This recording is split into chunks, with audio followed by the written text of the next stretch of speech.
Hello and welcome. I'm Leigh Ann Gerrans and you're watching W News, broadcasting live from the Al Arabiya headquarters. These are our top stories. As global markets plunge, Trump threatens to impose additional 50% tariffs on China if it doesn't withdraw its 34% retaliatory levies by tomorrow. The White House says reports that Trump's considering a 90-day pause in tariffs is fake news.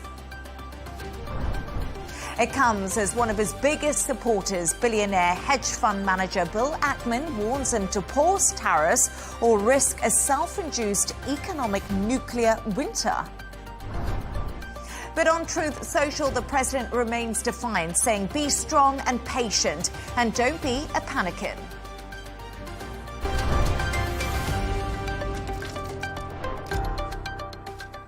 Now to our top story. President Donald Trump says he will impose 50% tariffs on China if it doesn't withdraw its 34% retaliatory levies by tomorrow.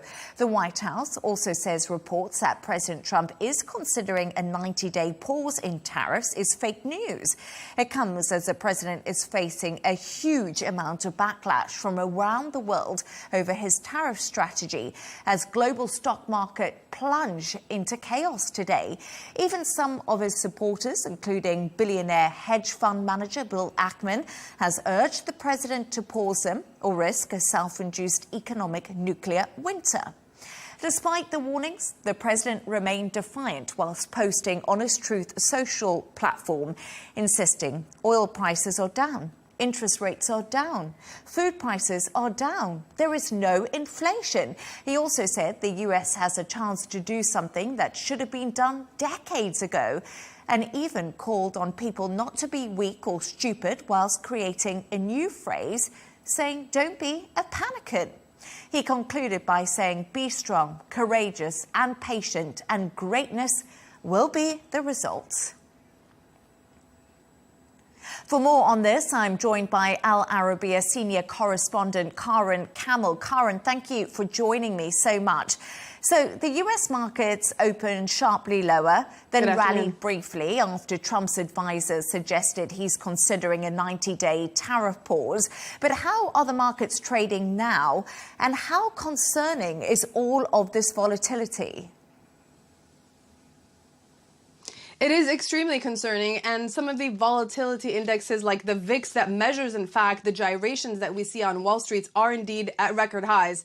Put simply, it has been a roller coaster ride today. We opened sharply down on Wall Street in the 4% range. Markets then shot up to about 3%. So we're looking at a swing of about 7% from low to high on these reports that the White House and Donald Trump were considering a 90-day pause on the imposition of these reciprocal tariffs. But then when the report came out from the White House indicating that it was indeed fake news, markets then turned negative again. So we're talking about losses in the 1 to 2% range at this point, which is better than how we started the day. And the main point to make here, everybody is looking at the movements on the S&P 500 because this index is very close to what is described as a bear market. A bear market is when a stock index drops 20% or more from its recent high. Now, the S&P is very close to dropping 20% from its recent March high. If it closes today below a certain level, it will have officially entered a bear market. Why does this matter? Because if we look at the stock market movement since the end of the Second World War,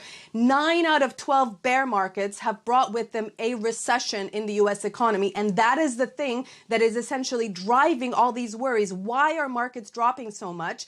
It is because these fears of a U.S. recession and potentially, even according to some investment banks, a global recession. Karina, we saw carnage in Asian markets today. The Hang Seng ended the day down 12.9%. We look at the Shanghai Composite lower 6.4%. Many people are comparing this to Black Monday. Will we witness a bigger sell-off in China as Trump threatens to slap additional 50% tariffs on the country? Is this becoming an all-out trade war?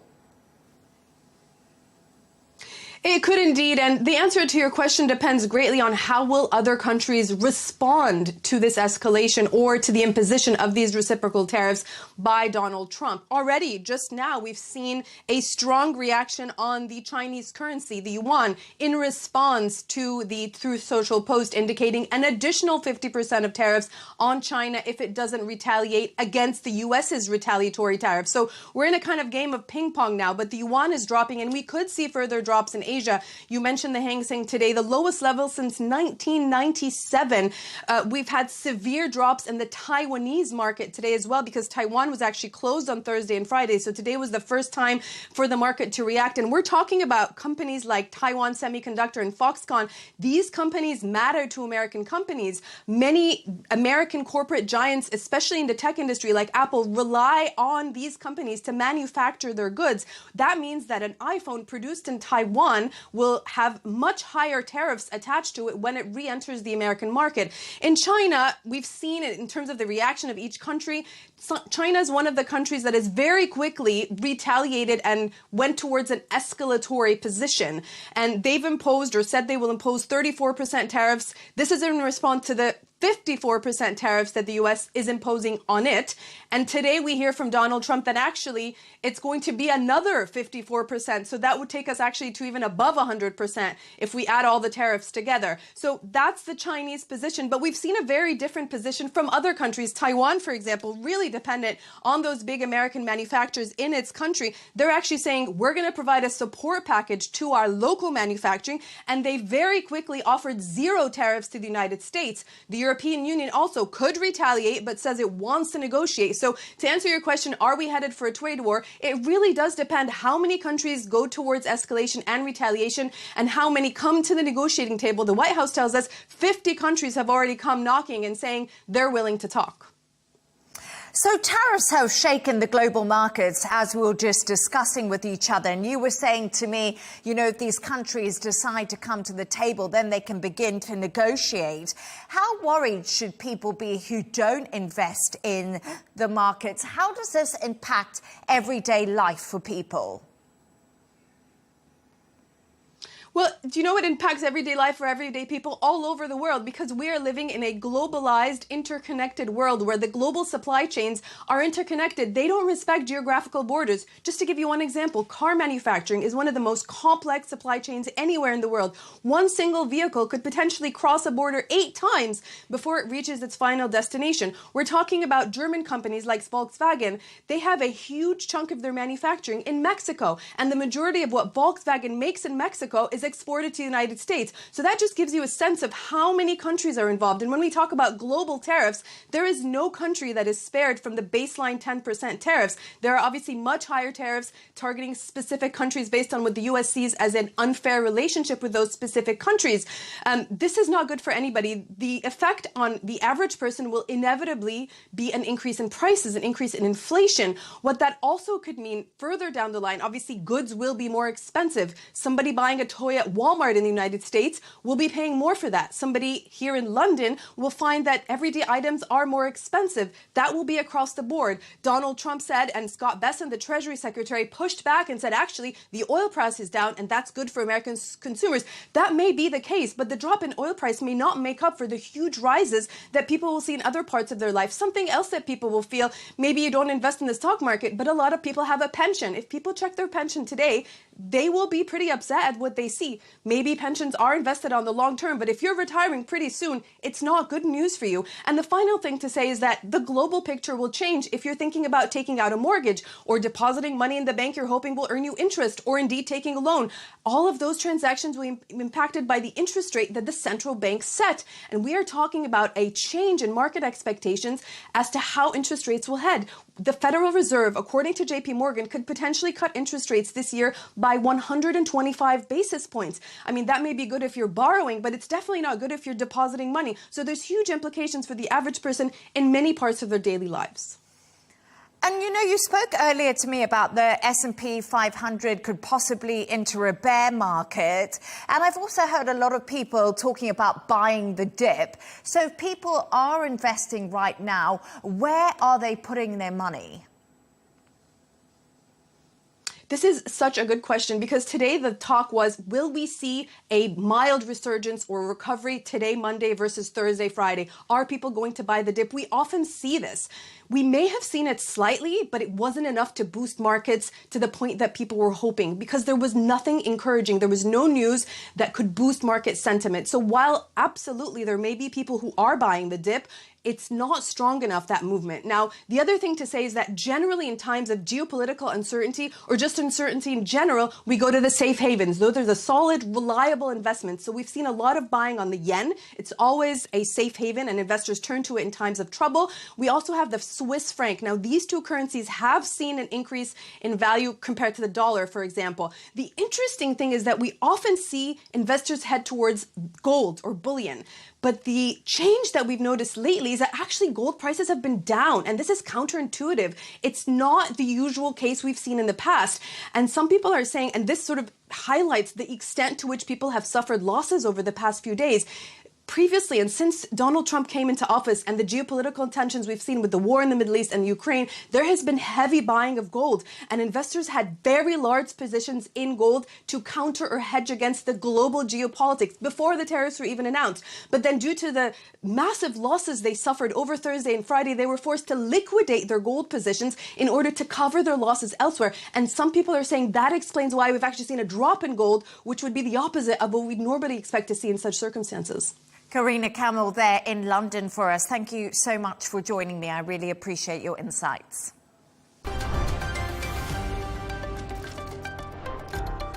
Now the stocks plunge. Anti-Trump protests have taken place across the US over the weekend. The hands-off protesters have rallied together across multiple cities in response to what they call a hostile takeover and an attack on American rights and freedoms. It's the largest show of opposition to President Trump since he took office in January. Here's just what some of them had to say. We are being consumed by oligarchs who care nothing about the world, they care nothing about people, they care about greed and they care about money. It needs to end. We need to bring that system down. I think it's important to speak up. I think silence is not an option. I think you have to stay engaged, you have to stay vigilant. I think it's not only for our community at large, but the world at large. I think that enough is enough. Well, I've marched before when he first got elected a number of years ago, and I still can't believe that he got elected again. And I can't believe that he's tanking the economy and he's tanking the government, and it's all being done for him and for Elon Musk and all the billionaires and everybody else. It's not for me. It's not for the people who live in my neighborhood. It's for all of these billionaires. And I'm glad to see so many people came out today. I mean, we need it. I want more people to show up and get him out of office. He's terrible. A lot of what's happening seems to be corrupt division of power that's not being followed with the founding fathers and what they intended for this country.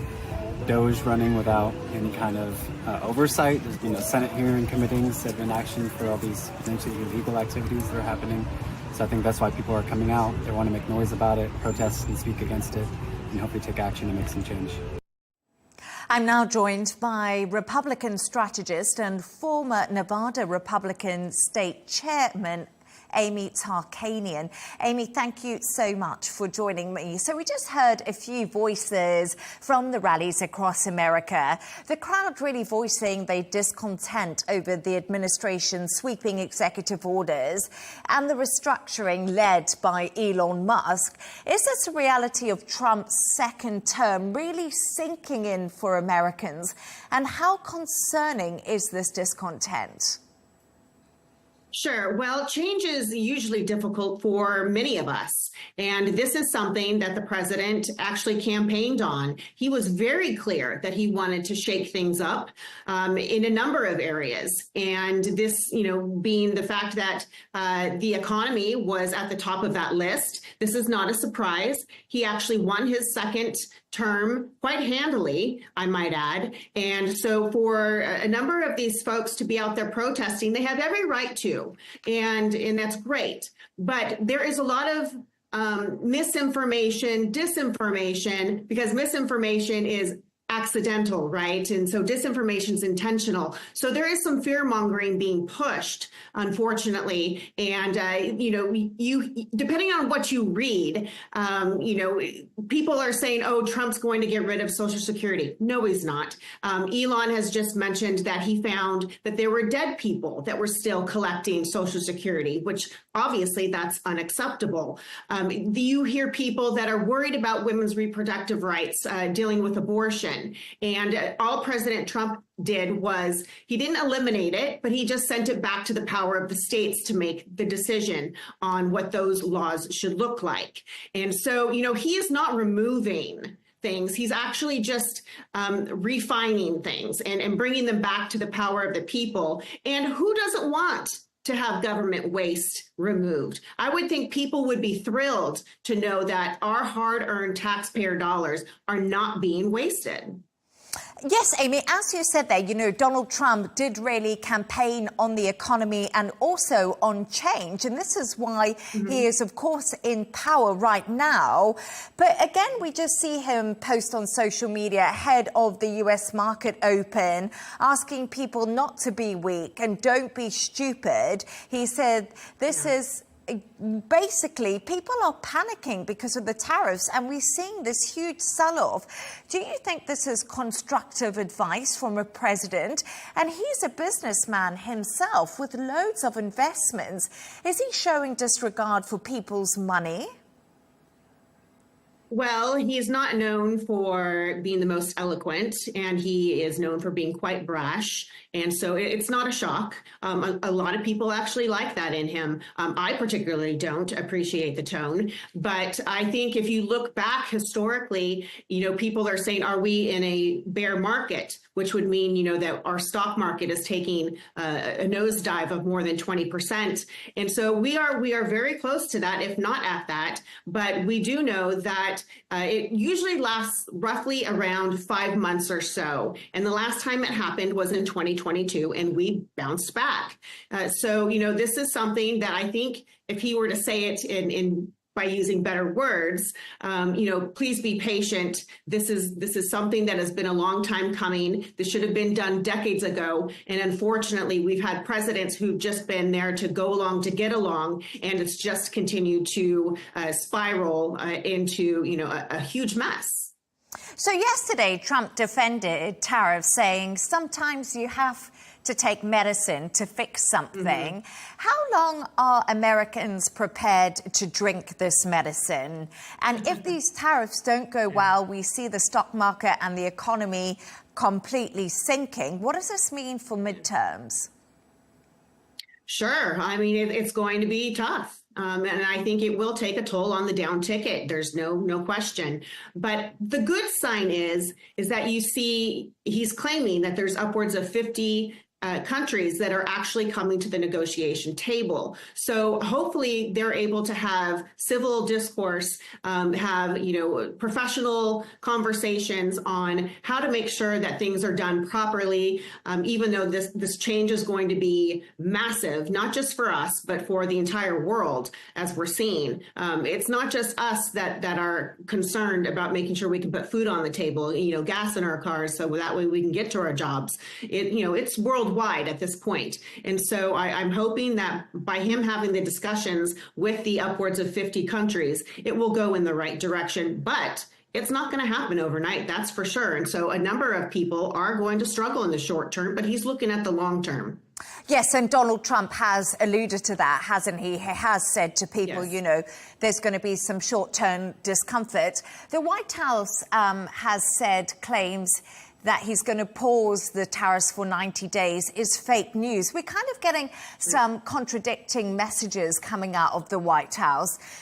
What do you think? Do you think there are back and forth going on and there is some buyer's remorse and people are looking for change and now there's mixed signals?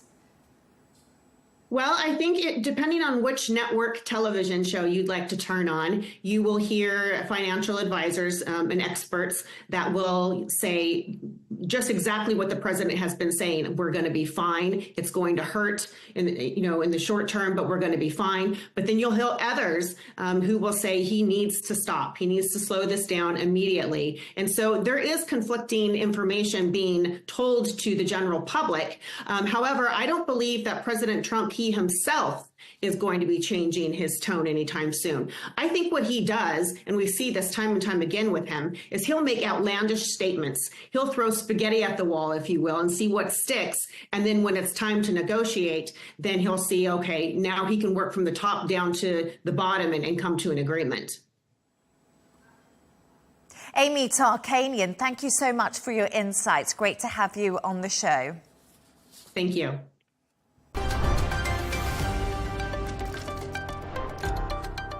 Let's take a look at some of the other stories making the headlines today.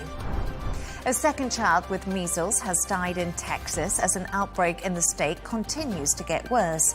According to the Department of State Health Services, the school-aged child was not vaccinated and had no underlying health conditions. The measles outbreak began in late January in Gaines County, where the vaccination rate is about 82%. The British woman at the centre of a Netflix documentary about how she allegedly scammed her son and left him in debt has been charged with fraud in Singapore. The alleged victims of Diane Mary Hannah filed police reports after watching the Netflix documentary. The 84-year-old was charged with 5 counts of fraud involving 3 people. Her next court hearing is on the 11th of April. A Ukrainian minister has confirmed Kyiv will send a team to Washington next week to begin negotiations on a new minerals deal. The long-running negotiations over a minerals deal have already strained relations between Kyiv and Washington. Ukraine holds significant deposits of more than 20 minerals deemed strategically critical by the US. The start of a rugby game in France was delayed on Sunday after a parachutist became entangled on the roof of the stadium. Captain Yannick was tasked with carrying the match ball to the field ahead of the European Rugby Champions Cup game between Toulouse and English club Sale. He was rescued by firefighters after dangling on the roof for 40 minutes. Oh.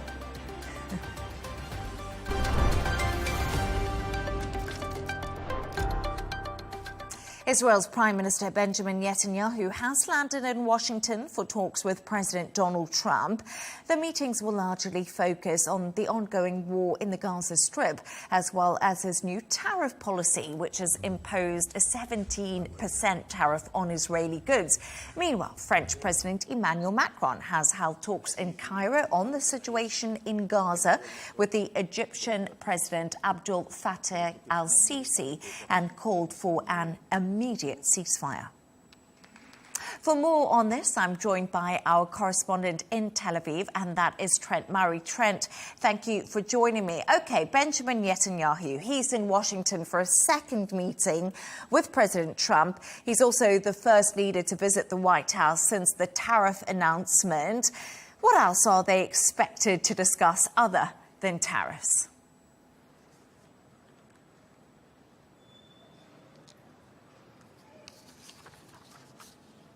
Well, Leigh Ann, the Prime Minister's office here has been saying that this was a hastily arranged visit. It was something that was not on their schedule up until late last week. And as you might imagine, the situation with the tariffs is taking up quite a bit of attention, given that Israel was hit with a 17% tariff. I think many world leaders will be watching what happens, because in many ways Netanyahu is the canary in the coal mine here, the first leader to have a sit down with President Trump following the tariff announcements. Questions around whether he might be able to negotiate a better deal, and could that be a precedent for other leaders to visit Washington and negotiate their own deal. But it is security concerns which I think will take up the lion's share share of these discussions, and we will learn more when the two leaders speak at a press conference in coming hours. We, of course, know that the Israelis continue to push further into Gaza. Current estimates suggest around 40% now of the total landlocked strip is in full control of the IDF. Palestinian media are reporting that the IDF are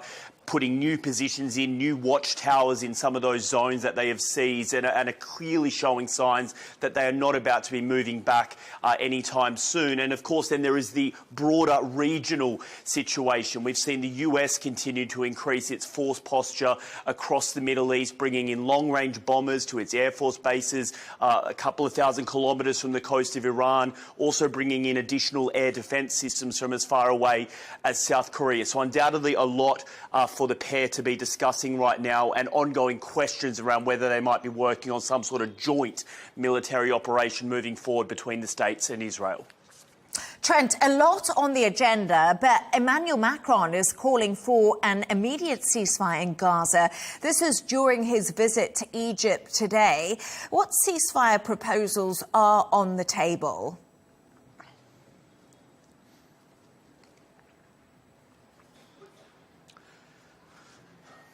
Yeah, that's right. President Macron making no secret of the fact that France believes the hostilities in Gaza need to end immediately. But in that statement, alongside President al-Sisi as well as Jordan, the three countries came out saying that Hamas should have no part in governing Gaza. They go on to say that the Palestinian Authority must take charge of Gaza moving forward. But of course, that is a situation in many ways that comes after the war. We know this conflict is continuing. One of the proposals, aside from the US one, which would see some additional Israeli hostages brought home in exchange for a long-term ceasefire, is a new Egyptian one that we are just hearing about this evening. It reportedly would call for 8 Israeli hostages to be returned for a 40 to 70-day ceasefire on the ground. The Israelis are saying tonight that they are aware the Egyptians are working on a new proposal, but they've not had it officially put to them yet here in Tel Aviv.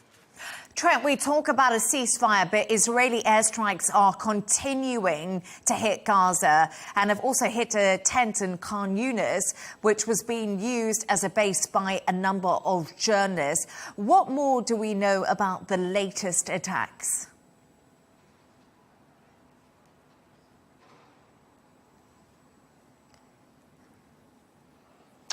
Well, we know that the IDF indeed increased the number of airstrikes across the Gaza Strip in the past 24 hours. In many ways, that was in response, that they are saying, to a series of Hamas rockets which were fired last evening at Ashkelon in southern Israel. And while there, of course, has been attention on what's happened in the past 24 hours, there is also increased scrutiny over what has happened with these 15 medics that were killed by the IDF on March 23rd. And this is important because we've had an update today from the Palestinian Red Crescent. They say that their autopsies reveal that those 15 medics were shot in the upper body with intent to kill. It is worth remembering in all of this that the IDF initially said that that convoy of ambulances and fire truck that were moving in Gaza on March 23rd were moving suspiciously and without emergency sirens and lights. Well, a New York Times story released over the weekend with verified video showed that that account was incorrect, that those emergency services were moving with their lights and sirens on, very visibly acting as paramedics, and yet IDF troops opened fire on them. The Red Cross, the Red Crescent, is saying this evening this is the worst attack on its medics in over 8 years, and they are calling for an international investigation. Leigh Ann. Trent Murray in Tel Aviv, great reporting. Thank you for joining me.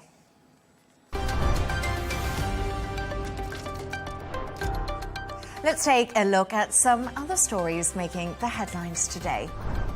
Aerospace giant Boeing will face a new civil trial over the deadly crash of Ethiopian Airlines flight ET302. The 2019 crash of the 737 MAX flight killed all 157 people on board. The trial will take place in Chicago over the next 2 weeks. The operator of online encyclopedia Wikipedia has challenged a new Delhi's court order to remove supposedly defamatory statements against a news website. Wikipedia's operator has sought an appeal before a larger panel of judges at the very same court. Now, France's far-right leader Marine Le Pen has called a court ruling banning her from running for office for 5 years a witch hunt.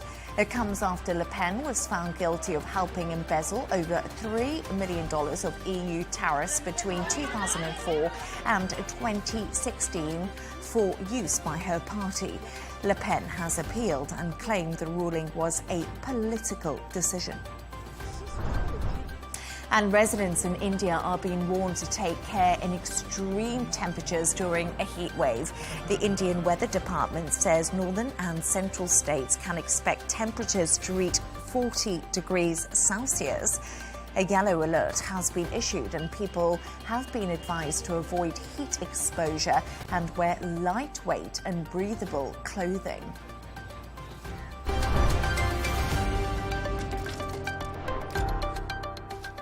Now, King Charles and Queen Camilla have begun their 4-day state visit to Italy. The couple were originally meant to have an audience with Pope Francis, but this has been called off as he continues to recover from double pneumonia. However, the historic visit will see the King become the first British sovereign to address both houses of the Italian Parliament. For more on this, I'm joined from Rome by correspondent Elena Trabertoli. Thank you so much for joining me. Elena, tell us about the trip and what the highlights are going to be. Thank you, Leigh Ann, for having me on the show. Yes, they touched down just a couple of hours ago, and there's a big excitement in Italy, obviously. I think it's fair to say we're having an outsweep of royal fever across the country. So King Charles and Queen Camilla arrived earlier today on this 4-day state visit. They touched down in Ciampino Airport this afternoon, and they were greeted by a rather large official delegation, Italian officials, guards of honor. And of course, as I was saying earlier, the Italians are absolutely over the moon about this visit. There is royal fever cutting across the whole nation. The newspapers are full of, anticipatory stories on what they're going to be doing in the next 4 days. And the Italian authorities have expressed delight about this visit. And of course, the UK authorities in Italy have described it as a historic moment, with intangible and priceless impact on the relationship between the two nations. And the two will be spending these 4 days in Rome and in Ravenna. As you said, an originally planned meeting with Pope Francis has had to be cancelled, officially cancelled at least, because the pontiff was hospitalized for 38 days. He was just released on March 23rd, and he made his very first state visit, his very first official outing yesterday at a mass in St. Peter's Square. With oxygen cannulas, so he is in a weak state. But there are rumors that they could actually meet, depending on the Pope's state, how he feels on these coming days. So we have to wait and see. But officially, the meeting is off. When they head to Ravenna after visiting the Colosseum and after making a speech at Italy's parliament, which will be the first ever speech done by a UK head of state in the Italian parliament, they will in Ravenna be celebrating the 80th anniversary of the province's liberation from Nazi Germany by the Allied forces. And they'll also pay homage to Italian literary hero Dante's tomb. And the Queen will make a solo visit to the Byron Museum, the Lord Byron Museum, because Lord Byron spent quite a bit of time in that city. Well, you just said that royal fever is in Italy right now. And also, it was just wonderful to see the Pope yesterday. It was a real surprise. But if we get back to King Charles and Queen Camilla, they will also be celebrating their 20th wedding anniversary during the trip. And they'll be celebrating in public whilst on the trip. Is this correct? I can't believe it's been 20 years they've been married. It absolutely has. It absolutely has. And it's a very happy coincidence. They will be celebrating it in Italy on Wednesday, in fact, which marks the King and Queen's 20th wedding anniversary. So there will be, quite a special, unique personal dimension to the state visit.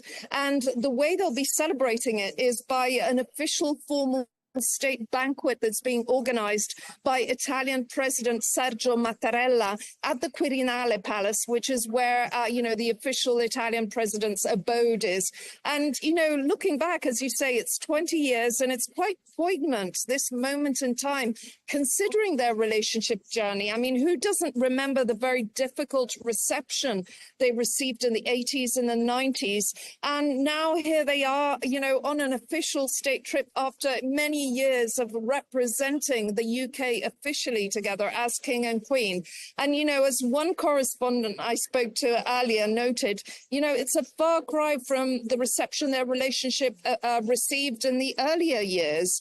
And of course, the state banquet in Rome on Wednesday will be a very glamorous affair, featuring celebrities, politicians, and, showcasing Italy's renowned cuisine, which will have a very central place and also has a very central part in, King Camilla's and King Charles's and Queen Camilla's heart, because as we all know, they recently hosted an Italian-themed dinner at their Highgrove home in the UK. Present were Helen Mirren, Stanley Tucci and David Beckham as well, as a sort of anticipatory dinner ahead of their Italian trip. Just a quick one. What do you think will be on the menu at the state banquet? That's a difficult one. Italian cuisine is so wide and varied, and there's so many different regional recipes and products. I wouldn't even dare to guess. I think, it'll be very, very difficult to guess. Hopefully we'll be invited to the next one. Elena Trabatoni in Rome. Always great to have you on. Thank you so much.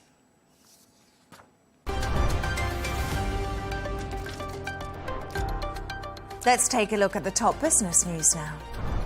Cryptocurrencies have wiped out almost all of their gains since Donald Trump's election win in early November. That's as a fallout from the US president's tariff announcement sparked heavy selling in an asset class he was vowing to champion. On Monday, Bitcoin fell below $75,000 for the first time since early November, dropping as much as 5.3% before showing a slight recovery. Now, Spain's economy minister has spoken out about Trump's trade tariffs. Carlos Carripo said he would push the European Union to approve aid for industries hit by American taxes. Spain is one of the few major economies to offer a solution to help weather the impact of new US tariffs, offering its companies a financial package of loans and direct aid worth of 14 billion euros. Turning to sports news now, and Monday's practice round for this week's Masters is likely to be further disrupted by stormy weather in Augusta. The gates are now open for fans to enter the grounds, but the forecast is for more than an inch of rain to fall throughout the day. Tuesday's weather is expected to be sunny with a little chance of rain, and that forecast continues throughout the rest of the week, apart from Friday, when there could be some showers. And Manchester City manager Pep Guardiola says insulting chants about Phil Foden's mother from Manchester United fans shows a lack of class. Speaking after a goalless Manchester derby at Old Trafford on Sunday, Guardiola said it was not an issue for United, but the individuals involved. England international Foden was targeted by chants during the first half of the Premier League match.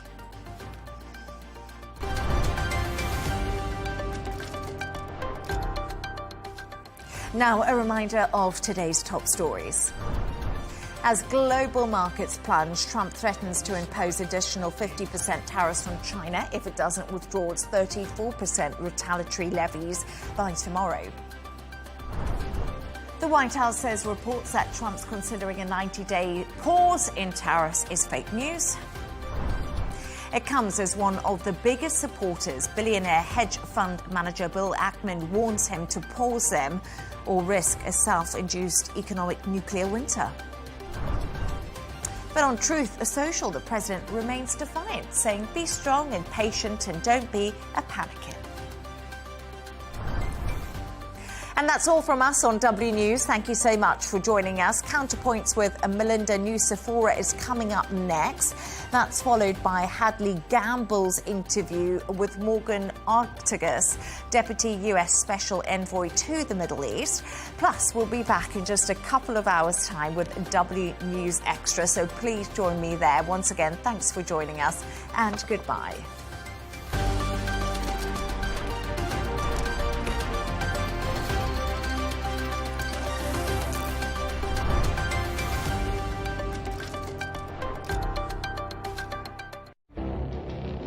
It feels like decades are passing by in a matter of weeks. Seismic shifts in the world order. Never, ever will be part of America. With so much happening and then so much noise. Whether it's political upheaval, Canada has been ripping us off for years, economic shifts or social movements.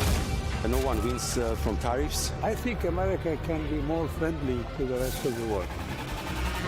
For in-depth analysis and all the latest developments across the globe.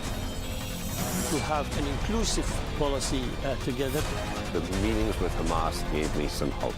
We're in another nuclear arms race. The most important development straight to your screen. Welcome to the dressing room. I'm on my own. I need backup. And an insightful look at the issues shaping our world today. It was not going to happen, that war, and it happened. Join us on Arabiya News, where the world talks.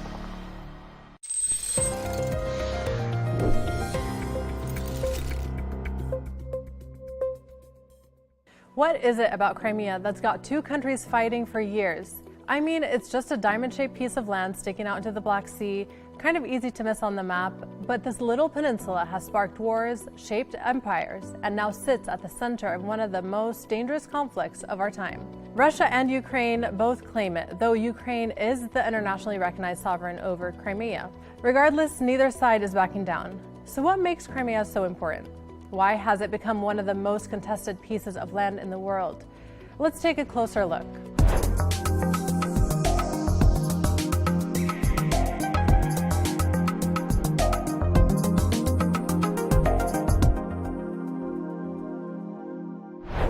To get why Crimea matters, you've got to look at where it is. It sits right in the middle of the Black Sea, and that's huge. We're talking about a key waterway to trade, military access, and geopolitical influence. For Russia, control over Crimea means power, real power.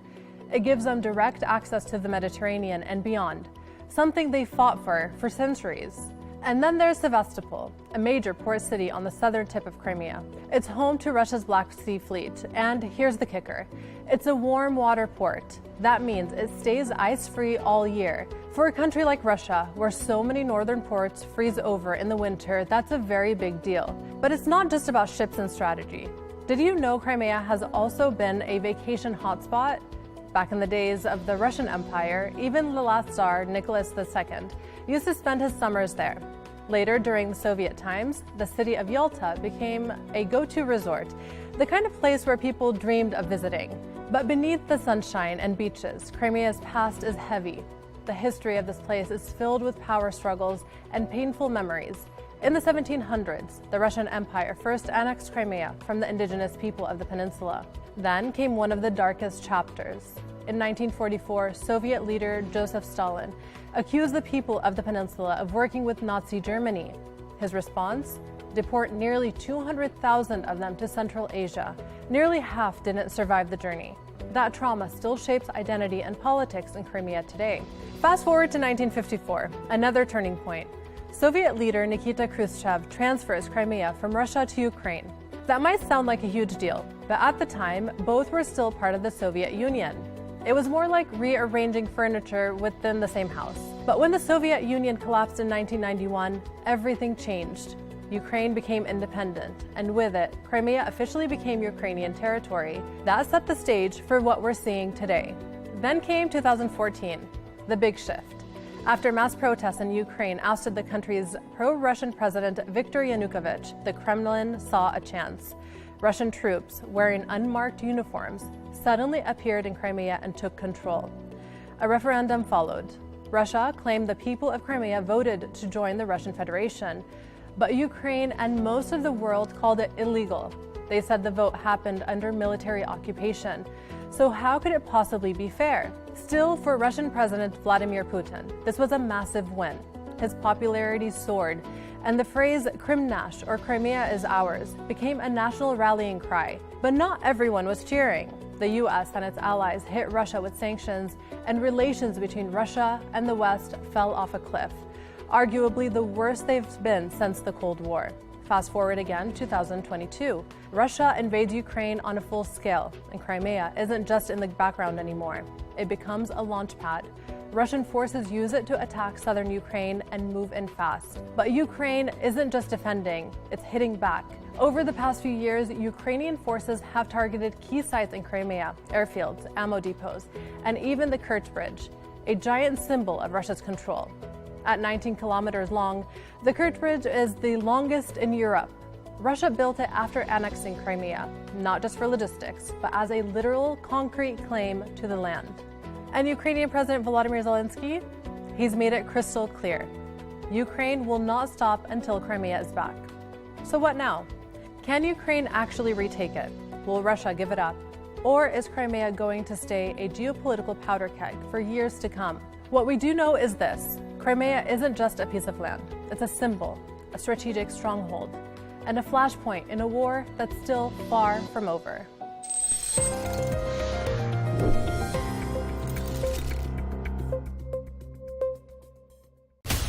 From the White House to Gaza, Kiev to Beijing, elections, economics, and the environment compete with conflicts and other complex issues for our attention.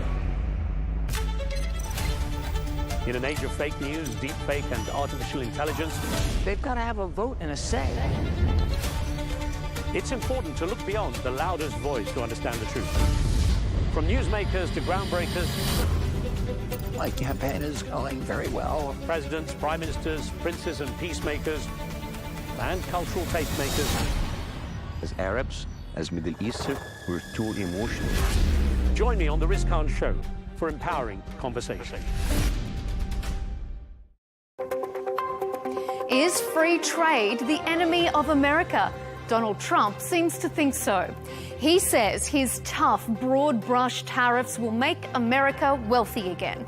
But to achieve that, he seems willing to contradict the vast majority of economists, bully his neighbours, threaten existing trading partners and risk a global trade war. So, are Trump's tariffs worth the cost? It's up for debate on Counterpoints with me, Melinda Nucifora.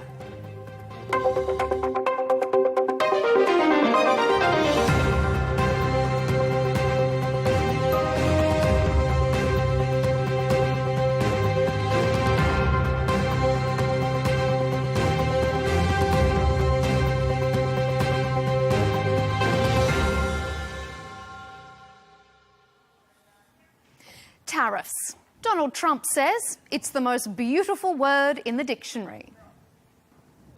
For decades, our country has been looted, pillaged, raped, and plundered by nations near and far, both friend and foe alike.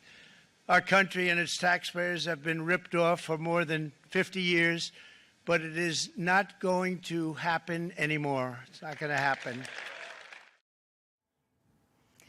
He believes this economic weapon will fire up American manufacturing and fill government coffers with cash. The leading voice in US tax policy estimates it could generate an additional $100 billion in tax revenue. But at what cost? According to multiple top economists, it will cause higher inflation, higher consumer prices, and a higher risk of recession.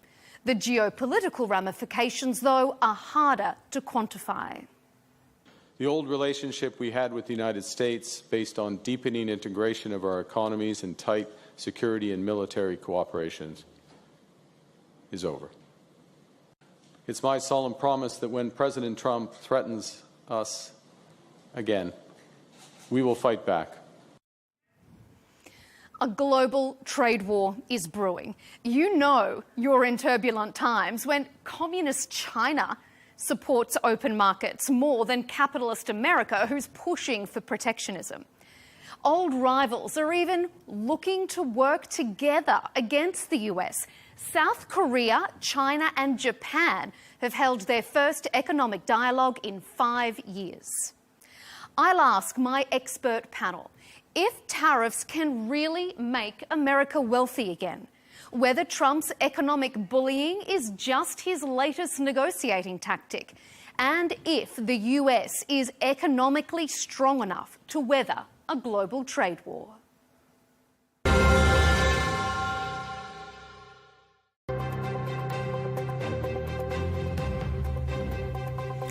Welcome, and to go deeper into the Liberation Day tariffs, I'm joined by Steve Hanke, a professor of applied economics at Johns Hopkins University in Baltimore.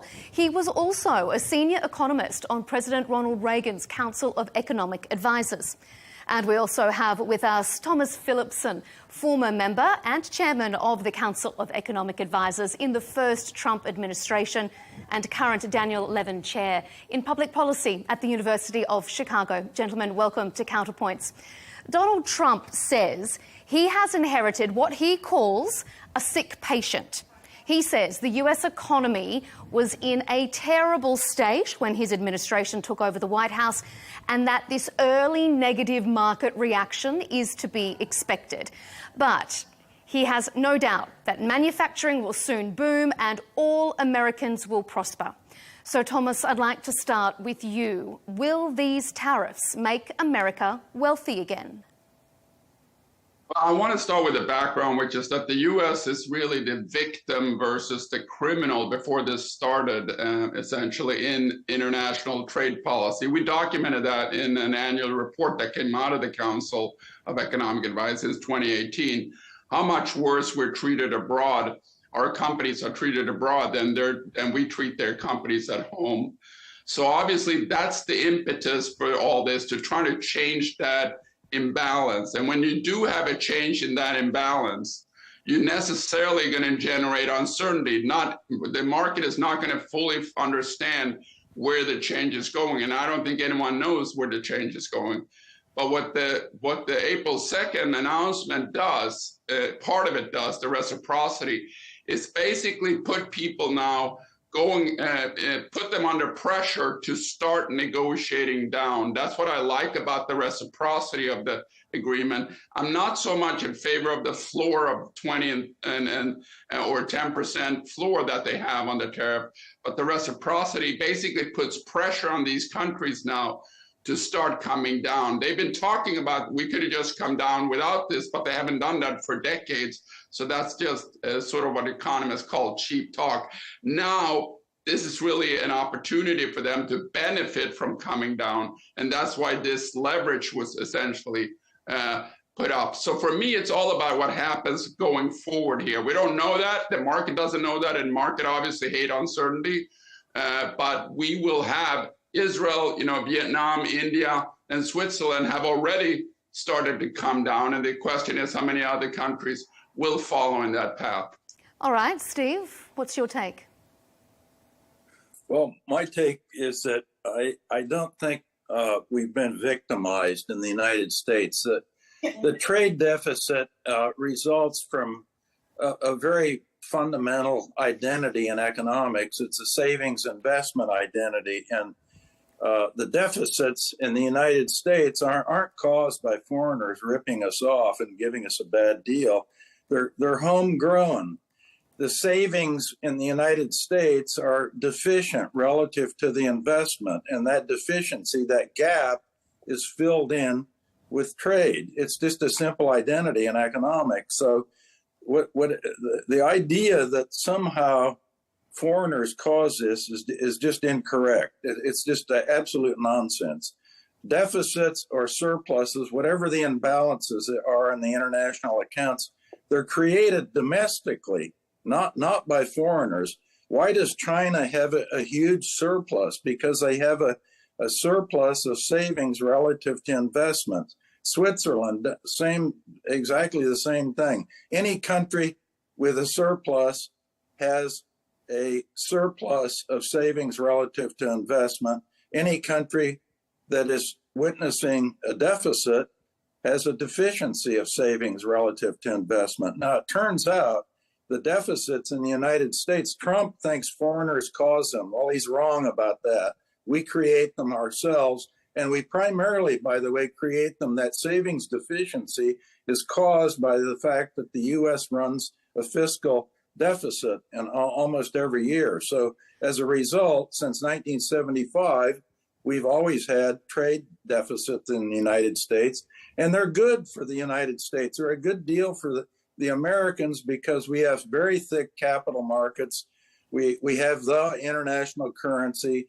Everyone wants to be in the U.S. dollar, in America, so it's very easy for America to finance these deficits. Whether or not they're created by the US, whether they're created by the foreign trading partners, do you think, though, that the policies announced on Liberation Day, as it's being called by President Trump, will make Americans wealthy again? Is it going to work? No, they're going to make America poor again. It's a doom loop day.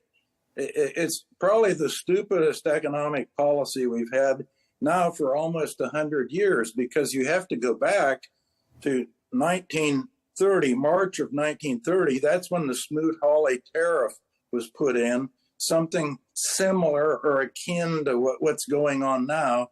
It was a little clearer, actually, than what's going on now, because, as Thomas mentioned, we have uncertainty.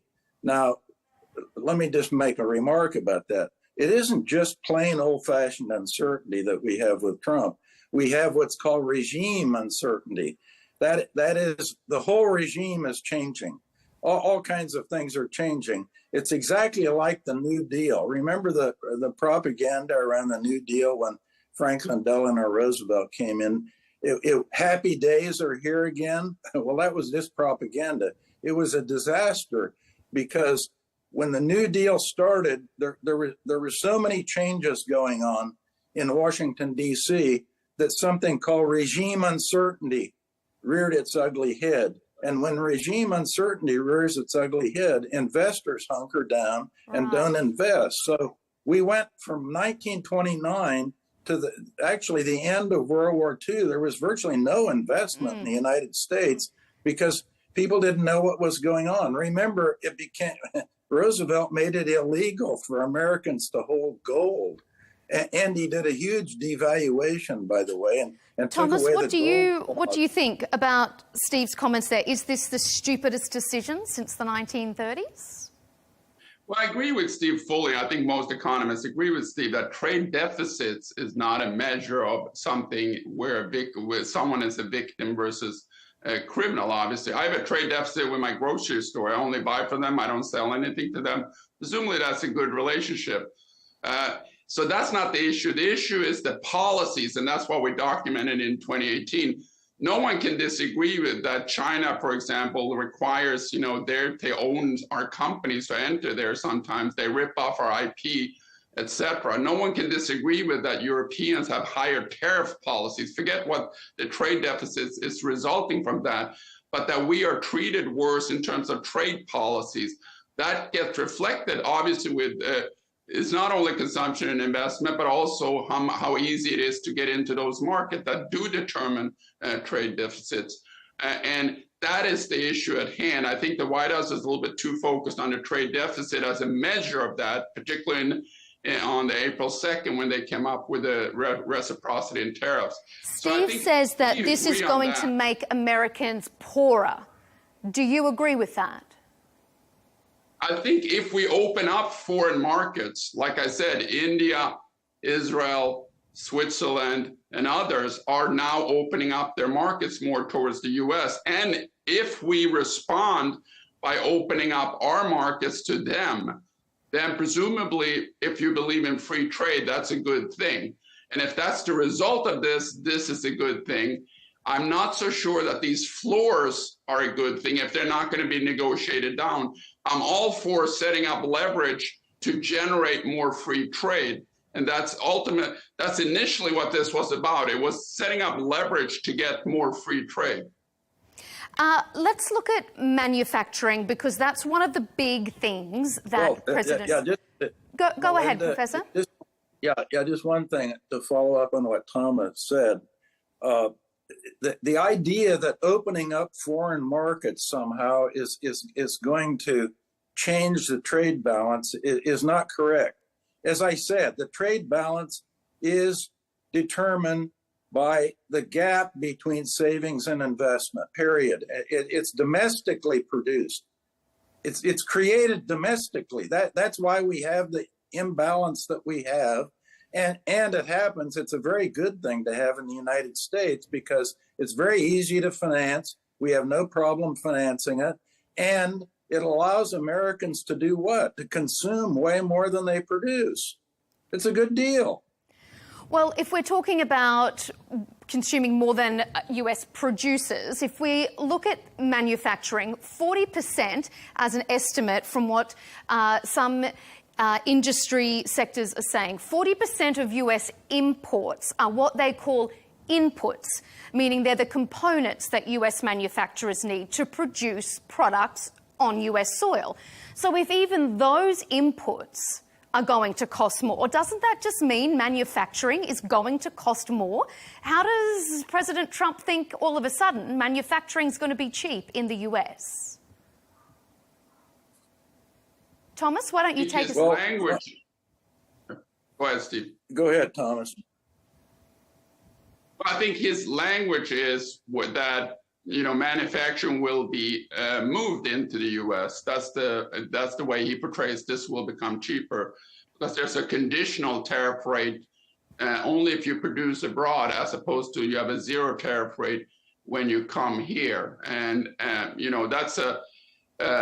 that's basically how the White House is selling that this will lower prices, even though I think, it's the reason it's abroad is obviously many times because it is cheaper, but it's not going to be the same pattern of imports of inputs after this agreement. So taking the current 40% or whatever the exact number is misleading, because that's not going to be the one going forward.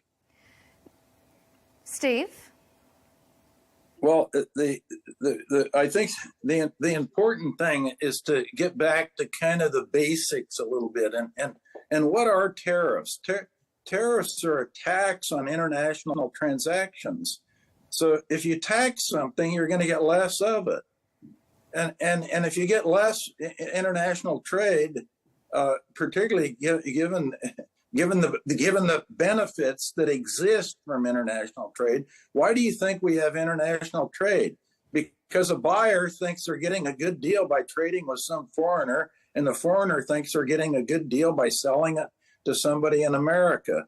So it's a good deal. Obviously, there are benefits. Otherwise, there wouldn't be trade. Now we have the government coming in with these wacko tariff taxes that they're putting on something that's beneficial. It benefits the seller. It benefits the buyer. Otherwise, there wouldn't be any trade. And now the government's coming and saying, no. We don't like this pattern that's developing, and we want to tax you.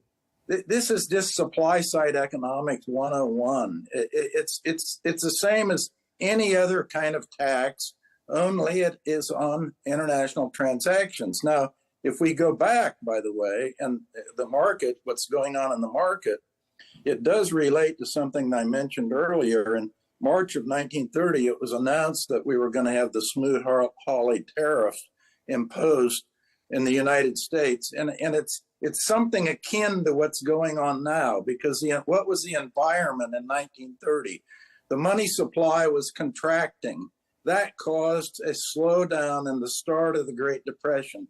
Then, on top of that, you had the announcement of the Smoot-Hawley tariff in March that went into effect in July. And what happened? The market crashed. And the market, from the time of the announcement in 1930 at March until June 1932, the low of the market, it lost 83%, the Dow did. So I think we're in for rough times. We've seen this movie before. It's clear that the people around Trump have no clue of what's going on. Trump acts like it'll be a little blip in a couple of days and so forth. If this doesn't change, we're in for a lot of trouble. Thomas, I want to ask you... And I would say diplomatically, this is the stupidest thing I've ever seen in my life. The U.S. is just creating enemies. We're going to come to the diplomatic effects. We almost have no friends. We're going to come to those diplomatic effects in a very short moment. But before we move on to that section of our debate, I just want to ask one final question to Thomas. You have said that part of tax revenue from tariffs is better than income taxes, that money in the federal coffers is better to come from tariffs than income taxes. What guarantee is there, though, that income taxes are going to come down across the board? What's stopping people just pocketing this money, the big corporations, and the government not passing any of it on? I think I just want to agree with Steve first that free trade is valuable, certainly. And it's not only tariff, it's also non-tariff measures, regulations typically that favor the domestic companies over the foreign companies that are barriers to that trade.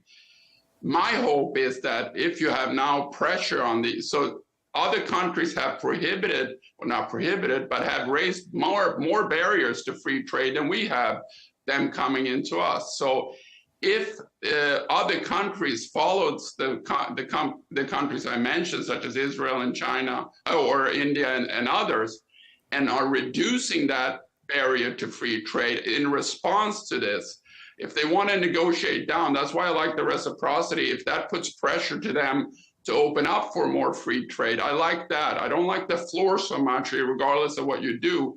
But if you respond by opening up free trade abroad, we will do the same now, and then eventually we can bargain this down. I mean, completely free trade is possible under full reciprocity, meaning 0-0 on both ends in that case.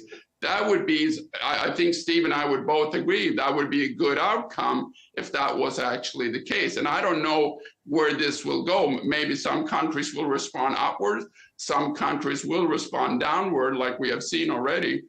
But that's the real question for me. Will this actually put pressure on foreign countries to open up their markets, which I and Steve, I believe, agree is a good thing?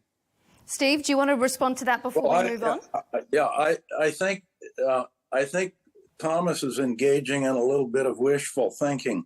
By the way, as a free trader, somebody like, for example, Milton Friedman always used to say he never could understand why people thought trade deficits were a bad thing. It was a complete mystery to him. Well, it is a little bit of a mystery to me too. But back to the wishful thinking part of driving all these interventions on international transactions away, zero tariffs, no non-tariff barriers, no quotas, and so forth. Yeah, that would be wonderful. I'm a free trader, so I'm always against all sanctions. Sanctions are a form, by the way, of protectionism, and they're in the same family as tariffs, as quotas, and non-tariff barriers. Sanctions are, and they're widely used by now. Virtually every politician in Washington is all gung-ho about sanctions. So it's easy for them, some of them, to slide into this tariff deal. Now, let me go to the other side of the coin from the wishful thinking, getting everything fixed. If you impose tariffs, you end up, that's a beggar thy neighbor type policy that was actually something that was coined by Joan Robinson in the late 1930s, famous Cambridge economist. And the point is that when you do impose these, there's a counterattack. Just look at what China did. Thomas is talking about this nickel and dime stuff with Israel and so forth. Big deal. It's irrelevant. What's relevant is what's going on with either the second or first biggest economy in the world, and it happens to be China. China is the elephant in the room, and they counterattack. And by the way, they have technocrats who are a hell of a lot smarter than most of the technocrats in Washington, D.C., and I think they know exactly what they're going to do. They know the chess game, and they have it all laid out. So this is going to be pretty rough going. It's going to be brutal. We are going to talk about China. I think China is a separate case where you have a military or geopolitical adversary that you're dealing with. So coming back to my simple example of my grocery store, I have a trade deficit with it. But if my grocery store hires a hitman to go after me with the purchases I make from them, I'm not so interested in having a trade deficit with that grocery store. I think the Chinese case is different from our geopolitical or military allies. And China is an adversary, so us funding them building up their military is an issue, which is it's not the standard issue in terms of tariff policy, I think, that we're concerned with, because they are necessarily getting richer off our purchases. And then the question becomes, is that a good thing or not in the long run? Seeing as we're talking about... What do you say? What are you suggesting, Thomas? You're actually for going to war commercially with China? No, I just think restricting China everyone understands that China is an adversary. So there is something about building up their military with unfair trade policies that people don't like. That's an assumption. I think you've been around Washington, D.C. too long. I don't view China. I mean, that's not a good argument. You need to argue on the facts and logic instead of that argument, Steve. Well, you say they're an adversary. You define them as an adversary, so you want to do things that you think hurt them. You also have to ask, how much is that going to cost the Americans? What do you think, Thomas? I mean when we talk about China, if we consider that in 2001, most countries in the world traded more with the US than they did with China, whereas now more than 70% of the world's economies trade more with China. So isn't there a risk, Thomas, that these moves could just strengthen China more, that the US isn't economically strong enough anymore to weather this global trade war it started? I think, like I said, I view China or economically building up a foreign adversary as different from our allies, Canada, Mexico, Europe, etc. That's a different type of trade-off for me in setting economic policy against them. I think the issue with, if you go country by country here, Mexico had a lot of concessions on the border without any real tariffs taking place. And we got that through having that leverage on them, which they didn't do without that leverage. So there was zero tariffs, and Mexico reacted very strongly in trying to clean up the border. That's the ultimate, in my view, that's the ultimate value of this, is essentially using it as an unused threat. We did that with the military, obviously. We had nuclear bombs that were never used after World War II, but we had an enormous influence by having them, even though we never used them. I think that's the intent of some of this threat of not trading with our economy. If it doesn't get used, I'm all for it as a threat. When it gets used, I want it to have beneficial effects, which is that it ramps down or opens up markets abroad more for free trade. Steve? Well, let's do walk through the logic of this thing, Thomas. You clearly think tariffs hurt the foreign entity, foreign country, once they're imposed on the foreign country. And that's why you like tariffs against China, because you say they're an adversary. So I would just ask, why do we want to hurt our allies then? Why are we hurting our allies? Why are we basically, why are we pissing off the world? That's the bottom line. Because China, okay. I think they're military. Yeah, sorry. Go ahead, Steve. Go ahead. I think they're military allies, clearly. They're not economic allies in the following sense. They're treating us entering their markets a lot worse than we're treating them coming into our markets. That's been documented. I think everyone agrees on that. So if you're a free trader like you are, Steve, the question is, how do you rebalance that so that U.S. companies experience less trade barriers abroad, just as we have before April 2nd, we had much lower trade barriers coming in here.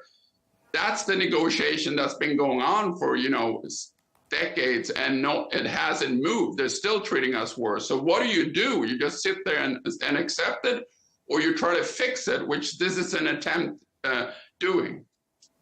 Well, I think generally, if you look at the data, and forget the stupid chart that Trump had in the White House with what he claimed were the levels that tariffs would have to be to have reciprocity. That was a hokey number. Everybody realized that it was just fiction. Actually, what's happened with trade, with tariffs and trade barriers, they've gone down throughout the last decades, and they're pretty low. They're not excessive in most places. I'm not saying they're perfect. I would prefer none, zero. But the fact is that things have been getting better, and they're very low.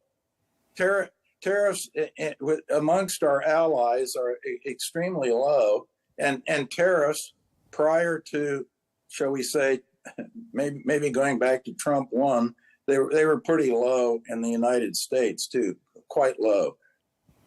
So now this is all upsetting the apple cart. The whole thing is being changed. We've talked about the costs, the economic costs, the numbers, but what about the unquantifiable costs? The US appears to be forcing old rivals to come back together. One only has to look at the recent meeting between Japan, China and South Korea, holding their first economic meeting in 5 years. So two historic US allies together with Australia's top competitor. So Thomas, America's top competitor, do you think that the US should be worried about these kinds of alliances building up against them? I think it's a concern, certainly. I'm not a foreign policy expert, so I leave that to the experts, essentially. Economically, is it a worry if you've got these big economies ganging up, in effect, potentially against the United States? I can fully hear you. The volume is a little bad on my end. Can you repeat the question? I just said, even if we look away from a foreign policy point of view, if we look at an economic point of view, is it a concern when you see these kinds of economic powerhouses effectively appearing to be ganging up on the US? Well, I would think that's a concern. My hope with this is that they go the Indian route, which is India is going to be a big trading partner in the future. They have enormous trade restrictions with the US. I mean, hundreds % or more in tariffs sometimes. That's the route which, we hope this will lead to, that we now have a leverage to actually change that relationship to one where we have more open markets for our companies in those countries. You're talking about the opposite, where people are now responding upwards. we'll see what happens, but I think, there's certainly many countries who are very interested in now coming to the table and negotiating down, and I view that as a very beneficial outcome if the U.S. does the same. And also, I think the key for me is this reciprocity makes a lot of sense. What doesn't necessarily make sense for me are these floors, regardless, even if they do what they do, which is what Israel do. I agree with Steve, that's a small market in the world, but they basically come down fully and are still tariffed with 10%. I think that's the mismatch, I think, for me in the reciprocity argument, which I do believe in could potentially put downward pressure on many countries. Steve, I want to ask you, as we mentioned at the top of our debate, you were a senior economist on President Ronald Reagan's Council of Economic Advisors. I wonder how you think Ronald Reagan would feel if he was here seeing these developments where you have communist China appearing to be more of a public cheerleader of free trade than capitalist the United States. Well, I think number one, Reagan was like me. He was a free trader in principle. Trump is not. He's a mercantilist, period. And the reason Trump is a mercantilist and quite different than free trader Ronald Reagan, let me get into that. He's like many businessmen. Many businessmen like surpluses. They like a profit. They think deficits are bad because if you have deficits year after year, you're probably going to end up going bankrupt. So what businessmen do, there's something called the fallacy of composition. They think the economy runs like their business, so that if you have an international imbalance and a trade deficit, they think that's bad. They think it's like a deficit in a business. This is just utter nonsense. And this is the way Trump and many of the people who are surrounding him and giving him advice, that's how they think, like a businessman. So they make a big mistake in that area. Now let's go to Reagan. It turns out that Reagan had a very good record in economics in terms of free markets, deregulation, stable money, and all of that. But when it comes to trade, he was a free trader. But the picture was a very mixed one that we had. His record was mixed. And the thing that was going on then in the 1980s, it wasn't China. It was Japan. Remember, Japan was the enemy and in terms of the international trade thing. And there were a lot of Republicans on Capitol Hill, as well as his Secretary of Commerce, Malcolm Aldridge, who are putting tremendous pressure on Reagan to intervene with various protectionist things. Remember the voluntary quotas we put on Japan for automobiles? It turned out, by the way, that kind of backfired because the Japanese were smart enough. They said, oh, okay, we'll limit the number of cars going into the United States. And what they started doing, instead of selling us cheap Hondas, they were selling us high-end Toyotas and Lexus and other expensive cars that had higher margins, and they actually made out like bandits with the voluntary restraints that they agreed to enter into. So this gets into the reality of things. So Reagan's a free trader. He's against all of this, but the political reality, he wasn't signing executive orders on these things. The political reality was that he was getting a lot of heat and did a lot of things that he didn't want to do, but he really politically almost had no choice. But he was a different breed of cat than Trump. He had nothing to do with Trump whatsoever. Completely different ideas. What Trump wants, it gets back to what Thomas was saying. Thomas always prefaces whatever he says. He says, I hope this will happen. He always says, I hope that they will come to the negotiating table of foreigners and reduce their tariffs. Well, that's another aspect of Trump's personality. He's a little like Louis XIV. He's the king. and everyone has to come and kneel before the king, no matter if you're the head of state or whatever. That he loves this kind of stuff. He does indeed, and also loves a chart, as we've seen. Okay, we are almost we're coming to the last segment in our debate, so I want to keep us moving on. I would add to Steve's comparison with Reagan and Trump. They're very much aligned on tax policy and deregulation. In fact, we documented again in the economic report of the president that Trump were even more deregulatory than Reagan in terms of lifting regulations and abandoning old ones, essentially. And also the tax cuts were they're very much aligned. I think on foreign trade, trade policy, they're not the same breed, I agree.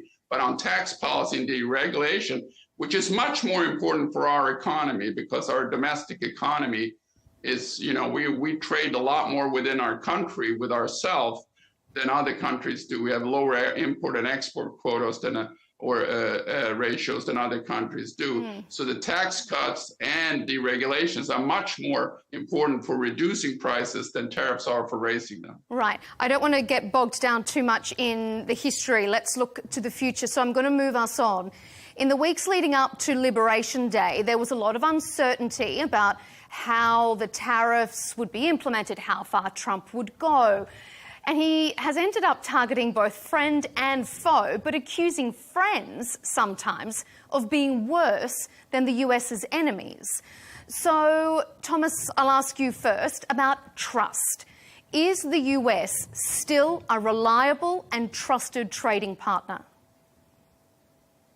What he meant by that is you have to differentiate geopolitical enemies and adversaries, or military enemies, or allies or adversaries, versus economic allies and adversaries. And sometimes our military or geopolitical allies are treating us very, very poorly in terms of opening up their markets for our companies. I mean, But that aside, do you think friend or foe, whether they are foreign or economic or geopolitical allies or enemies, do you think globally the US is viewed as a trusted and stable trading partner?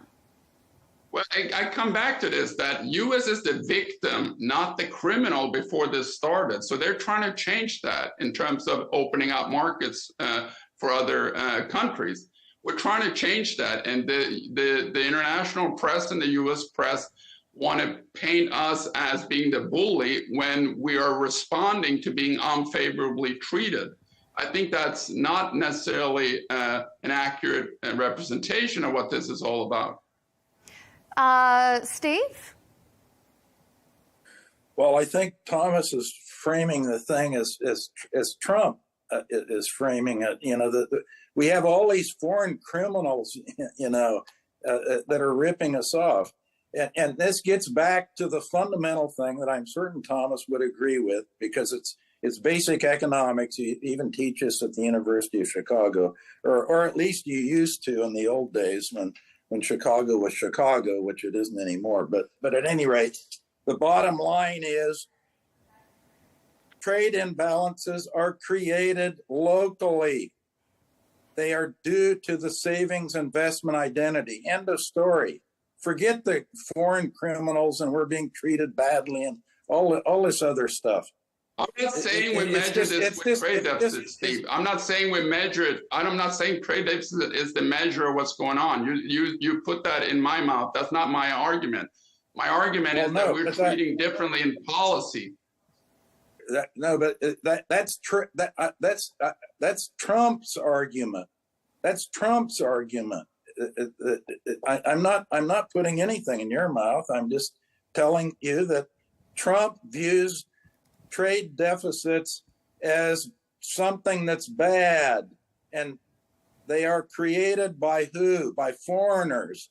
No, trade deficits in the United States have been good. They're easy to finance. And they're created by Americans because we have a savings deficiency. I went through this very carefully. The only careful study that's ever been done in a 2019 article in the Journal of Applied Corporate Finance. You can check it out, Thomas.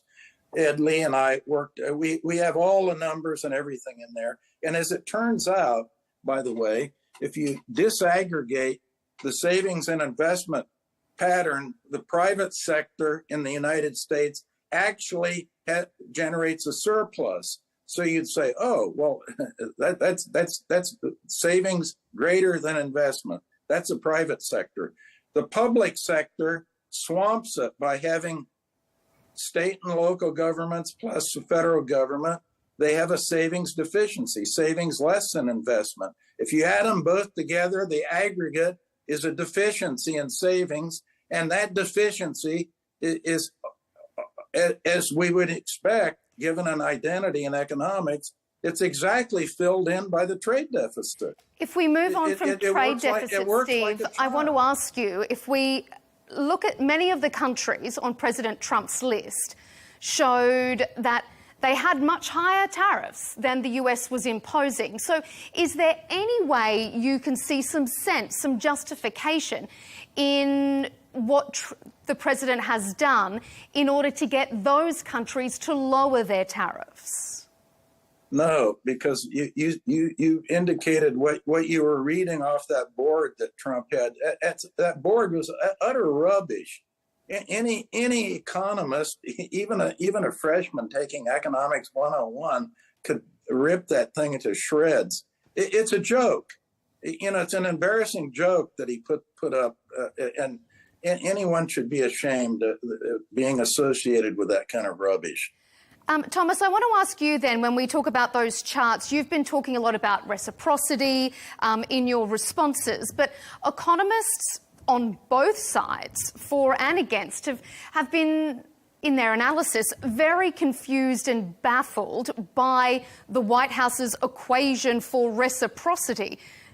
Do you think they've got the maths wrong? They're using a trade deficit, which I think is misleading. I agree with Steve there, of course, but by country, particularly misleading by country. But I think that the evidence is not the trade deficit. The evidence is in the actual policies, tariff and non-tariff policies, that we are treated worse than other countries treat us. That has nothing to do with trade deficit. That has to do with how open are their markets to our companies versus our country is open to their. There's direct measures which have been documented on tariff and non-tariff policy that there is a large imbalance. And that's what, in my view, the reciprocity is good for, opening up markets worldwide for our companies. That's a free trade effect of if this gets negotiated down by other countries. I think the measuring it by trade deficits is misleading. I don't know what the alternative would be to kind of quantify it according to policies that they have, but that would have been an alternative way of doing it. Even some people who support reciprocity and reciprocal tariffs have said that this is an ill-advised way to go about it. Thomas, what do you think about that? I don't know what the alternative is. We have done nothing. This is one method of going after it. You can't just go over and have diplomacy. That has failed for decades. For Germany to lower they have 4 times the tariff on our cars that we have on their cars before this started, essentially. So, you need something to change it. This is one way of doing it. We'll see what happens if the future has downward negotiations or upward negotiations. But clearly what we've tried in the past has not worked, and clearly doing nothing would not work. We are almost out of time. We've got maybe 2 minutes left, and I want to get a response from both of you. So if we can keep it short. Steve, I'm going to go to you first. A prediction. Where do you think the US economy will be in 6 months' time? It'll be in the tank. And it'll be in the tank for 2 reasons. One has nothing to do with Trump whatsoever. And that is monetary policy in the United States has been ultra tight.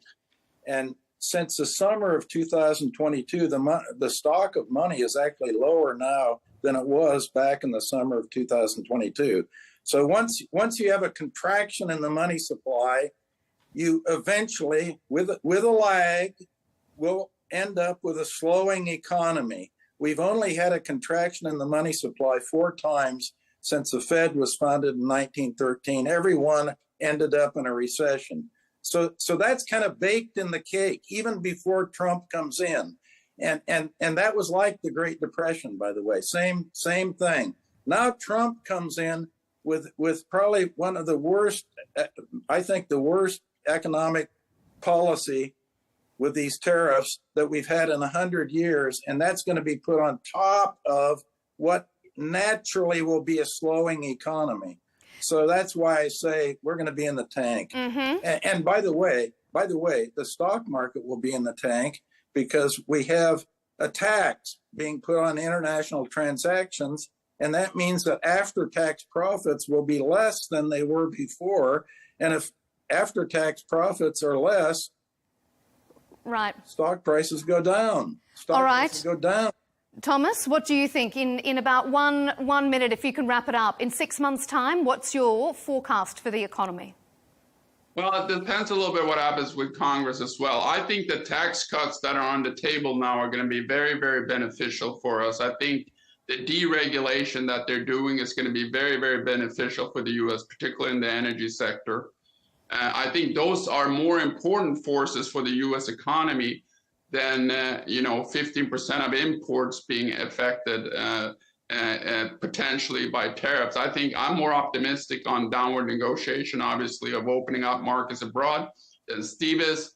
But if that occurs in conjunction, those are positive forces. I do agree with the money supply argument, but I think overall economic policy of the administration gets missed because of all the tariff focus. There's a huge tax cut, or not tax cut, but tax relief of not raising the taxes from the previous tax cuts, but also additional tax cuts coming in, and also an enormous deregulatory effort. I also think that DOGE is doing the right thing and trying to reduce spending. That ultimately has to do with entitlements, Social Security and Medicare and Medicaid, essentially. But they're going in the right direction. We'll see what happens to those kind of issues before I take a stance of it's going to be good or bad going forward. This has been a very interesting discussion. Gentlemen, I'm sorry Okay, Steve, wrap it up fast for us. The thing that Thomas was talking about, the tax bill that's going through, actually it isn't a tax cut. It by passing the tax bill, we will avoid a tax increase. And if that tax bill doesn't pass, we'll have a tax increase. Well, that'll even put us further in the tank if it doesn't pass. So I'm all for this thing passing, because a tax increase is the last thing we need. The tariff tax is bad enough. Gentlemen, we could continue to debate this for another hour, but unfortunately, we're going to have to leave it there. Your analysis, your expertise is so appreciated here on Counterpoints. Steve Hanke, a professor of applied economics at Johns Hopkins University, and Thomas Phillipson, the Daniel Levin Chair of Public Policy at the University of Chicago. Gentlemen, thank you very much. Thank you. And thanks to you at home for joining us here on Counterpoints with me, Melinda Nucifora. Remember to subscribe to Al Arabiya English's YouTube channel and follow us on X and TikTok so you don't miss out on any more of these lively discussions. Thanks for watching.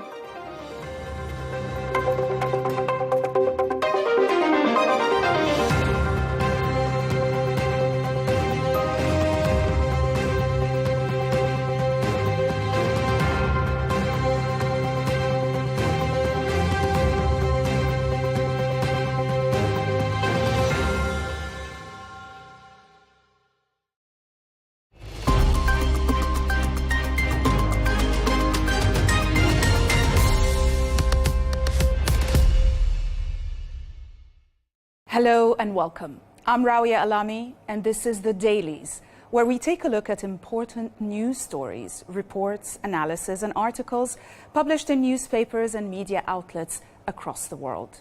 Let's start with the New York Times, which published a powerful editorial today titled "A Playbook for Standing Up to President Trump."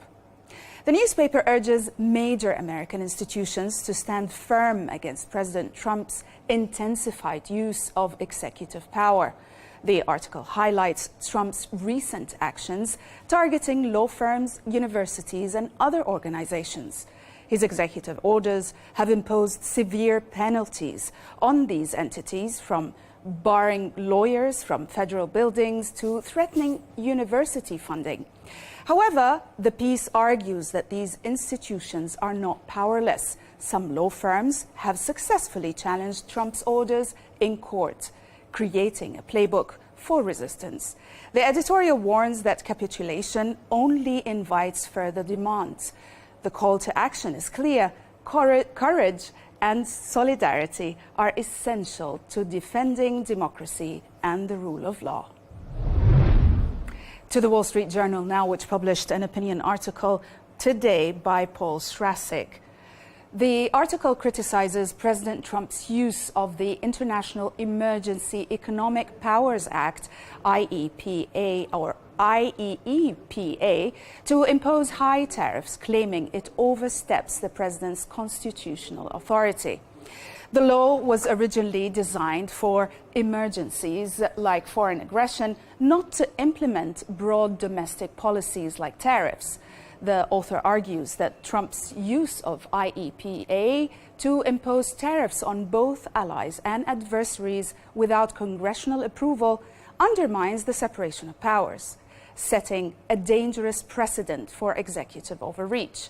The Supreme Court has made it clear that major economic and political decisions, such as tariffs, must be authorized by Congress, not handled by the executive alone. By bypassing Congress, Trump's tariffs ignore this principle, potentially leading to judicial pushback. The author calls for the Congress to reclaim its role in trade policy, or for the Supreme Court to enforce the limits of executive power. Nisreen Malik reflected on the relentless violence in Gaza in The Guardian today. She wrote in her opinion article that graphic images and harrowing testimonies expose a humanitarian catastrophe. She says that despite attempts to suppress or normalize the crisis through censorship and political repression, the brutality defies numbness, she says, and she criticizes Western governments, especially under Trump, for criminalizing protest and silencing dissent, even deporting students who speak out. Rather than extinguishing outrage, these crackdowns have strengthened global solidarity and moral resistance, she says. Malik also argues that what's happening in Gaza cannot be made normal. The horror is too great, she says, and humanity's conscience is resilient to accept it quietly. Protest, witness, and resistance will continue. Le Monde also published an opinion article about the war in Gaza by Jean-Pierre Filieu. The article, as you can see, talks about how in a devastating war, such as the Gaza war, many words now mean their exact opposites, such as victory, humanitarian, and revolutionary.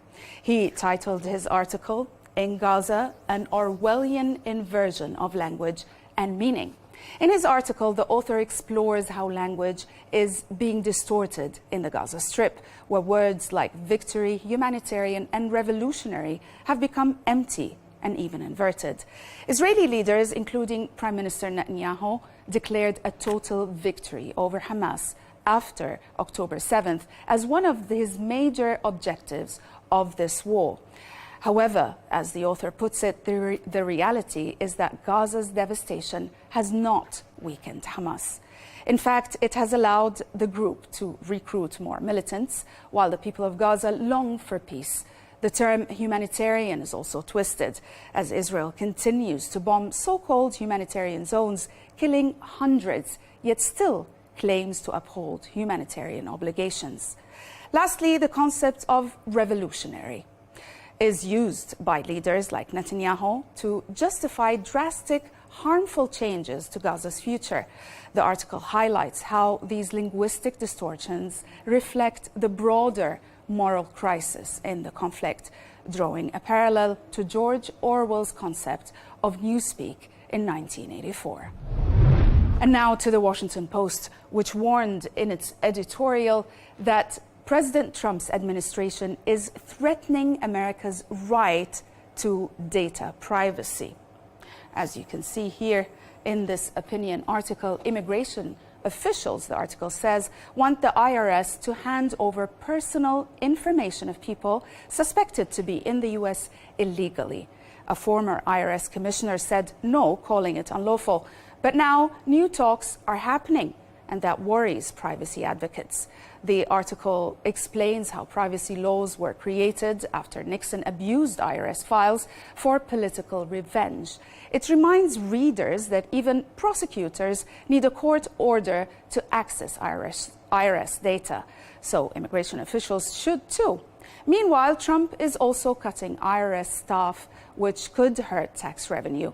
The editorial criticizes other Trump policies like using old laws to deport immigrants without fair trial. It ends with warning that weakening privacy rules for some people puts everyone at risk. The authors urge watchdogs and the public to fight for the right to data privacy. And now moving on to The Times, which published an editorial talking about a surprising shift. Of course, British support, apparently, for a united European military is growing despite Brexit. A new poll shows 59% of Britons, including many Reform Party voters, back the idea of combining UK forces with European allies to deter threats like Russia. That's more support than in France and on par with Germany. The change comes as Donald Trump threatens to pull US support from NATO and Ukraine. His praise of Putin and criticisms of European freeloaders, as he calls them, has shaken trust in America's security promises. In response, European leaders are thinking seriously about building their own strong, independent military. Right now, Europe's defense is scattered and inefficient, with too many weapon systems and reliance on US technology. Big changes are needed, from satellites to nuclear command. The article suggests new funding tools like shared defense bank and calls for bigger UK defense spending. Bottom line, Europe must prepare to defend itself together.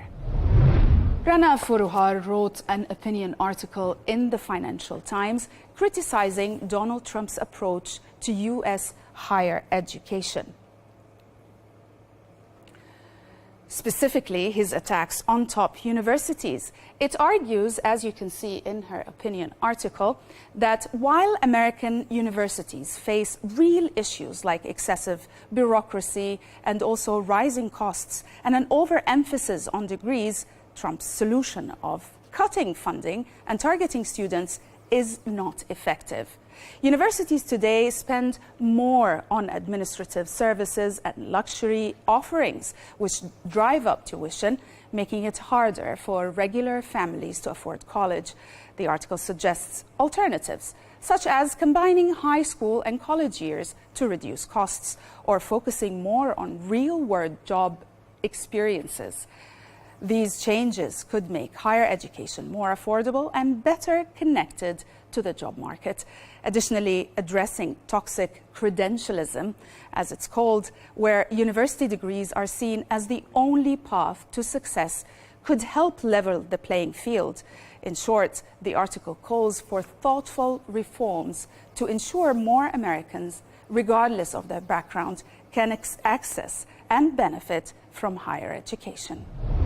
And lastly, Stephen Moore provides an explanation in the Washington Times as to, as you can see, why Democrats hate DOGE. He says that waste and fraud are the currency of Washington. The author turns the spotlight to Elon Musk and his team as volunteers at the Department of Government Efficiency, DOGE, who are on a mission to expose massive government waste. Through interviews on Fox News, they unveil jaw-dropping fraud, like 10 million Social Security checks sent to people over 120 years of age, billions wasted on empty offices, and defense contractors overcharging taxpayers. The article slams both political parties, especially Democrats, for turning a blind eye and even attacking Musk instead of the real problem. The author argues that fraud and corruption have become business as usual in Washington, with politicians enriching themselves while taxpayers pay the bill. The writer calls the greatest robbery in history, claiming that waste fuels DC or the DC machine. In a final punch, the piece compares the political system to a crime thriller where even the supposed good guys are in on the scam. That's it for today. Thanks for watching.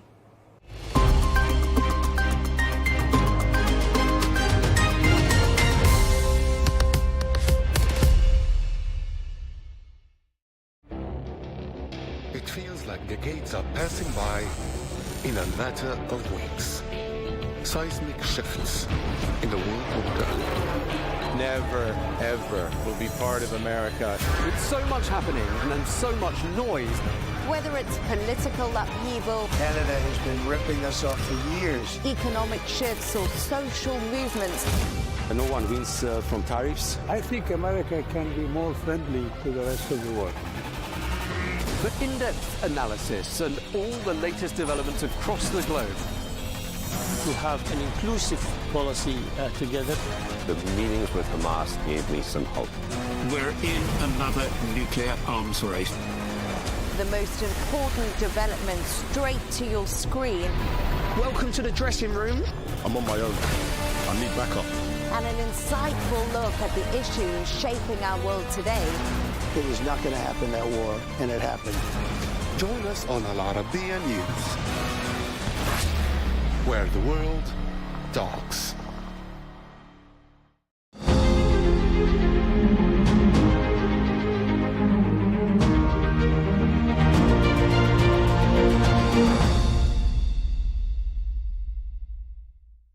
Morgan Ortagus, thank you so much for joining me here at Al Arabiya. I want to kick off by asking you, you've just come out of Lebanon. Is that government moving fast enough? Yes and no. So I will say, first of all, they're dealing with a historic challenge. You know, obviously, the past 10 years have been devastating for Lebanon. The financial crash, the port explosion, and of course, what you've really seen is militias around the country, especially Hezbollah, have a state within a state. Now, I'm incredibly encouraged by President Aoun, by Prime Minister Nawaf Salam. These are people that really care about reform. But, you know, you covered economics for a long time. Lebanon's financial situation is as bad as it gets. I mean, they're in a hole. It's worse than Greece during the financial crisis. These are one of the toughest things that the World Bank and the IMF have ever seen. So I think part of the reckoning is people really understanding just how bad it is. And it's not a good position whenever people in your country can't rely on the banks, right? Or they don't feel comfortable with the banks. So the parliament needs to pass the bank secrecy law, the bank resolution legislation, because ultimately what needs to happen, I mean, there's so much that needs to happen as it relates to economic reform, but you need people in Lebanon to feel safe and secure about putting their money in the bank, because what's happened, what's proliferated since that crash is a cash-based economy. And cash-based economy fuels bad actors, corruption, terrorism financing. And because of that, you did see, unfortunately, Lebanon was gray-listed at the FATF. So what I think the new prime minister has done is to put together an excellent cabinet. I mean, these are people, and I met them. First of all, everyone came in. They didn't have a party affiliation. And they swore not to run for the election next year in the May 26th election. So it was people that were coming just to try and help turn their country around.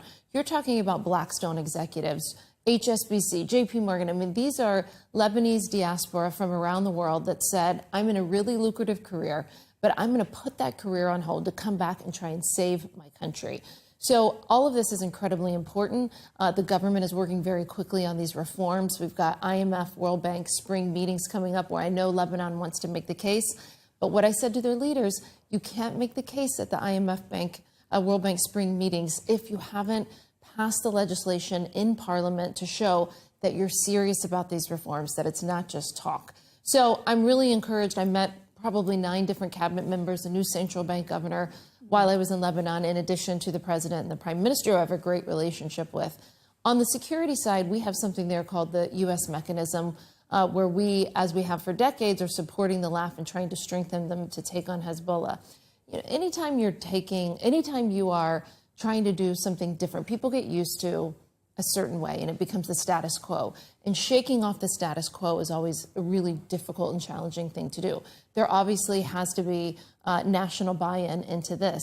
And that's why you saw President Aoun say in his inaugural speech that the only arms were going to be that of the state. The state would have monopoly on the arms. The state would provide security. The state would provide essential services in the south of Lebanon and not Hezbollah for those people. So we are asking and we are demanding and hoping for generational change in Lebanon. What we are asking of them is not easy, but if they don't do it, they won't save their country. And ultimately, decline is a choice. So they can choose to decline even further into the abyss, or they can choose this once-in-a-generation moment to take their country back.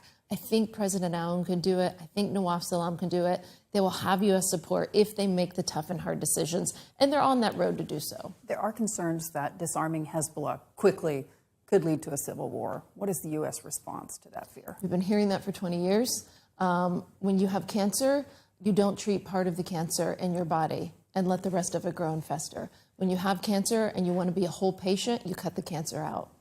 In your mind, is that something that you're worried about? Of course, right? I mean, this is a designated terrorist organization with a lot of American blood on their hands. They've been degraded, though. Absolutely. Ultimately, this all comes down to the Islamic Republic of Iran. You know, remember that the devastation, part of the devastation that the Lebanese people face today, especially in southern Lebanon, was because of Iran and Hezbollah. The government of Lebanon didn't want to go to war with Israel. It was on October 8th, 2023, that Hezbollah in Iran decided to get into the war, which ultimately led for catastrophic consequences for the people of the South. And there's Shia villages, Christian villages down there. These people deserve a lot better. They were forced into a war that nobody wanted to be in, and their livelihoods and their homes and their communities were destroyed because of it. So I hope that they will make the choice to cast off people who only want war with their neighbors and instead to turn to a brighter future. And the Lebanese armed forces, how do you feel about their ability at this point to secure Lebanon, internally and externally? They have every ability to do so. I mean, the United States has provided support, training, and equipment for decades. We continue to do so. We've even added military advisors on the ground in Lebanon. It is not a to those who say Hezbollah is needed to protect us, the response would be crazy. Right? No, the LAF can do it. And by the way, if we've been providing assistance for several decades and they couldn't do it, then there's a problem with their U.S. assistance. So I've never believed the argument that they can't do it. They have the capability. They just need the political will. Talk to me a little bit about this part of the world. We're here in the UAE, Saudi Arabia as well. These are two countries that the U.S. wants to be involved in the stabilization of Lebanon. But can they do it when oil prices are below $65 a barrel? First of all, I think it's so great to be back in the UAE. I love being here. It's sort of, I exhale when I land in Abu Dhabi or Dubai. So I'm grateful that they have me back in here and speaking at an important conference. You mentioned the Trump administration. I should say that these are some of our closest allies, closest friends and partners in the world. And that's important. You know, one of the first I believe the very first phone call President Trump made was to the Crown Prince of Saudi Arabia. We've already had the UAE National Security Advisor visit the United States. We're in constant contact and communication on a variety of issues, Lebanon, Syria. Obviously, UAE made the groundbreaking and really courageous choice to be a part of Abraham Accords and to lead that effort. So the Houthis in Yemen. I mean, what's great about UAE and Saudi Arabia is there is not a challenge in the Middle East that we don't look to solve together. I mean, I never look, even in Lebanon, my first calls are to Saudi and UAE and Qatar, and I'm saying, where are you on this issue? Here's what I think. Here's where the United States is. Where are you? Can we do this together? Can we work on this together? In fact, we sent together UAE, Qatar, the United States, Kuwait, and Saudi Arabia. We sent a note to Lebanon that said, if you'll enact these reforms, we'd be happy to host something for you on the margins of Spring Bank Fund meetings. I say that to say that we're going to continue to move in concert together on all of these challenges in the Middle East. You know, in the Trump administration, we understand that we're putting Americans first. We're putting what foreign policy is best for the American people first. And part of the way that we do that is understanding that we don't necessarily have the right prescription for every country in the world. We're focused on saving our own country. So in the Trump administration, we really work with our Gulf partners in order to help solve these big challenges. It's an excellent relationship. It's some of our closest relationships in the world, and I'm really proud to be a part of it. So lower oil prices great for U.S. consumers, but not great for this part of the world. How worried are you about essentially causing struggle in these countries? Because at the end of the day, these are regimes in the United Arab Emirates and Saudi Arabia that still rely dramatically on the price of oil. They do, but listen, we have a really close partnership. You're not worried about instability? I'm not worried. As a result of the administration's policies? We have a close partnership, yeah. No, I'm not worried about that. In terms of projecting foreign influence, though, it's difficult for them to do that if they don't have the money coming in. They are incredibly wealthy nations. I think they're going to be okay. They're worried. They're worried about the administration's policies with regards to global markets. Is there going to be a recession? Can you assure them that that isn't the case?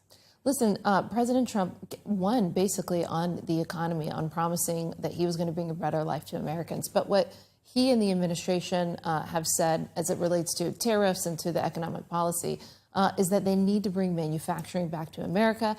And they need, and the president wants to have reciprocal relationships around the world. I think that's a very common sense thing. If you go to the average American and say, should we be doing business with X country who tariffs the United States way more than we do them? Reciprocity, I think, should be a fundamental principle of our foreign and economic policy. So, the president's been clear that sometimes, I think the way that he phrased it today was that sometimes you have to take medicine in order to fix the patient.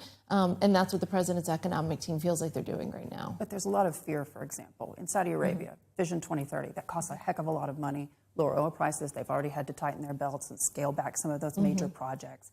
If this economy, this global economy, becomes a recession, that's bad for your biggest partner in the region. Yeah, we think that that we are right setting a lot of problems, a lot of challenges that the U.S. economy had. I'll certainly let the president's economic representative speak for his trade and tariff policy, but as it relates to our relationship here in the Middle East with our Gulf Arab partners, I don't think it's ever been stronger than it is right now under the Trump administration. There's a lot of cohesion, a lot of work together. If they have concerns on anything related to the president's export policy, tariff policy, economic policy, they will express that to us directly because unlike the previous administration, we don't go, months or years without talking. We talk almost on a daily basis. So regional instability is not something you're concerned about? Well, listen, we've had a lot. We inherited probably the worst regional chaos in years. I mean, in many ways, in a generation. I mean, we inherited hot wars all over the planet, right? A hot war between Russia and Ukraine. Obviously, even before President Trump was inaugurated, the Biden team allowed Steve Witkoff, my boss, to go to Doha to negotiate to get some hostages out, which was huge, right? That we were able to help get that ceasefire and to bring some hostages home. And we want to bring the remaining hostages home. So we were, listen, here's how I've described it. We were handed dumpsters on fire, and we've been trying to fix it. So am I worried about regional instability? Well, that's what we inherited. What I'm not worried about is our ability with our Gulf Arab partners to be able to solve those problems together. We have big things that, that we walked into. Another one is the Islamic Republic of Iran. UNSCR, UN Security Council Resolution 2231 expires this year in October. And then the JCPOA, what was left of it at the UN, goes away. Iran has been in defiance of the JCPOA for 3 years, and no one's done anything about it. They've been enriching at a minimum of 60% since, I think, April 2021. And in spite of that, President Trump reached out to Iran. They responded. What's the next step? We'll see. The president needs to determine if and how and when he wants to go into negotiations. He's extended the hand of diplomacy, but I think he has made very clear that what we're not going to do is get into the Biden trap, where you do indirect talks that last for years and the Iranians just string us along. Not happening under this administration. If we're going to have talks, they need to be quick. They need to be serious about dismantling their nuclear weapons program. We will absolutely extend the hand of diplomacy and be willing to talk. President Trump loves to get a deal. He's a deal guy, right? That's what he's always excited about, when he can get a deal. But the deal has to not be where we're getting played. And we think under the Obama administration, during the JCPOA, and under the Biden administration, all Iran has done is to sort of hold their nuclear weapons program hostage. And they got nowhere. And in fact, you know, they're in violation of basically every IAEA standard that you could be. They're like I said, they're enriching uranium at record amounts. I mean, we are in an incredibly dangerous place with them. But we don't want it to be that way. President Trump has clearly said he wants a peaceful future for both countries. But we're not going to be extorted the way the Biden administration was. Morgan, it's wonderful to see you here in the UAE. Thank you for joining Arabiya. Thank you.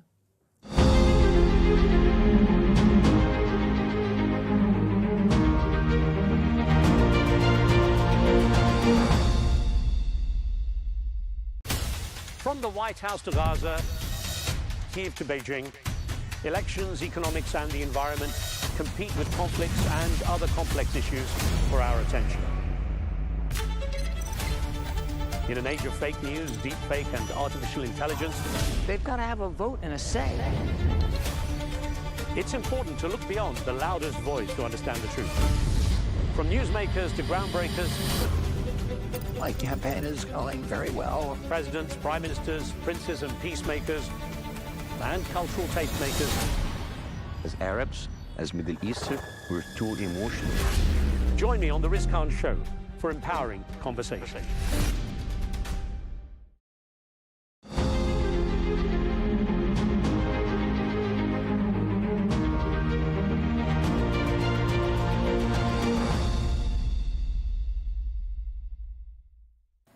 Hello and welcome to this special interview on Arabiya News. I'm Joanne Saria.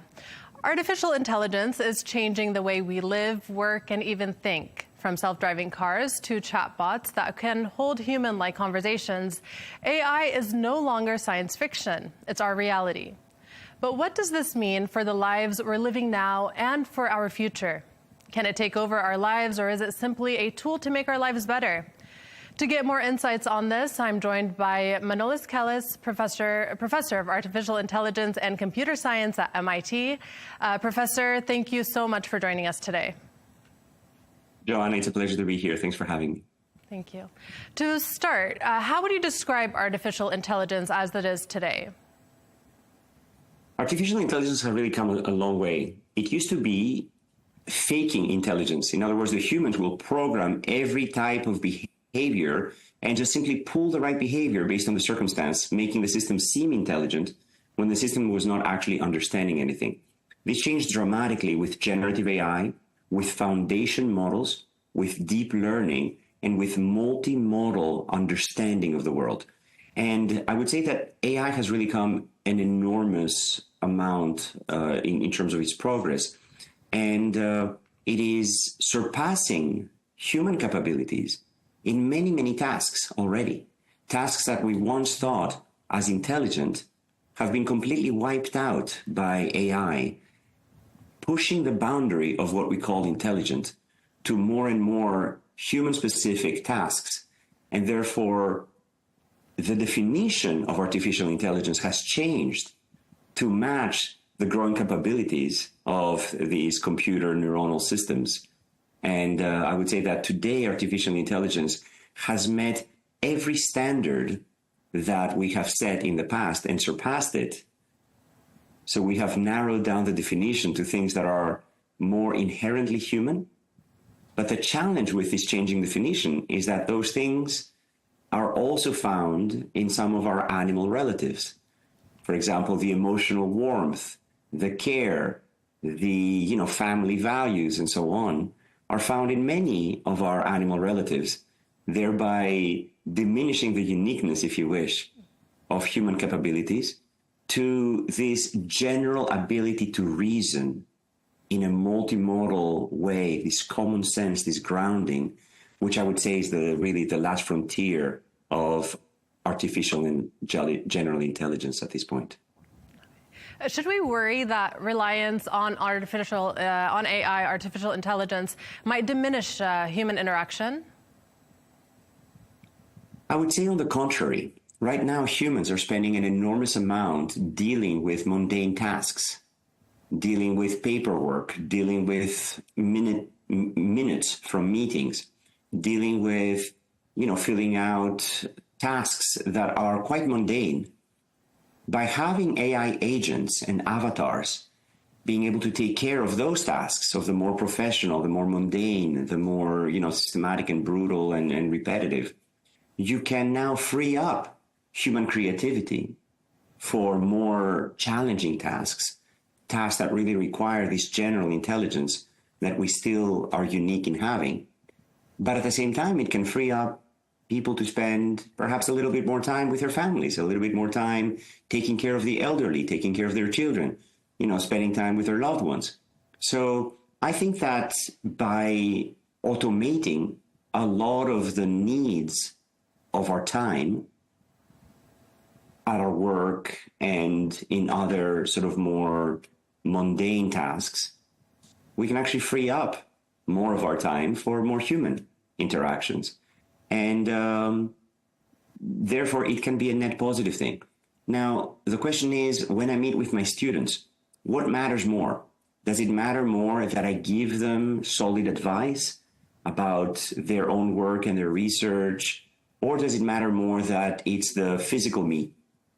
Because if I train an avatar based on thousands of hours of interactions with my own students, and it is able to give very good advice that can sort of untangle them in their own research based on whatever problems at hand, based on my own thinking and philosophy about how we do research, and my own advice that I've given to many other students before, and it's able to pull this advice selectively for the problem at hand, then one could argue that I'm limiting human interaction, but one could argue also that I can be available for hundreds of students instead of the small number that any one professor can supervise at a time. So it's a trade-off. So would you say AI has the potential to enhance human values, or could it risk eroding them? This is also a very, very interesting question. Basically, I believe that AI can help us overcome some of the evolutionary impulses that we have. Humans have evolved from our relatives that are still around us. Like basically, we share many common principles with all of the animal kingdom. These principles are of survival, of nutrition, of reproduction, of protection of our kin. And these can manifest in beautiful ways, but this can also manifest in wars and brutality and killing and aggression and jealousy and all kinds of these values that as humans we are constantly trying to overcome. So this evolutionary origin of humans and these evolutionary principles that have led to the survival of our species are unfortunately ingrained inside us, and they are unfortunately limiting our behavior to some more impulses and urges that sometimes we're not very proud of. And the growth of our neocortex, the frontal cortex that is able to sort of be a more reasoning part of our brain and control the limbic system, the subcortical parts of our brain, is something that we have been valuing and rewarding through the Renaissance, through these human values of altruism, of taking care of not just our immediate kin, but appreciating all humans, regardless of their religion, their country of origin, their political affiliations, and so on and so forth. So I believe that AI can continue this move towards the more intellectual, towards the more pure values that we value as humans. And the question is, will the AI feel it, or will it just pretend? And my answer to that, it might not matter. Do you prefer a doctor who will do absolutely the right thing and pretend to be empathetic? Or do you prefer a doctor who is more empathetic, but sometimes will make mistakes and do the wrong thing? And similarly for a professor, or you could even say for a parent. Does it matter if your parent absolutely loves you, if they're never there and they're never able to provide any of your needs?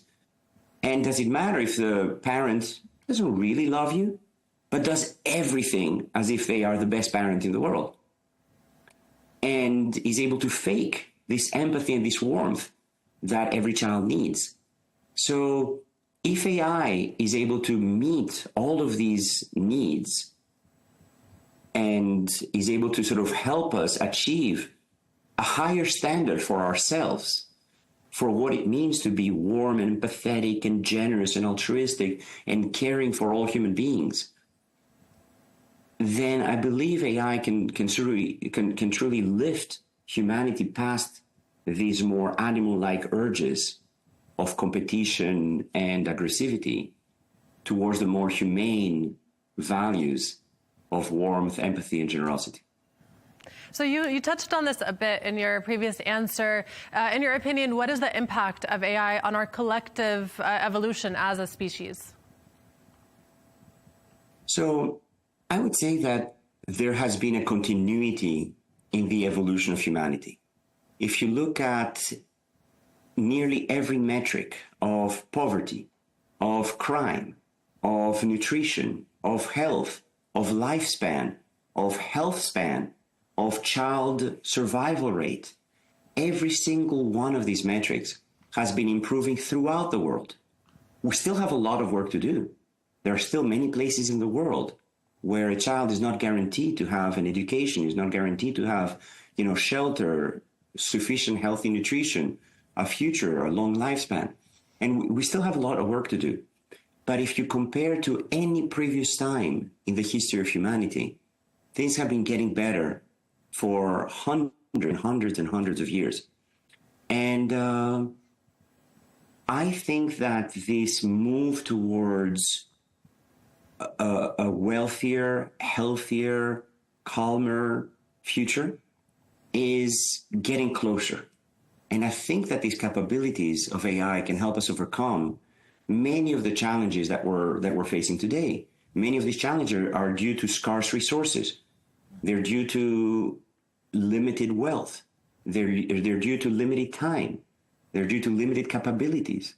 And I think if every child grows up with an AI assistant, a tutor that is able to guide them intellectually, emotionally, strategically, making the right decisions, being always kind, always patient, always generous, always guiding them and nudging them in the right direction, I think that this can transform education. Instead of having every teacher be required to know all of the human knowledge that every student in their classroom will need, which is nearly impossible, because some of those students might be geniuses, might be able to surpass their teachers tenfold, 100-fold, and therefore limiting what the student learns to whatever the teacher knows limits the maximum capability of the students. If instead you empower the most caring and empathetic and warm teacher, the most curious, the teachers who are willing to sit alongside the students and learn with them, and instead of the student asking the teacher the question and the teacher saying, oh, that's outside the course, or, oh, we're not going to cover that now, or, oh, this question is not something that we should address. Instead, if the teacher says, wow, that's a great question, let's sit down together and learn about it. And if the teacher has the same curiosity, then that opens the realm of teachers to not just the people who have the most knowledge, but to the people who are willing to sit along with the students and learn with them. And then suddenly we can have many, many more teachers. And we can augment these teachers with AI tutors who can help the students learn and surpass their own teachers. So as I'm sitting and learning with my children, this is exactly the attitude that I have. Where I'm like, well, here's what I know about this, but let's find out a lot more. And there's countless resources on YouTube, with videos online, on Wikipedia, with articles, and of course with ChatGPT and all of these other AI avatars that are able to respond to very detailed questions hey, this and that don't make sense together. Why? And you're not going to find an article already written on the internet for that. But having an AI tutor, an AI chatbot, an AI avatar, an AI agent who's able to interact with both the teacher and the parent and the student, I think will basically lift us across the world. So I think that there's, of course, a lot of misery. There's a lot of challenge. There's a lot of struggles. There's a lot of war and tension in the world today. But some of that can be alleviated by lifting everybody up, by teaching from an early age kindness and generosity and altruism, but also pushing for excellence, bringing the best out of every student, helping every student achieve their maximum potential. I think it's something that I'm really, really looking forward to. So how do you see AI affecting our personal lives? So whether at work, for example, or even our own relationships? I see it changing every aspect of our lives. At work, at home, with our children, with our parents, with the elderly. Imagine if every elderly person sitting in a nursing home had an AI avatar with face and, emotional reactions and voice and kindness and warmth to sit with them and chat every day.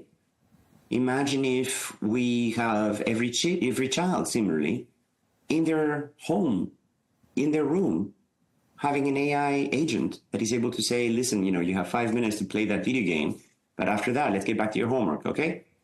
And, encouraging them and nudging them again in the right direction. There's, of course, a lot of sci-fi movies that are painting the worst possible scenarios with AI, where AI is like invading every aspect of our privacy and controlling us and manipulating us for its own benefit. But this is a lot of anthropomorphizing of AI. This is projecting a lot of our evolutionary quirks that got us where we are. These, egocentricity and this, self-preservation and this competition and this sort of protection of kin at the detriment of others that were absolutely necessary to our own evolution and to us making it so far. But AI doesn't have to have these needs. AI doesn't have a self. AI doesn't have this evolutionary strive for survival, for domination, for ruling, and so on and so forth. And it is up to us to choose whether we want to program it into the AI or not. But it's not going to come up with it on its own. If we limit the capabilities of AI systems to answer tasks that are provided by humans, then the only thing that we need to worry about is the humans. And of course, the question is, well, won't humans use AI for malicious goals? The answer is absolutely yes.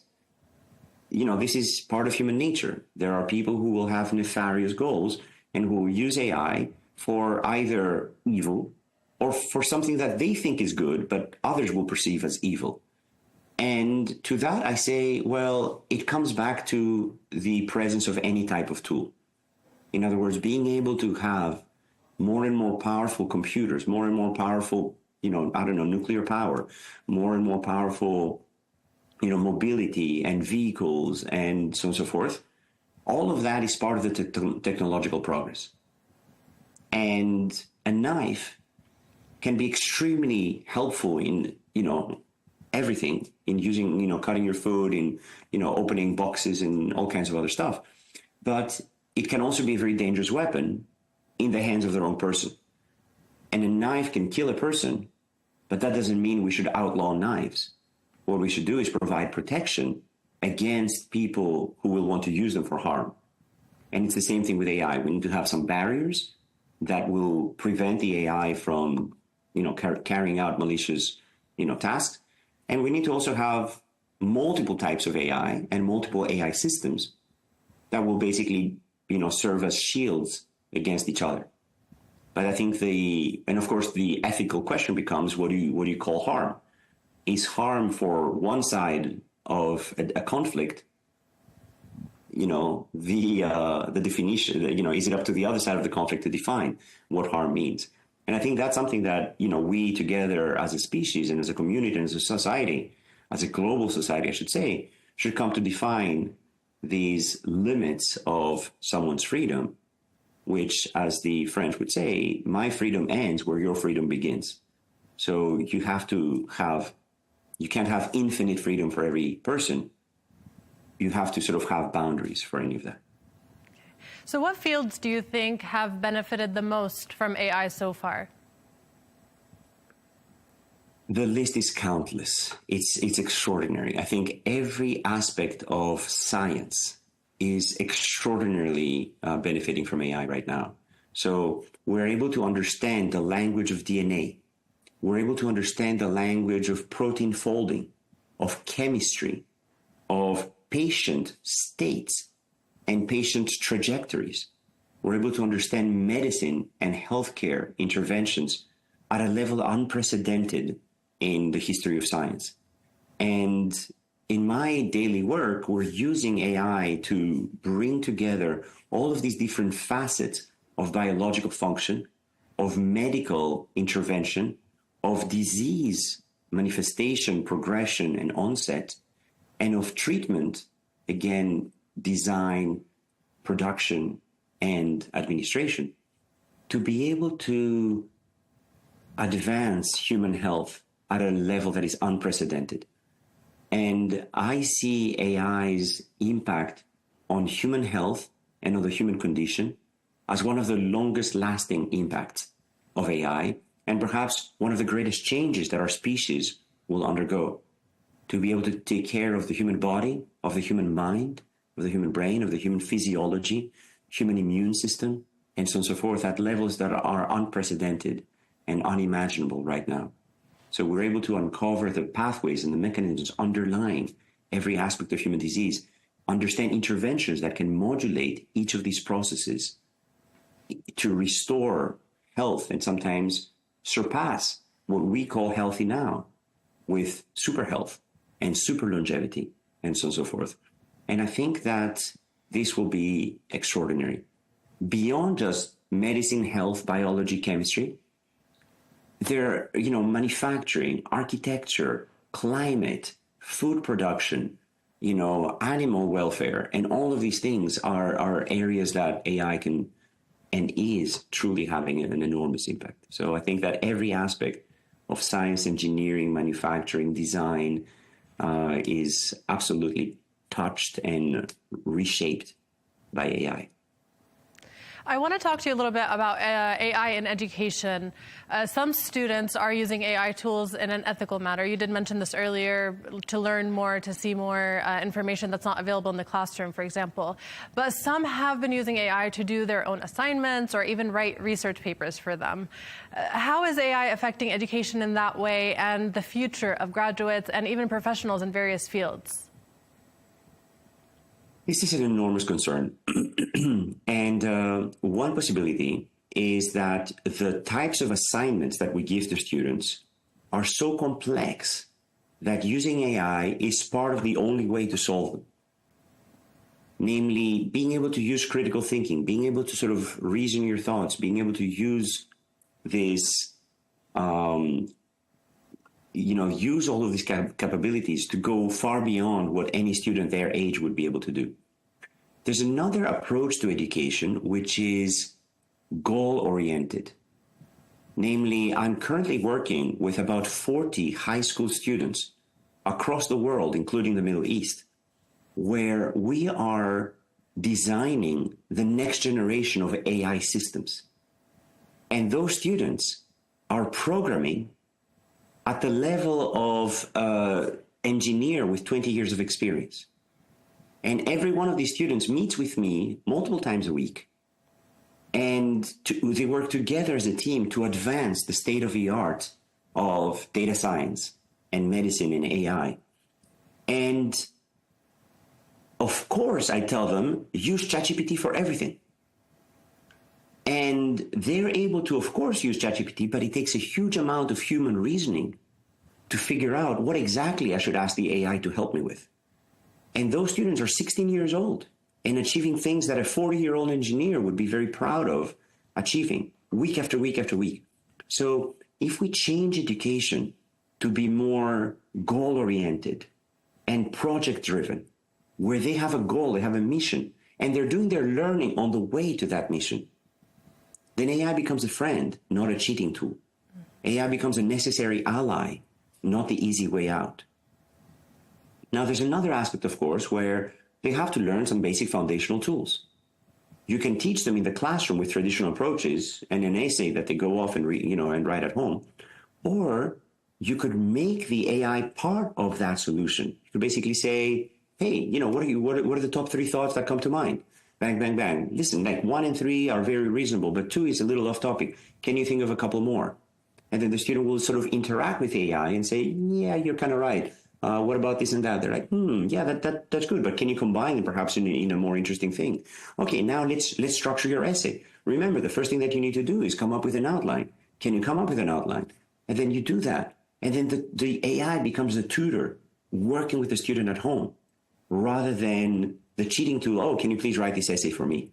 And then the student needs to submit as part of their homework the entire transcript of the interaction that they had with the AI. So that the teacher sees that it's not just, hey, can you please write this essay for me?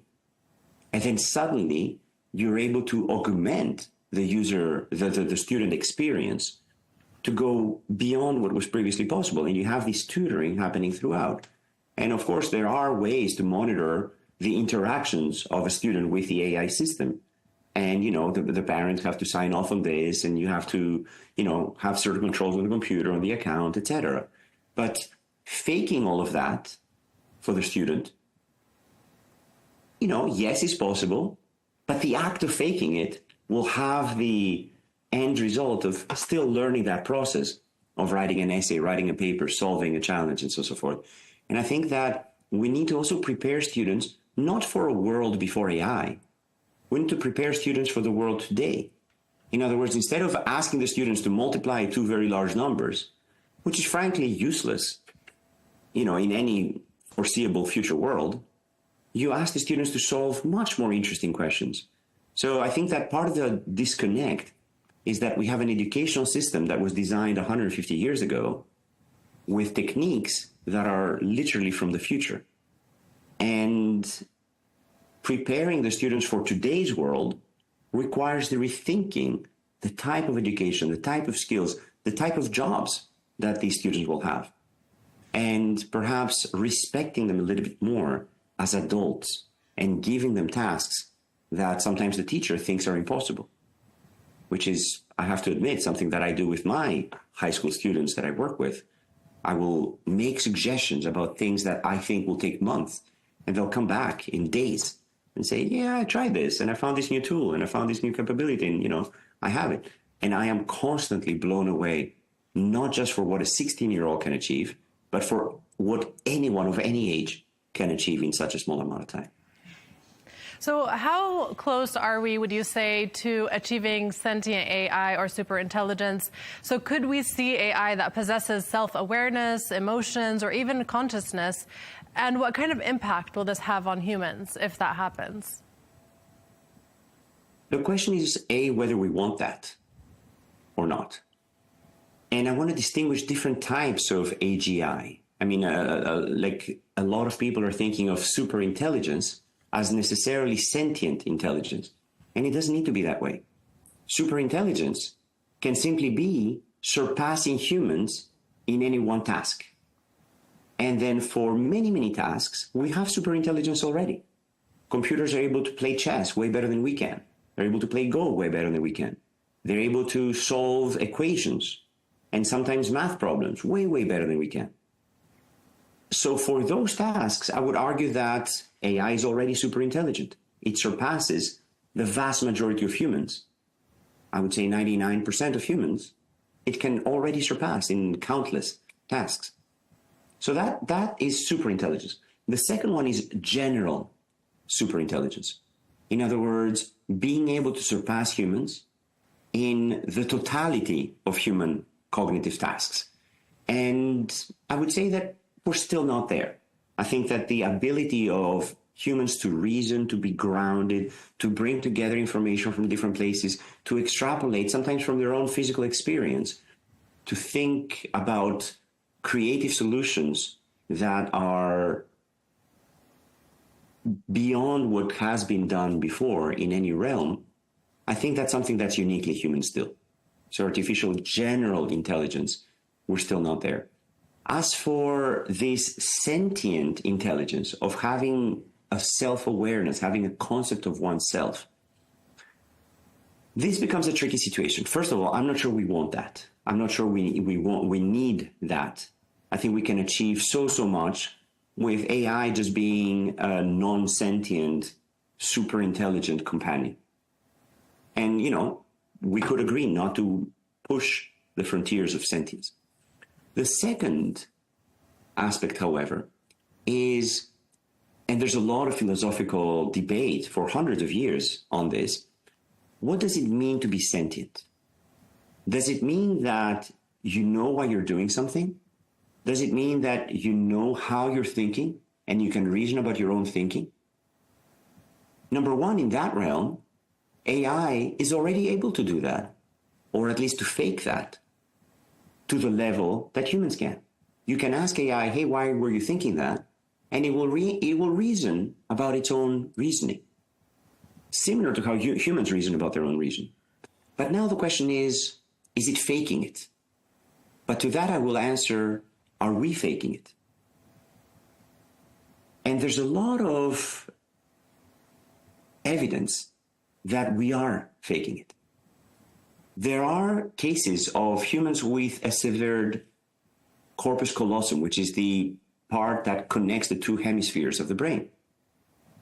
When we say about our frontal cortex or about, you know, nearly every part of our brain, of our neocortex, is actually there twice. And if you sever the connection between the two halves, each one can reason somewhat independently. And you can ask a patient by showing them, closing one eye and showing them a piece of paper that says, go get a beer in the fridge next door. And then they go and do that. But on the way back, you close the other eye and you now ask them, why did you get the beer? They will say, oh, I was thirsty. So you can think of the brain as an employee who never wants to be caught not knowing, who will make up a story to explain their own behavior. And sometimes is faking that self-awareness. How many times have I gone into a room and picked up the wrong object and come back, continue doing tasks, to only then remember, oh, no, I need this other thing. And then I go back and get that other thing. So our brain will very often make up stories that will explain our world around us and sometimes the world inside us, the actions that we're taking, without being fully on top of things. So maybe we're faking it, and maybe the AI is faking it, and maybe that's fine. And again, philosophers have argued a lot that I know I'm conscious, and you know you're conscious, but you have no idea whether I'm actually conscious or I'm just faking it. And I have no idea whether you're actually conscious or you're just faking it. And again, it goes back to this whole, what is self-awareness? And can we ever be truly self-aware? Can a particular neuron reason about its own reasoning, or can it only reason about the reasoning of other neurons? And so on and so forth. So there's a lot of philosophical dilemmas. We might not even want to get there. And in some cases, the AI can already fake reasoning. And because of all of these layers upon layers of abstraction that modern billion parameter systems are able to have, it is possible that consciousness may have actually appeared somewhere in those neurons, or at least some primitive form of consciousness. Frankly, the same way that consciousness has evolved inside our own neurons. Consciousness is not some magic thing that like sits above our head. Consciousness is somewhere in our brain. And the question is, what is the basis for human consciousness? Where, what group of neurons is responsible for that, and what are they doing? And maybe they're faking it, you know, just like the machines are. So you mentioned you think that AI has already surpassed human intelligence, at least 99% of it, you said. So Can it get to the point where we lose control over AI? And if that happens, what might be the consequences? So let me be clear. I did not say that. I said that for many tasks, for many specific tasks, it has surpassed human intelligence, namely human capabilities for that one task. So I want to be very cautious there because I didn't say that it has surpassed human intelligence. However, for many of these tasks, it is superior to our capabilities. Did humans stop playing chess? No.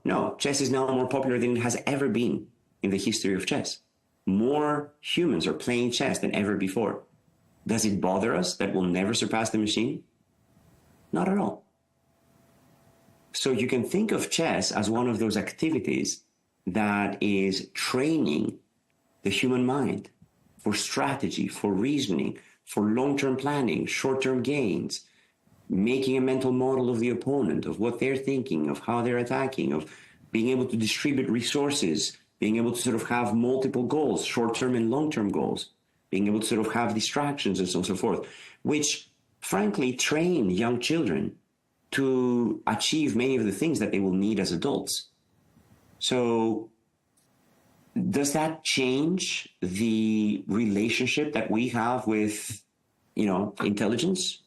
No, we're perfectly comfortable calling a child intelligent, even if we know that machines are way more intelligent than are at those tasks.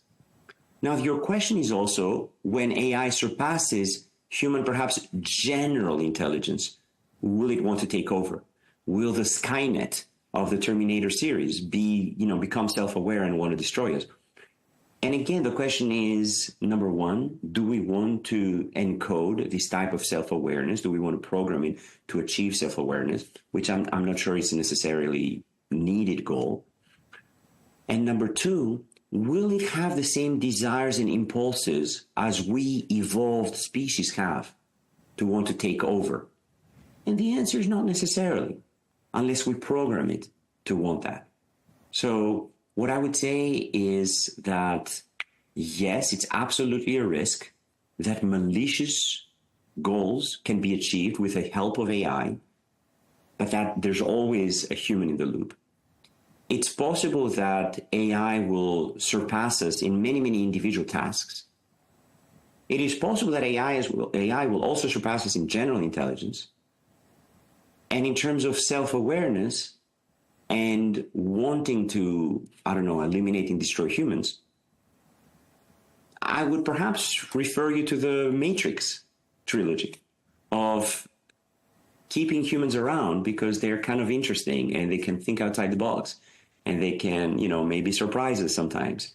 And these syllogisms that Agent Smith has, speaking with Neo, about the machine, trying to figure out what it is that humans really want. And it comes down to that choice of, humans. But again, there's philosophical discussions about whether we truly have choices or whether those choices are in fact the result of circumstances, whether you can predict human choices in the short term, but you can't predict them in the long term, whether by the time we're consciously making a choice, our brain has already chosen and we're just executing that choice. So anyway, there's I think a lot of philosophical debates. I don't have all the answers, and I don't think any of us has all the answers about where this balance lies between humans and machines in consciousness, in the goals, in volition. Maybe the desire to take over is not necessarily a product of evolution. Maybe any sentient entity sufficiently powerful will decide that humans are a nuisance and they're not even entertaining, like Agent Smith would think. And, maybe in order to answer all of the questions in the universe, the AI will need to eliminate humans first because they're, standing in the way. But I can imagine a scenario where after it has conquered all of humanity or enslaved them or sort of created the Matrix, the AI basically realizes that, okay, now I know every answer in the universe. I am kind of bored. I wish that humans were still around. So anyway, we're many science fiction movies away from this. And I think that in the near term, AI can be a force for good. I think that super intelligence in so many tasks is absolutely a goal of my research, a goal of many people's research. And I think it will be needed to elevate the human condition to levels that we have not previously reached. I think that it will allow us to achieve perhaps levels of empathy, of generosity, of altruism that we have never before seen, levels of education, of growth, of kindness, of taking care of the elderly and of our loved ones that, again, have never been before achieved. And I think that having an AI assistant for every working professional, having an AI tutor for every student, having an AI, co-teacher for every classroom, I think will be a net benefit for all of humanity. We still live in a world of limited resources where, energy is not infinite, food is not infinite, space is not infinite, resources are not infinite. And therefore, human conflict continues. And there are, unfortunately, still so many struggles in the world.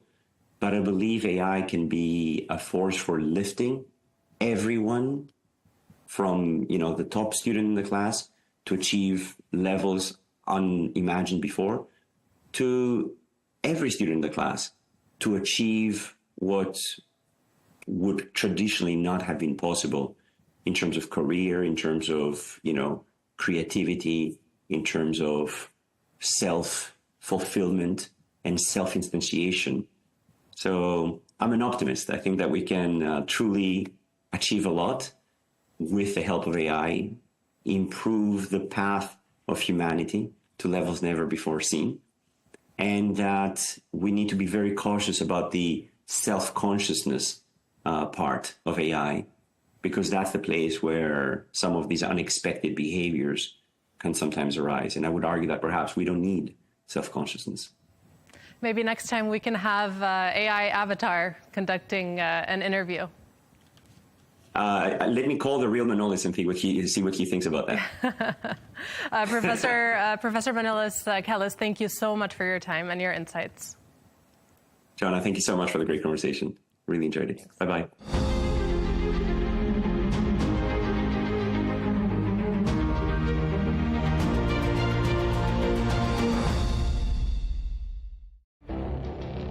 It feels like decades are passing by in a matter of weeks. Seismic shifts in the world order. Never, ever will be part of America with so much happening and so much noise. Whether it's political upheaval, Canada has been ripping us off for years. economic shifts or social movements, And no one wins from tariffs. I think America can be more friendly to the rest of the world. The in-depth analysis and all the latest developments across the globe. To have an inclusive policy together. The meetings with Hamas gave me some hope. We're in another nuclear arms race. the most important developments straight to your screen. Welcome to the dressing room. I'm on my own. I need backup. And an insightful look at the issues shaping our world today. It was not going to happen, that war, and it happened. Join us on Arabiya News, where the world talks.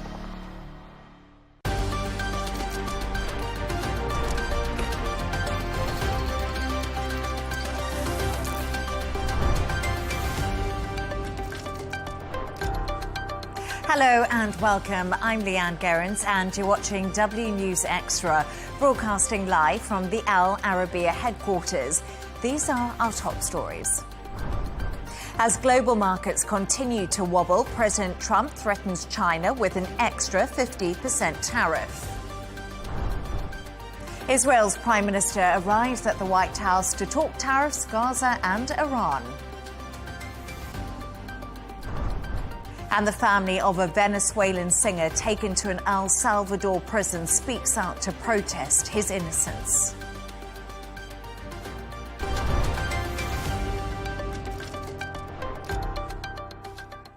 Now to our top story, and President Donald Trump has threatened an additional 50% levy on China if the nation does not row back on its 34% retaliatory tariff. Trump sent a message to Beijing telling them they have until tomorrow to remove it. It comes as the US stock market took another dive in early trading before rallying a little while later.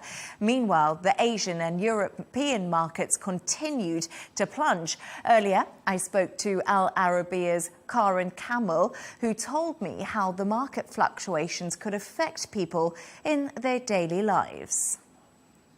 This is not good for anybody. The effect on the average person will inevitably be an increase in prices, an increase in inflation. What that also could mean further down the line, obviously goods will be more expensive. Somebody buying a toy at Walmart in the United States will be paying more for that. Somebody here in London will find that everyday items are more expensive. That will be across the board. Something else that people will feel, maybe you don't invest in the stock market, but a lot of people have a pension. If people check their pension today, they will be pretty upset at what they see. Maybe pensions are invested on the long term, but if you're retiring pretty soon, it's not good news for you. And the final thing to say is that the global picture will change if you're thinking about taking out a mortgage or depositing money in the bank you're hoping will earn you interest, or indeed taking a loan.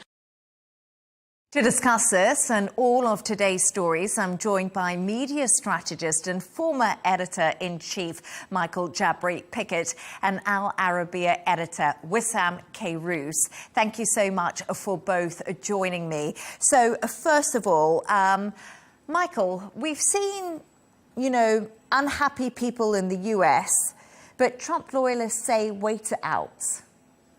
So, I think he's saying that for the benefit of the people who are 100% with him.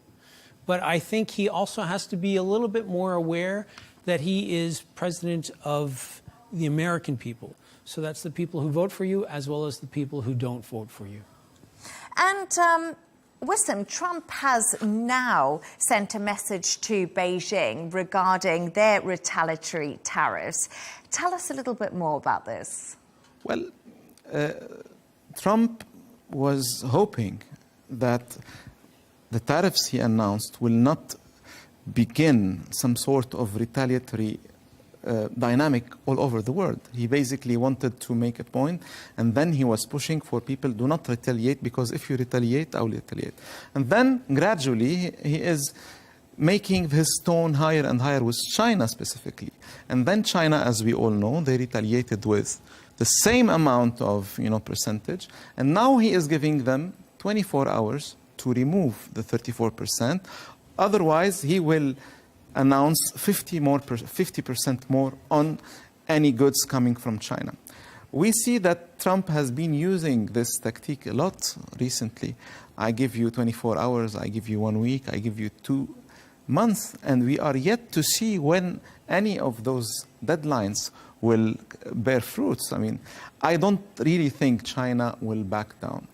I think the dynamic is quite dangerous. I think, excuse me, No, I think he has this idea that he wants to dominate everyone. He doesn't just want to win. He wants to make sure that he is so far ahead of the competition when it comes to everything. Some would say that it's a little bit of bullying. I think that he sees it more as, I'm just more dominant than you, I have more power than you, and I'm going to do what I can within my power to make sure that you understand that I'm the one that's in charge here. But what I find interesting is we did see the president just a few hours ago at the White House. He was giving a press conference, and that was for the LA Dodgers, and he didn't touch on the tariffs at all. But it's causing this huge global meltdown.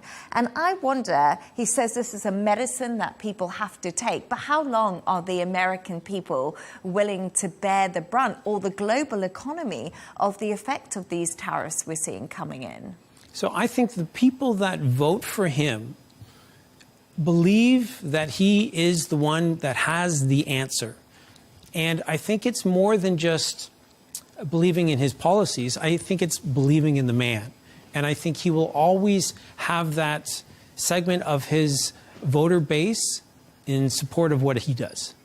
Yeah, I mean, of course, his base is very solid. People who voted for Trump are Trump diehard, but at the same time, when they will see their lifetime savings dwindling in the stock markets and the pension funds, how much of this faith in the man will remain? Let's not forget, in 2-3 days, the markets in America has lost in the world, something like more than $10 trillion. What benefits would ever come from the tariffs to America that would be more than this? But we know the stock markets, they will go down and up. So we know that Trump has a conviction. He believes what he's doing is changing the dynamic for his country, it's changing the world. Basically, Trump and people around him, it's basically one of the very few things that Trump really believes in, tariffs.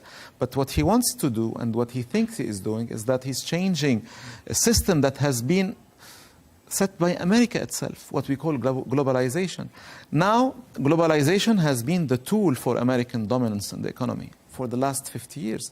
And apparently when some in America felt that this very globalization is not anymore to the benefit of America, decides to kill it. I mean, this is basically, to make it simple. I do believe that while everybody's talking about the economy, he's playing a completely different game.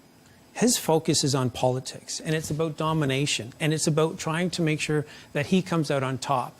So while everybody who is speaking about this is focused on the economy, he is not focused on that. He's focused on something that to him is more important, which is the game of politics. And he's making sure that he's the one that's coming out victorious.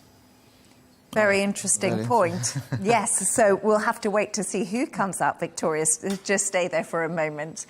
So as stocks continue to wobble, anti-Trump protests have taken place across the US.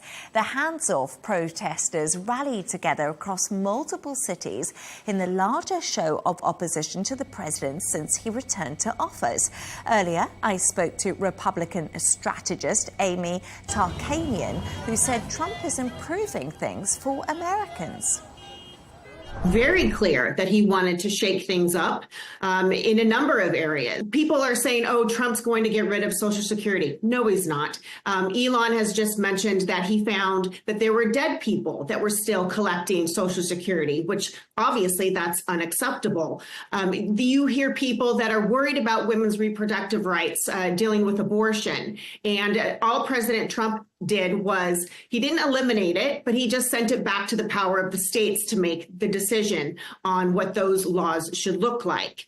And so, you know, he is not removing things. He's actually just refining things.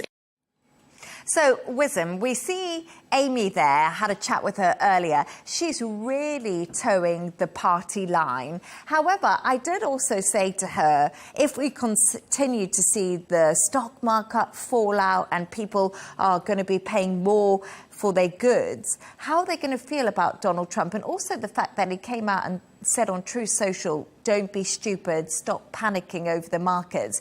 And she made out that his tone wasn't really correct. What are your thoughts on what we're seeing happening?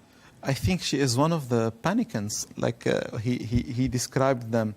I mean, he has a problem, Trump, with those who are with him, but who have doubts. And honestly, any decent, thinking person has doubts. It's a big bet. I mean, people, like she was talking, they have their lifetime savings. People in the Republican Party, those who voted for Trump. So panicants is what he describes of people who are panicking when they see what's happening. He also invented another word for Republicans in name only. He called them rhinos. So basically, Trump wants their loyalty till the end. Trust me. And to be honest, he has the loyalty of a lot of Americans. But when too much is too much, we'll have to see about that. And I think it's the bet of his lifetime. It's a big game. It's a zero-sum game like all his games. But this time it's huge, I think. How do you kind of react to that? Do you think that these protests, in a way, and the demonstrations we're seeing is kind of the beginning of the discontent? Like, people are now realizing what they voted for? So I say no.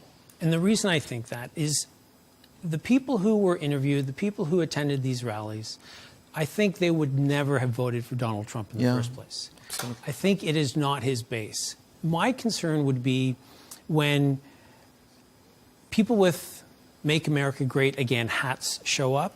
That's when I think maybe there's been a shift in the tide. But until then, I don't think he has any interest in those demonstrations. They can grow, but I don't think that he's concerned about who's going to be attending them until it's the people who would have voted for him. I have to agree with Michael. Honestly, of course, these are big demonstrations, but we know America is so divided. It's the biggest divide since the Civil War in America. So it's not really surprising to anyone to see people on the streets. But I don't see in it any tangible democratic threat for Trump. And the people who are on the streets, they are very clear politically. They are on the left, on the very left, with all their signs. And they are not really talking about what we are talking about. They are talking about the main issues of them, about climate change, Palestinian flags, reducing the government, things that obviously have made those who voted for Trump vote for Trump. So, and I would, excuse me for interrupting you, I would also have said that they probably would have had those demonstrations even before, even if no tariffs had been announced. Yeah. They were out there protesting Elon Musk yes. as much as they were, I think, protesting Donald Trump. Yeah. So it's an accumulation of things that they're not happy with coming from that side.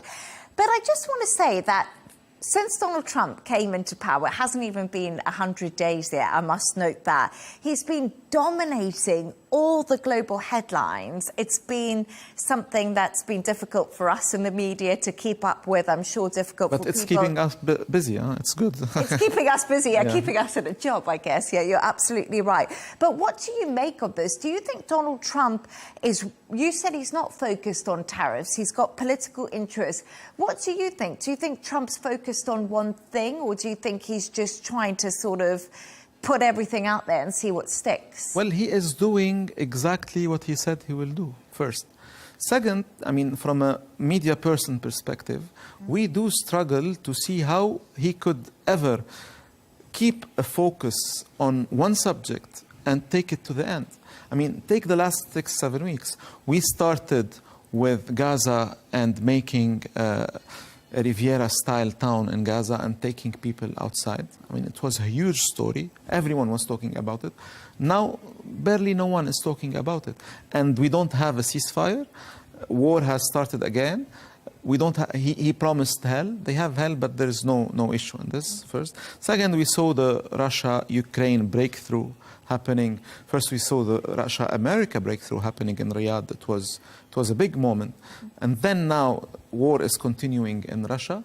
The Russians maybe have the feeling that they have got the prices they want before even making a deal. So, also, no fruits yet. And then we have the tariffs, which is, I guess, a bit bigger than the others because the implications would be bigger on everyone. So, yes, Trump, he loves attention, basically, but he is doing exactly what he said he would do. And we are yet to see how will that materialize. I think for the tariffs, now we were talking about the markets. In case, and this is a possibility, honestly, in case the blood stop spilling from the markets, especially in America, I think the panicking mode in the Trump sphere will be less. And then they will find a way. And then also when we see people like Vietnam and others coming to America and say, okay, let's stop the fight. Let's try to find a way. Then he will make more points. Then he will be winning. Mm-hmm. But otherwise, if China and others are willing to take the battle to the end, it's going to be a rough time for the markets, but most importantly for the economy, and maybe a game changer for the world. But if you look at from his first day in office, as soon as the inauguration was happening, he was signing declaration after declaration. Yeah. And this speed that you referenced, that it hasn't even been 80 days. And he has done so much. And we've gone from the Riviera to where we are today. There's so much that he wants to talk about. And he loves talking about these things. But I also think you have to go back to his first term. And in his first term, he recognized that there's so much more that he can do in the second term. He doesn't necessarily have to get Congress or the Senate to go along with him. He doesn't have to try to get everybody. He doesn't have to do a PR offensive before he introduces one small little change in policy. He can do pretty much whatever he wants. And he's not going to follow any laws except what he thinks is best for the American people. He wasn't disruptive enough. I just want to quickly interrupt you, only because Israel's Prime Minister Benjamin Netanyahu has, of course, arrived in Washington for his second visit with President Trump. The leaders' meeting will focus on the ongoing war in Gaza, as well as his new tariff policy, which has imposed a 17% levy on Israeli goods. What I want to say to you is we're going to go live right now to the Oval Office where both men are discussing. A variety of trade barriers that have been put up unnecessarily, and I think Israel can serve as a model for many countries who ought to do the same.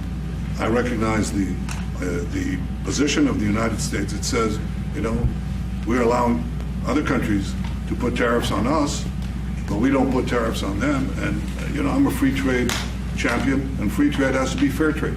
And I think that's basically the position that you have put forward, Mr. President. We are going to eliminate the tariffs, and rapidly. I had the opportunity to speak to Secretary Lutnick yesterday.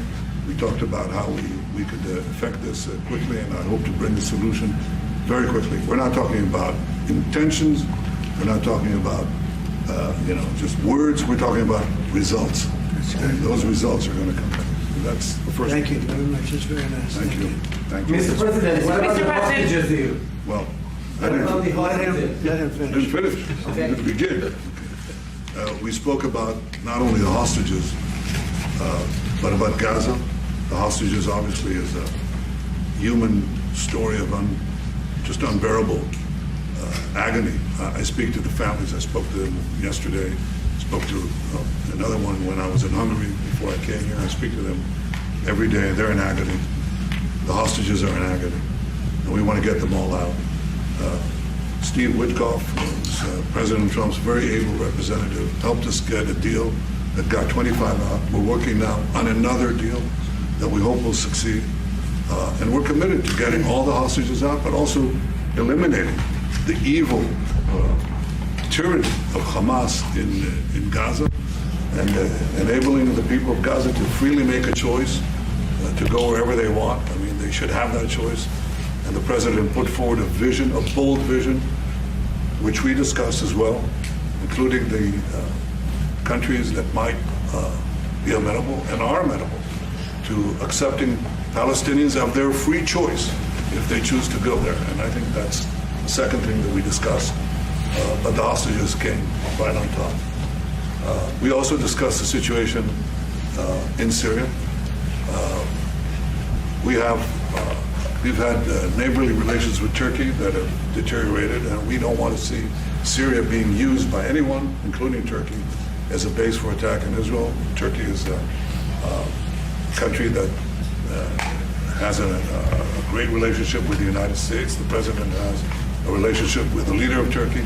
We discussed how we can avoid this conflict in a variety of ways, and I think we can't have a better interlocutor than the President of the United States for this purpose. And of course, we also discussed Iran. Look, we're both united in the goal that Iran does not ever get nuclear weapons. If it can be done diplomatically in a full way, the way it was done in Libya, I think that would be a good thing. But whatever happens, we have to make sure that Iran does not have nuclear weapons. That's the end of my speech. Mr. President, we're having direct talks with. Wait. We're having direct talks with Iran, and they've started. It'll go on Saturday. We have a very big meeting, and we'll see what can happen. And I think everybody agrees that doing a deal would be preferable to doing the obvious. And the obvious is not something that I want to be involved with, or frankly, that Israel wants to be involved with if they can avoid it. So we're going to see if we can avoid it. But it's getting to be very dangerous territory. And hopefully those talks will be successful. And I think it would be in Iran's best interests if they are successful. We hope that's going to happen. And we had just a lot of good talks on a lot of things. I appreciate very much what you said about the tariffs. We've been ripped off and taken advantage of by many countries over the years, and can't do it anymore. Just can't do it anymore. Can't be the stupid people anymore. And it's all because of the people that sat in the seat right here. Not your seat, but this seat. They allowed things to happen to our country that they shouldn't have allowed to happen on trade and other things, many other things. I mean, look at what's happened with our last president, where he allowed millions of people to come into our country with an open border. Who would want an open border? How stupid was that? But he allowed millions and millions of people, and of the millions, and I think it was 21 million people, but let's say 3 of them were serious criminals, serious murderers and drug dealers and gang members and people from jails. All the jails emptied out right into our country, right along the open border on Mexico, generally the Mexico. Okay. They came in from Canada too, by the way, a lot. But generally speaking, on the southern border. And what a shame it is that we are now working very hard to get them out, get the criminals out, get the murderers out, the drug dealers, the mentally insane, get them out. They dropped the mentally insane in our country too. And this was all done by the Biden administration. It's a disgrace that we have to work so hard. And then we have judges that try and protect these people, but they didn't protect us when the people were being let in. But to get them out is never easy with these people. So I think we're doing a great job. The border is the best it's ever been. Even as strong as it was, I had a great, solid border. I think it might even be tougher right now and stronger. So people are coming into our country, but they're coming in legally. We have a legal process, and we have that moving along properly, because we need people to come into our country, but we want people that can love our country and cherish our country. So that's where we are. And with that, any questions? Mr. President, to the markets today, and would you be open to a pause in tariffs to allow for negotiations? Well, we're not looking at that. We have many, many countries that are coming to negotiate deals with us, and they're going to be fair deals, and in certain cases they're going to be. And there we go, Donald Trump and Benjamin Netanyahu in the Oval Office. We weren't expecting that, but we got it anyway. What did you make of that? So he doesn't care for his predecessor. That was quite clear. He seems to think that Biden was not doing enough. There are apparently an awful lot of mentally ill people who are now in the States who were let in. 21 million is what he said. As a journalist, my first thought would be I'd like that bit on tape, and I'd like to fact check it, because I don't know how much truth there was there. But again, he knows he's on camera. He knows what he's saying. We were talking about how smart he is.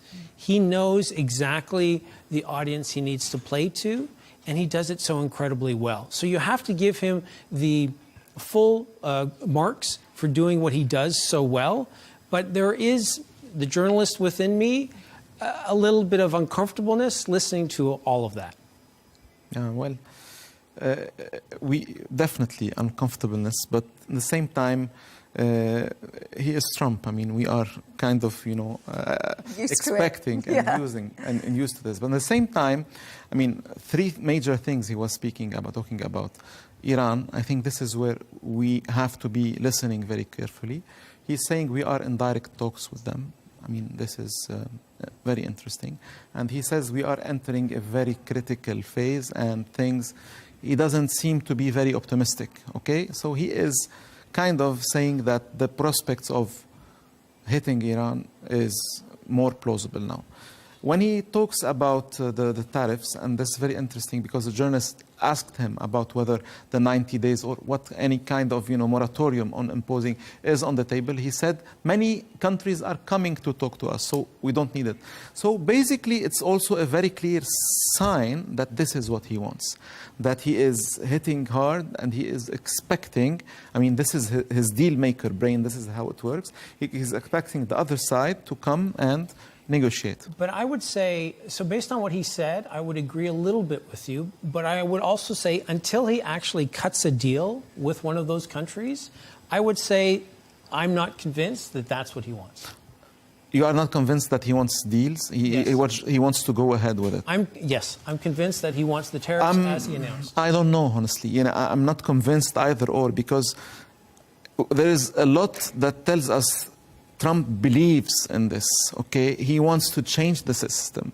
And a lot of Trump's history that says he wants to bring the others to make a deal and get better terms. So this is the uncertainty that is making the markets crumble. The uncertainty is the enemy of economy. And I would agree with that. And when I was just listening to Trump there and Benjamin Netanyahu, a few things stood out for me. They discussed Syria and also Turkey and, of course, Iran, saying that they're going to have direct talks with Iran. And once again, Trump completely resolute on tariffs, saying everyone else has ripped America off. He's been saying this from the start. But do you think that Steve Witkoff, they're working on a deal with Sam to free the hostages, to get a little bit of peace and security in the Middle East region? I believe the biggest thing that is happening right now is that we are listening and hearing the voices of people in Gaza, which I believe are also hostages. People of Gaza, they did not sign up for this. They are being hit in a scale maybe never seen before, okay? And what is the answer of America? I mean, Trump himself was promising fire and fury again. Israel is delivering fire and fury on a daily basis. The hostages are still in underground. We don't know where they are. And Hamas somehow seem not to care, because it's a fight between someone who has nothing to lose, Hamas, and between someone who has everything to lose. But we were talking about this a moment ago off camera, and much like there were protests in the States, I also believe that because of the protests that are happening in Gaza, this is something that we haven't seen ever, which is Palestinians in Gaza protesting against Hamas. They, for different reasons, have always toed the line. They have publicly not spoken out against their leadership, but they have had enough. And you're absolutely right. They are hostages as much as those surviving Israelis are also hostages. And their voices, the voices of the Palestinian people of Gaza, is the new element in the game. Because Hamas cannot anymore claim that it is speaking on behalf of the Gazan people. Because the Gazan people, they want the war to stop. And of course, everyone else also want the war to stop. And they should release the hostages. I mean, this is the obvious. It's so interesting right now. You have protests in America against Trump. You have protests in Israel against Netanyahu. You have protests in Gaza against Hamas. And yet those are the people that are still in power. Yeah, very true. Very good point. Yeah. I think that is something that, and like you said, Trump came in and he promised to end the war in Ukraine in one day. We've seen lots of ceasefire deals come in when it comes to Israel and Hamas. But like you say, it's all still continuing. The bloodshed hasn't stopped. He has given deadlines for Gaza, for releasing the hostages. It hasn't happened. He said 24 hours. He said Saturday. He said one day for Ukraine. And then he said 1 week for the ceasefire. And nothing is seeming to work. And Mr. Witkoff, who is the main man in this game, he honestly, I don't see him as delivering much.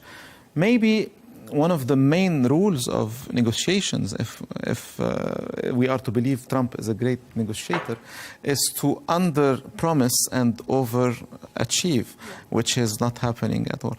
He is over-promising and underachieving. I'm not talking basically about Trump, but about, this administration.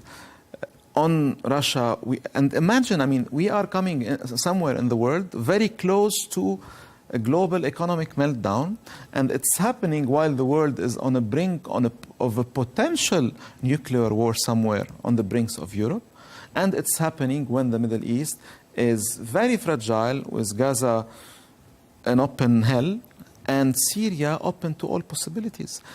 All this happening in the same time. We are in a very critical place. And yet we need the American leadership. And this is the problem. Even those who Trump are, he is alienating them, or even, as some say, bullying them. They are saying, but we need you. I mean, we love you. I mean, we are one, we are one clan. And he is what he is. Let's see. I mean, it's very interesting. Love-hate relationship. Yeah. Now, over 200 Venezuelans have been deported to El Salvador as part of Trump's crackdown on crime and immigration. One of those is 34-year-old Arturo Suarez, a professional singer who was arrested by immigration agents and put on a military flight to El Salvador last month. His family claimed he entered the US legally and has never committed any crime. His only crime, they say, being Venezuelan and having tattoos. And of course, Wissam, we're just going to mention quickly there something that you picked up on. Donald Trump touched on this in the news conference, didn't he, that we just saw with Netanyahu saying that it was all Biden's administration's fault for letting these people in, and there were mentally ill people on the streets, and this is kind of something that he's talked about a lot. I wonder if it appeals to Trump's supporter base, and also what more do we know about Arturo Suarez, apologies. Arturo Suarez is a singer of Venezuelan origins, but he also has links to Chile and to other, South American countries. He has entered America legally, and his family say that he was abducted, well, not abducted, I mean, he was detained while he was producing a song, which is, a very unfortunate story. And then things, he had to present his plea to the tribunal on the 2nd of April, and he was sent to El Salvador before even having the chance to say, I'm legal, I entered, I have asylum. So what his family are saying is that he is the victim. He was only put in jail because of his tattoos. And we have American officials who are saying that these tattoos are clear. They say that he belongs to a certain criminal gang called Tran de Arajan. Okay, I don't know if I'm saying it right. Because tattoos in this part of the world may mean things. I mean, these signs may mean you belong to this group or to this group. His family are saying these tattoos are very normal, very artistic, chosen by the person on purely aesthetic choices. And now what we can say is that this case, whatever he is, means and is the proof that this policy of going for hunting these people will always have some kind of incidents. And at the same time, this is a very good story to be used by those who are against Trump. Let's face it. I mean, this is a perfect story to say that Trump's policy on immigration is bad. And okay, maybe there is a mistake there, maybe not. At the same time, it is used both ways. I mean, Trump is using this kind of story to say, I'm delivering. His opponents are saying, you see, your policy is taking innocent people to jail. Let's just pick up on that slightly, actually, because I wanted to speak to you about this, Michael. These El Salvador flights have created a really big divide in the US, like you say. We saw Trump's Homeland Security Secretary, Kristi Noem. She actually visited the prison last week, and many people are saying the photo op was not ideal, or some people... What's your kind of take on the whole situation of this? So I think if you're on the political right, certainly in the United States, you would 100% want that. You would lean into it, you would accept it. That's exactly why you voted for Donald Trump.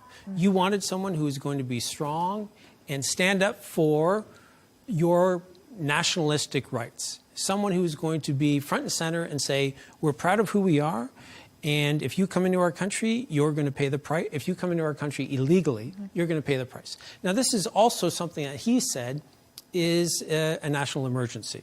Illegal immigration, it's one of the issues he campaigned on. Now, if you're on the political left, you would see that photo op, and it most certainly was that, as political theater.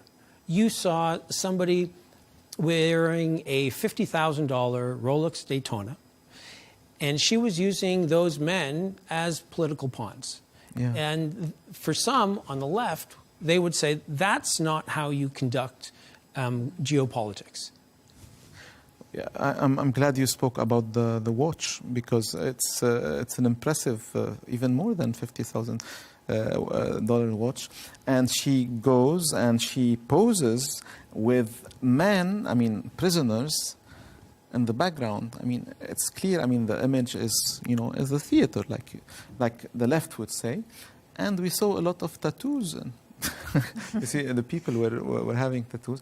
But it's definitely, it shows how divided is the country. Like Michael said, people with Trump would see exactly what they want to see: a strong, America who goes for its right, and the left will see, this theater.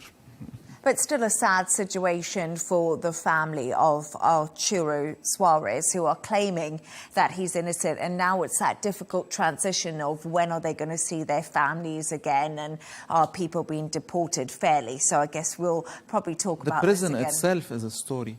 They are detained 23 hours and a half per day in this prison. It's one of the, the harshest conditions in any prison in the world. Yes, no, I have seen some videos, and they all share beds and they all shackled together. Very tough situation there. Well, we've got to that kind of part of the show now, and we talk about what you have both chosen. So Wisdom and Michael have come up with a couple of quirky stories of the day. So let's start with you, and I think I'm right to say it's about tortoises. So, and now for something completely different.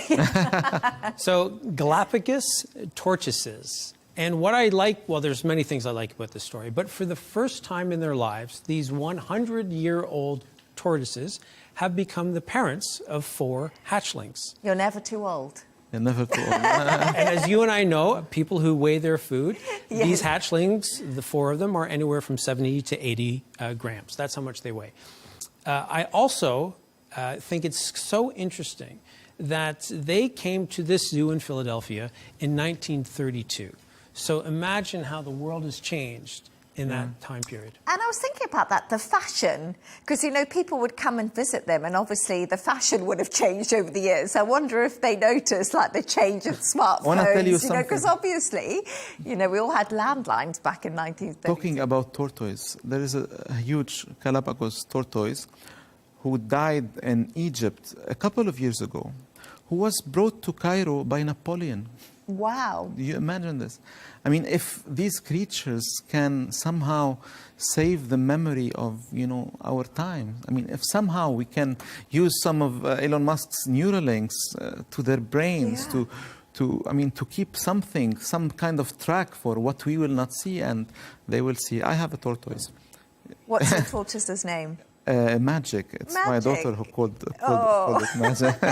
Magic. We love Magic. Well, I would say one last thing is that on the 23rd of this month, there'll be a naming contest for the 4 hatchlings. Oh, wow. We can put Magic in as Magic one of the names. is my tortoise. And quickly to your story that you chose. This is a bit crazy. I don't know why. So there was a bit of a problem with a parachute at a rugby game, which was delayed. What more? Well, we'll go to Toulouse, a city that is in the southwest of France, very famous for rugby, and a game, very famous game, a championship called Salle. And then a captain, an ex-captain called Yannick Trouillet, was supposed to bring the ball for the game by parachute. Unfortunately, this parachute was, stuck in the stadium, and he was hanging for 40 minutes at 30 meters high up in the sky. People were there trying to find some kind of, cushion for him in case he stops. Eventually, he was saved, and the game also was saved, and it was played eventually. But lots of interest for rugby in France. It's changing political sports dynamic in the country. More people on the right of the political spectrum, and this is very interesting, are choosing rugby as their preferred game versus, football, who is more into people coming from immigration.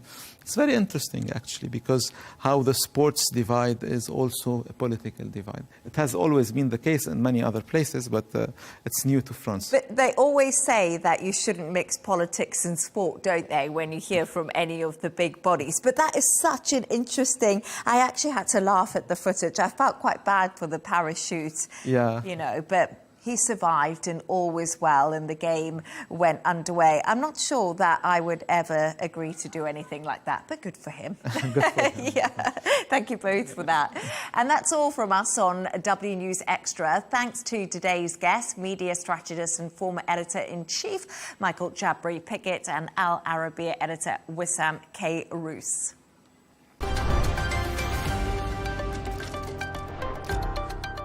Here's a reminder of our top stories. As global markets continue to wobble, President Trump threatens China with an extra 50% tariff. Israel's Prime Minister arrives at the White House to talk tariffs, Gaza and Iran. And the family of a Venezuelan singer taken to an El Salvador prison speaks out to protest his innocence. Thanks for joining us on W News Extra GNT with Tom Burges Watson coming up next. That will be followed by Riz Khan. So lots to watch. Goodbye and thank you.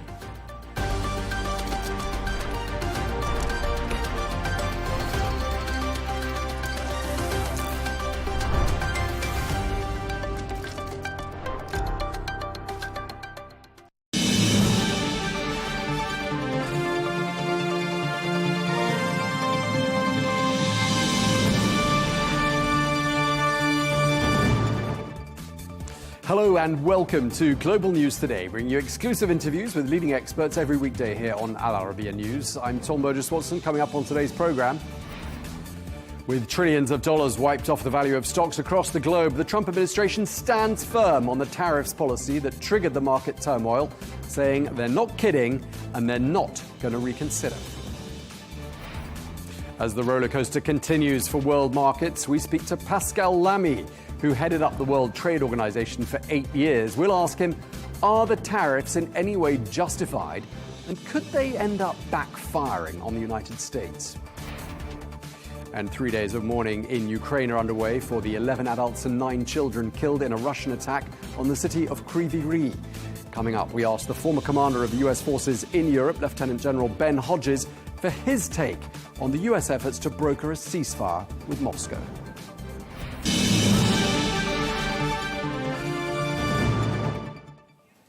Hello and welcome to the programme.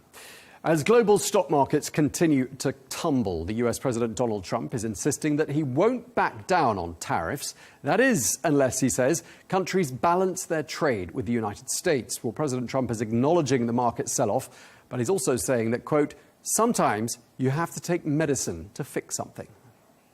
I don't want anything to go down, but sometimes you have to take medicine to fix something. I spoke to a lot of leaders, European, Asian, from all over the world. They're dying to make a deal. But I said, we're not going to have deficits with your country. We're not going to do that, because to me a deficit is a loss. We're going to have surpluses, or we're at worst going to be breaking even. We will be taking in over $1 trillion over the next short period of time with the tariffs that I've already instituted. They're already in place. Now, we're treated so badly by other countries because we had stupid leadership that allowed this to happen. President Trump speaking there aboard Air Force One. Well, like the president, the U.S. Commerce Secretary Howard Lutnick is doubling down, asserting that the new tariffs are here to stay. There is no postponing. They are definitely going to stay in place for days and weeks. That is sort of obvious. The president needs to reset global trade. Everybody has a trade surplus, and we have a trade deficit. We are paying away our future and our lives. The countries of the world are ripping us off, and it's got to end. The president has made it crystal clear. This is the policy we are going to protect. The factories that come build in America, we are going to protect them. They're going to be successful. That's why they're going to build in America, the greatest economy in the earth. All of these companies are going to come and build here. Well, let's get more now. We're joined here in the studio by Jamil Ahmed, who is the chief analyst at the online trading brokerage GTC. Welcome to the program, Jamil. Just looking at the market boards today, I mean, a sea of red ink pretty much everywhere you look. And those tariffs weren't a surprise. Most people were expecting them. But do you think the dramatic reaction that we've seen suggests that perhaps things are worse than what the markets have priced in? I think somewhat. We have to consider an overall picture here. Firstly, global financial markets across multiple asset classes were at very high levels. In some cases, all-time high levels just recently. So investors have taken this as an opportunity to take some profits off the table. But secondly, yes, these tariffs are definitely more widespread and impactful, at least on headline, than some thought they would be. Because we always had this, is he serious? Are they really going to do it? And how is this going to work? And now we're starting to see from some of the comments that maybe we're not negotiating only for a deal. Maybe we're prepared to do this for the long game. If you look at the comments overnight, some medicine is good sometimes. Yes, we know there'll be some disruption, suggesting that we might see this trade war, trade tariffs, however we're going to phrase it, be here for a prolonged period. Whereas before, we thought we were negotiating. This was about making deals. Perhaps we are still going to make a deal, but we're going to play poker or something for some time and see who puts their cards on the table. And that's why global financial markets, whether we're looking at safe havens like gold, the safe haven of the US dollar, cryptocurrencies, oil, everything's falling because investors are reacting to concerns of what impact this will have on industries, economies, and of course global financial markets come into the mix. I was going to ask you about some safe havens in just a moment, but before that, I mean, a lot of people are sounding the alarm. You've got people who are close to President Trump, like Bill Ackman, you know, the hedge fund manager, the JP Morgan Chase CEO, James Dimon, you know, warning about the possibility, the very serious possibility of a global recession. I mean, what is the impact we're talking about here on the global economy? Well, there's direct impacts and there's indirect impacts. It's those indirect impacts that investors and everyday people are concerned about now. Because we don't know how this is going to impact XYZ industry, what this might mean to job creation, what it might mean to wage growth, what it might mean to whether we will not be able to afford a product in certain months that we're expecting to buy. Those are the indirect impacts. But directly, you're seeing major think tanks and institutions are up in their forecasts substantially for maybe a global recession. But even if we just take what happened in the US, we saw at the end of 2024, institutions predicting maybe a 15 to 20% chance of a recession in the US. We flash forward towards the end of Q1. Obviously, we're only 2 weeks into April so far. We're seeing those forecasts up by nearly double, in some ways more. And now, after these tariffs have finally been announced, some global institutions are not just suggesting a US recession, but a global recession. So the stakes are getting higher. Yeah, some of the forecasts are up to the sort of 60% probability mark. That's the one coming from JP Morgan. Now, we were talking about safe havens a moment ago. Gold, the most classic safe haven of them all. And yet, gold seems to have fallen a little bit. You'd have thought it would go up at times like this, wouldn't you? It's actually fallen by $100 since these tariffs were announced on Wednesday of last week, of course, Liberation Day. Now, we have to take into account that gold prices have hit more all-time highs than I can even count anymore over the past 9 to 12 months. But as a result of this investor concern, investor shock, we're seeing profits being taken across so many asset classes. Gold is one, US dollar, other aspects of commodities, global financial markets, stocks. Should these tariffs continue for the longer term? Should the probability increase that we are going to have a global recession? I hope not, but a long period of global uncertainty. Then maybe we're looking at another opportunity to invest in gold. There's also the other point of view. Maybe these tariffs were priced in somewhat for gold, but other asset classes, not the case. For example, oil is falling now $10 since the middle of last week. We have Bitcoin and cryptocurrencies fallen by 15 to 20,000. And global financial markets, even in the US, they haven't seen these falls since the early weeks of COVID. So no matter where you look, we're seeing volatility. Now, some of these norms about safe havens are being challenged, aren't they, by what you're saying, gold, and then, of course, Bitcoin, you know, the safe haven of the modern age, and that's struggling as well, you say? I've always seen this, I would see it as somewhat of a clickbait that we shouldn't just call Bitcoin a safe haven. If you look at the traditional mechanisms of Bitcoin and when it's gone up and its volatility, first of the volatility itself, when any asset, and I admit it's an asset that we can consider, when it can shift by 5, 7, 9, 10% per day or trading session, that's not the norms of any safe haven in traditional economics. Nonetheless, what we can say is that it's an asset which investors purchase when they want to take on more risk in their portfolio. Oil is also considered as a risk asset. Stocks are considered a risk asset.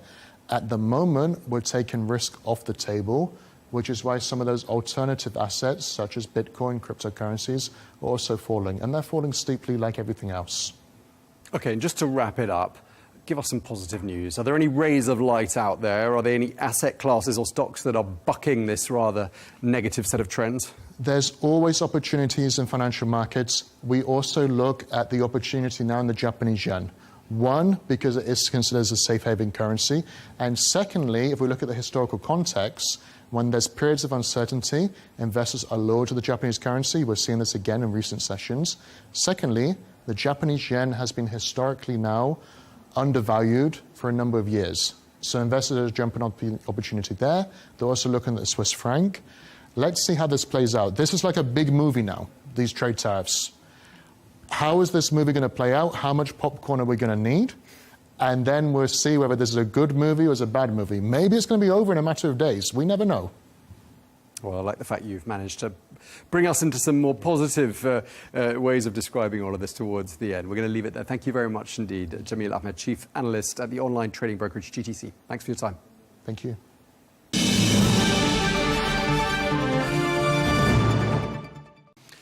Well, as President Donald Trump continues to defend his tariffs policy, stocks in Asia and Europe have fallen further. Earlier on today, global markets took a sharp dive with the S&P 500 set to drop again, already 17.4% below its February peak. Well, economists are expressing serious concerns about the state now of the global economy. Meanwhile, overnight, thousands of protesters across the United States, all the way from New York to Alaska, rallied against President Trump and Elon Musk over a whole host of issues, such as government downsizing, the economy, immigration, and human rights, marking the largest day of demonstrations since President Trump came back to office. Well, let's get more analysis. We can speak now to Chris Licata, Republican strategist, who joins us from Florida. Great to have you with us on Al Arabiya News, Chris. I mean, we've been talking about carnage on the financial markets right across the globe today. We've been talking just in the studio here with a markets analyst. Any chance you think there's going to be a U-turn on the part of the Trump administration on this one? No, absolutely not. And actually, I think moments ago, the administration even came out and called any talk about a 90-day pause completely fake news. OK, I mean, clearly trillions of dollars being wiped off the value of stocks around the world. I mean, shouldn't President Trump be slightly concerned about this? Concerned, certainly. But, you know, this is a commercial restructuring of trade globally. When you're the largest consumer on the planet, you get to dictate terms, and we're dictating terms, and it's a bold and fresh approach that needs to be promulgated out to the world that America is not going to get pushed around anymore. Yeah, I mean, it looks a bit like a game of who blinks first with incredibly high stakes. I mean, I'm just wondering whether there's a sense of nervousness amongst the US public about this sort of boomeranging back and damaging the US economy. No, I certainly not. Certainly among my fellow Floridians, this looks like a win-win. It's either, you know, we're going to reshore a bunch of things and fortress America and make things here in America again and not buy from overseas. Or, you know, he's going to secure better tariff policy, better trade policy with the rest of the world, which is also going to help the American worker because we're going to be able to sell our goods to the rest of the world just as much as we buy goods from the rest of the world. I mean, a lot of people are worried, though. I mean, people in the financial sector, I mean, Goldman Sachs, JP Morgan have raised the likelihood, in their view, of a recession. We've got people like Bill Ackman, the hedge fund founder, who is a close associate of President Trump, saying this doesn't risk just damaging the US economy, it risks damaging the reputation of the US economy. And that could take a very long time to be rehabilitated, couldn't it?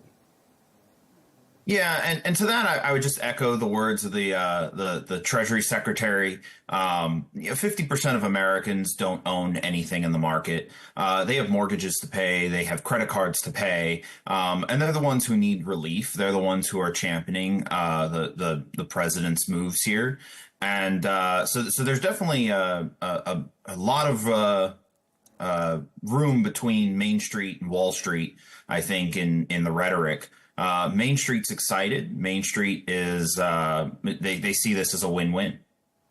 Okay, a big part of the rhetoric coming out of the Trump administration is the whole world, with almost no exception, is ripping us off. I mean, is that resonating with the US public? Is that how it feels to be an American right now, that the world is out there to fleece you somehow? Well, it's felt that way for 25 years. You go to the store, nothing's made here. Nothing says made in the USA. Everything's imported. And we have to spend our dollars to buy that stuff, which then ends up overseas. You know, we're constantly sending our money to other countries, in a lot of cases, countries that hate us. Or don't, friends that don't exactly share our values. This is why you get the vice president at the NATO summit, explaining how we need to share values. Okay, so how do we decipher all of this? I mean, do we take these tariffs at face value, or do we interpret them as being a call for us to come to the negotiating table on bended knee, cap in hand, however you want to look at it?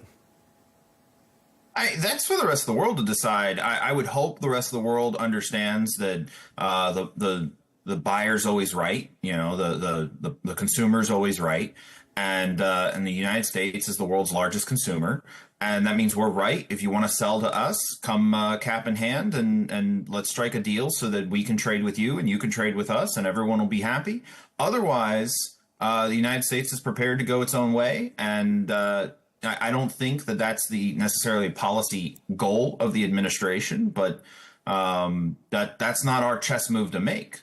Our chess move to make is this one, and whatever the rest of the world decides is how it will play out. But it would be far worse for everyone if they don't come to the table cap in hand.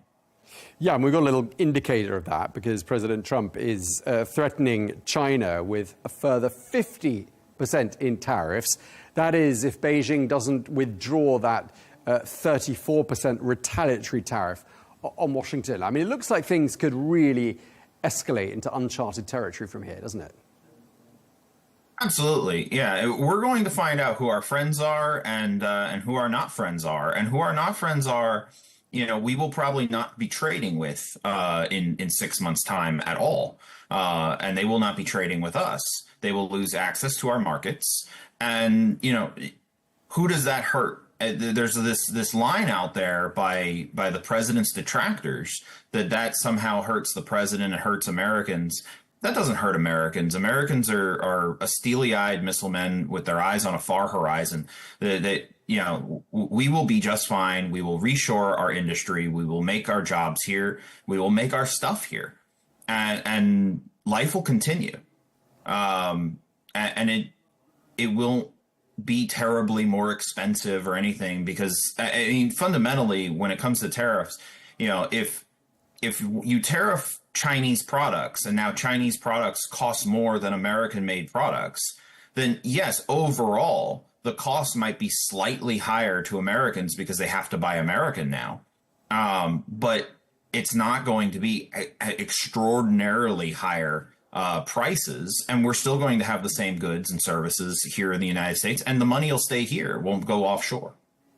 There are people who are a bit worried about national security issues like bottlenecks in key supply chains. For example, the supply of semiconductors and the supply of certain medicines and components used in medicines. I mean, is that a genuine concern, this idea of national security being somehow imperiled? I mean, I don't think national security is in peril whatsoever. I think, again, we had national security in peril when our national security supply lines got pushed overseas. No country can defend itself if its guns and bullets and other national security vital issues or products are being made by a foreign entity. That's Battlefield 101. Defend your supply line. Your supply line should be domestic. So the fact that it's not and that it's going to get reshored is an absolute necessity. Again, does that require pain in the short term? Absolutely. But overall, it's in the long-term strategic interest of the United States for that stuff to be made domestically. I mean, we've talked a little bit about retaliation and how China might retaliate. I mean, of all the different countries that could retaliate, all the different blocs like the European Union, I mean, which one do you think matters the most as far as the United States is concerned? Yeah, I mean, I would be disappointed if the EU retaliated. I was fully expecting China to retaliate. I think that's going to have to ramp itself up for them to come back down. They're in a far weaker position. So they think we're bluffing. We're not. And they're raising their tariff. So now they're going to get hit with another 50%. And we'll see who blinks first. My bet is that it's not us. We're doing quite well over here. So for the European Union, I don't think that our friends in Europe really want to go in that direction. I think they're willing to come to the table, but there's going to be some harsh negotiation to take place. I think Europe's prepared to do that. So I think mainly it's just China, and I think we're prepared for that. Okay, are there any winners if there's a trade war? Well, yeah, the American people, like I said earlier, the American people are resilient. The American people are excited to reshore all this industry back to the United States. I mean, we have enough, aside from, I think, cobalt or something, we have natural resources in abundance here in the United States. We grow our own food. We can feed ourselves. We don't need to trade with anyone. And being the world's largest consumer, that puts us in a position of just keeping everything domestic, and the rest of the world will feel the pain of that and not us. We will have a slight increase in prices, but very, very slight, and we'll move on with our lives. So it's in the rest of the world's best interest to come to the table hat in hand. Okay, I mean, just lastly, we're hearing President Trump saying to the American public, don't be weak or stupid, he says. He says, hang tight, sit tight. This will pass and things will work out better for the country as a whole. But are there people, do you think, in the United States who are getting decidedly nervous when they see trillions of dollars wiped off the value of world stocks? I think you have, you have 40% of the country that certainly is jumping at the opportunity to dunk on the president. They didn't vote for him in the first place, and and you might have a couple people on Wall Street, more than a couple people on Wall Street, getting nervous about their next quarterly report. But this isn't about the next quarterly report. This is about the next decade. This is about the golden era of America. And the new golden age has begun. And this is, we have to take some medicine, and we'll have a bad quarter, and we're going to have a great decade. Okay. Well, thank you very much indeed. Chris Licata, thank you very much for taking the time to speak to us on Al Arabiya News. Thanks for having me. Bye-bye.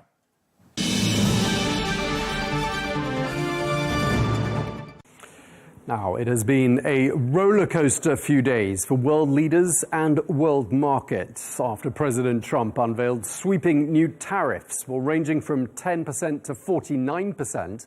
The president called these levies reciprocal and says they'll break America's dependence on foreign imports. Well, joining us now from Paris is Pascal Lamy, the former Director General of the World Trade Organization. Pascal, thank you very much indeed for taking the time to speak to us. You led the WTO for 8 years. Let's talk about these tariffs. You're quoted as saying that these policies are ultimately going to backfire on the United States. Why do you think that?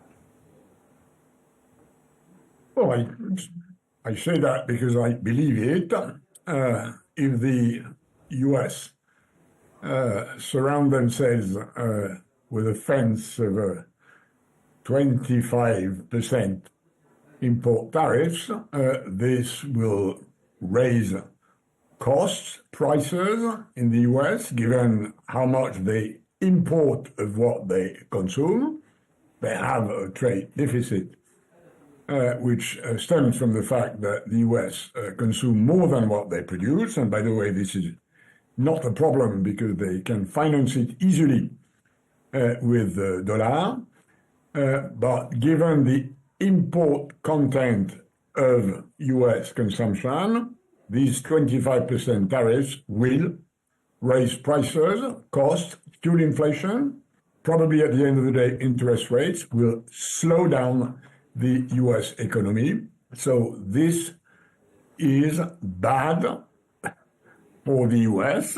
in the first line, and in a second line, this is bad for the 60 countries that are hit by these so-called reciprocal tariffs. Okay, I mean, some people have pointed out to us on this channel that the arithmetic underlying these policies on tariffs is actually flawed. They say that the Trump administration appears to have conflated VAT in some cases with tariffs. I mean, how does the arithmetic look to you? No, this is these criticisms are absolutely correct. The way these numbers were established and triumphantly presented by Mr. Trump with his numbers stable is very, very bizarre. And as we all know, there is obvious proof of that in the fact that two islands in the Southern Ocean where you have only penguins and zero human have been hit by Trump's tariffs. Do you think perhaps this misunderstanding is perhaps part of a deliberate strategy? Could there be some intentionality behind all of this? Yeah, probably. I mean, we know that Mr. Trump believes that tariffs are the nicest word in the dictionary.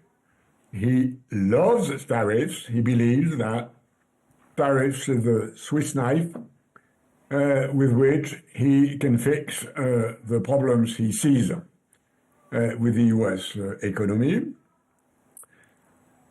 Starting, by the way, by the fact that the initial diagnosis that the U.S. economy is in bad shape, is weak, because it's not well managed, is absolutely wrong. We all know, if we look at the world economy today, the few economies are doing well, and the U.S. are among them. The U.S. society is not doing well, but that's not a trade problem. It's a problem that has to do with the model of U.S. capitalism and the fact that it's both extremely efficient and extremely painful. So, Mr. Trump believes in tariffs. He's asked his troops to provide whatever sort of evidence that the U.S. are cheated by the rest of the world, which, again, doesn't make sense. So I don't think we should be surprised that given the premises, which is that the U.S. economy is in bad shape and tariffs will fix it, both of these premises are wrong. We shouldn't be surprised that this leads to very, very bizarre decisions, which, again, will be a big problem for the US and a serious problem for the rest of the world, although the US are 13%, 13% of world imports, and there is no reason for the remaining 87% of world imports, which is a very large proportion, to be contaminated by these vagaries. Okay, I mean, as we've been saying, tariffs are nothing new. We've all known for some time that, as you say, Mr. Trump regards the word tariff, which, by the way, has its origins in Arabic, and that's something we've talked about on this channel before, is Mr. Trump's favorite word. Some might be wondering why the World Trade Organization hasn't stepped in sooner to try to avert this problem that a lot of people forecast coming from a long way away. Why didn't the WTO step in, do you think? The answer to this question is very simple. The WTO did not step in because the US stepped out of the WTO. This is the reality.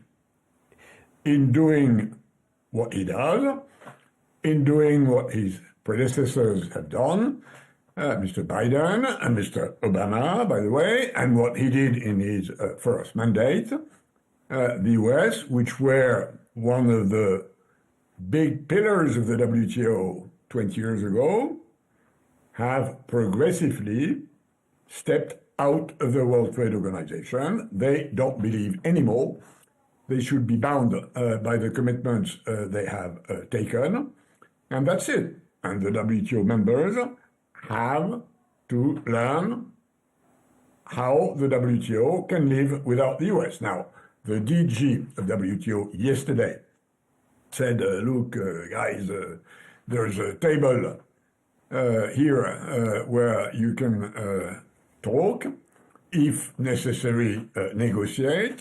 So we are available as a platform where a proper trade conversation, if that's the name of the game, can take place. But if the US do not respect anymore the commitment they have taken, there's nothing much others can do except take the US to the dispute settlement, which coincidentally, they have paralyzed as far as disputes with the US are concerned. So this is something which is in the hands of the US and not in the hands of the World Trade Organization. Countries which are hit by WTO non-compliant tariffs, which is those which, as Mr. Trump has announced, will have the capacity, according to WTO rules, to retaliate and compensate the unfair advantage Mr. Trump believes he's creating in imposing such weird tariffs to 60 countries. So potentially, how much damage could these tariffs, which Mr. Trump says are reciprocal, how much damage could they do to the world economy? They will damage, first and foremost, the US economy. And, of course, in a certain proportion, smaller proportion than the US, but still, the countries, the exports of which will be impeached, prevented, or made very costly into the US. So, all in all, this is bad news for the world economy, but again, mostly in the relationship with the US, and there is no reason why the relationship between India and China and Europe and South Africa and Egypt and Saudi Arabia should be affected by these issues. They just have to keep doing what they've done, i.e. open trade according to the WTO multilateral rules. This is not at stake what is at stake is the behavior of one WTO member, which happens to be an important one for the world economy, not so much, by the way, because of the size of its trade, as all major countries, the US, relatively to their GNP, trade less than others, and small countries, relatively to their GNP, naturally trade more than average, and this is a constant of geography. But again, this is not a global trade issue. It is a bilateral trade issue between the US and 60 countries.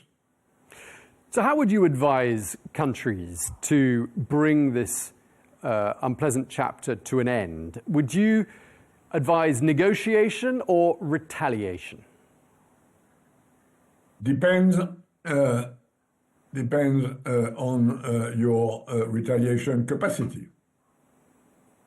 With the US and with Mr. Trump and the way he seems to be constructed and the way he seems to look for transactions, either you are strong and then you can try and push back, which is probably what the EU or China, for instance, have the capacity to do, or you are small and weak, and then you'd better try and negotiate while recognizing that these negotiations have little chance of leading to a balanced result.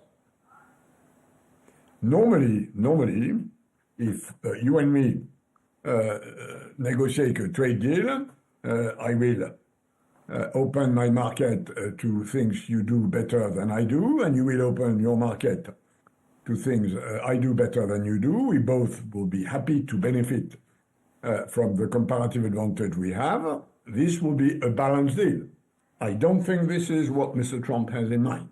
So, big countries should show their muscle and retaliate in hitting US exports in areas which are politically sensitive, and there's a list of that, which is relatively well known.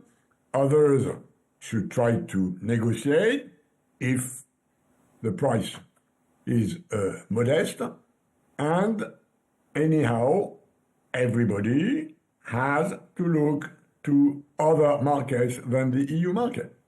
So the most advisable recommendation is start looking at where you can open more trade with countries who are willing to open more their domestic economy if you are willing to do the same, which is the name of trade negotiations. And I think that there is ample room for that. A market which is 10 to 20%, let's say, in orders of magnitude, can be, after a few years and a few modifications of value chains and investments, can be substituted. Okay, so mitigate the damage by doing more trade amongst each other, you're saying? Absolutely. But what about collective action? Do you see a situation in which, for example, China and the European Union decide to join forces and collectively take action, if you like, against the United States in order to mitigate the damage? That would make a lot of sense because coordinated retaliation is much more efficient than fragmented retaliation. And by the way, it seems from what I hear and what I read that the EU is discussing with a number of other countries. I think it's public now, publicly known that Japan, Korea, and China are talking together. So yes, there is obviously an opportunity to be more forceful, stronger, and more efficient if this is coordinated. I'm not sure it will take quickly the shape of a sort of world coalition in favor of open trade and multilateral rules, but there is room for coordination, and that may lead to unexpected discussions, conversations, or agreements. Okay, so you're saying that new global alliances and new trade agreements could be one of the outcomes of this tariff chapter? Absolutely. It's things which people did not do because they don't needed to do it, but now, under the pressure of reality, things may change. I want to ask you a pretty basic economics question, because we have asked a number of economists on this channel about the link between tariffs and inflation.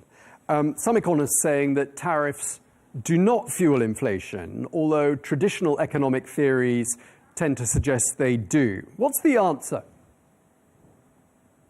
I will give you a typical economist answer. It depends. It depends on sectors, depends on the size of comparative advantage, depends on what the economists call the substitutability of imports by domestic production, and there are sectors where this is doable with elasticity coefficients, others where it is not. Depends on how currencies evolve. If you devaluate your currency, you can gain a comparative advantage which wholly or partially offset the comparative disadvantage that stems from tariffs. So there are lots of elements that can play. Plus, in the case of these so-called reciprocal tariffs, the fact that, contrary to the past, the US tariff will depend on the country, and that these differences, which sometimes are huge between countries, will probably lead to trade diversion and to some sort of cheating with rules of origin. So there's going to be a big, large bureaucratic burden. For instance, when the US say, I put a tariff of 40% on your exports to the US, but of course I don't want to penalize the US content of these exports to the US market. In lots of cases, especially with globalization, exports are not just what countries produce and export. Exports are bits and pieces of what countries import, add value to, and then export.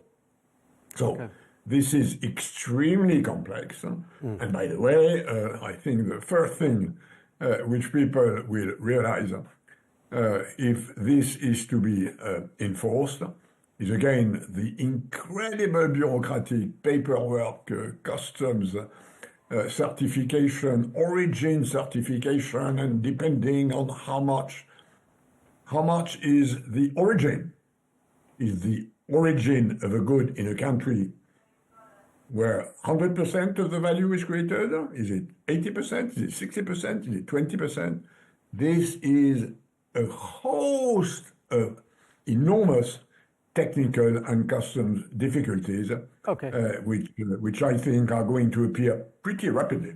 All right. I mean, it is very complicated, but for people who are watching who don't understand the complexities of economics and tariffs, what's this going to mean for consumers in very basic terms? I mean, are prices going to go up in the United States, and are they going to go up for people all over the world as a result of these tariff policies? They will go up in the United States because the United States has decided to increase the cost of the part of domestic U.S. consumptions, which is important. This will create inflation in the U.S.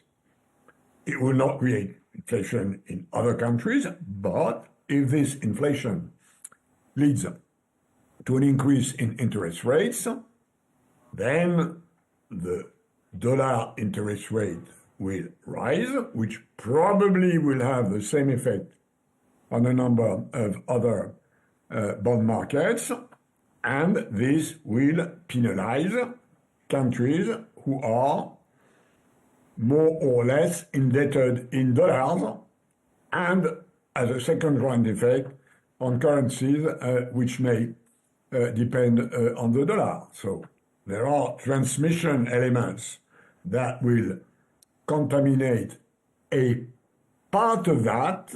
What happens in the US will have an influence on the rest of the world, but much less than in the US. Okay, just lastly, I mean, do you see moving forward a scenario in which the United States has to backtrack and reverse this entire tariff policy? Yes, I think, and that's what markets in recent hours and days have said. They have said this is bad. Companies will grow less, economies will grow less. This will make the capitalist system less profitable. So the price of the stocks have gone down. The price of the dollar has gone down. This probably will lead to a pushback by Wall Street and by Main Street in the US. That's what should happen, because economic reality at the end of the day should prevail over the twisted narratives of Mr. Trump. This is the sort of normal reference situation. Then, of course, a lot of that depends on what happens in the US on the political side.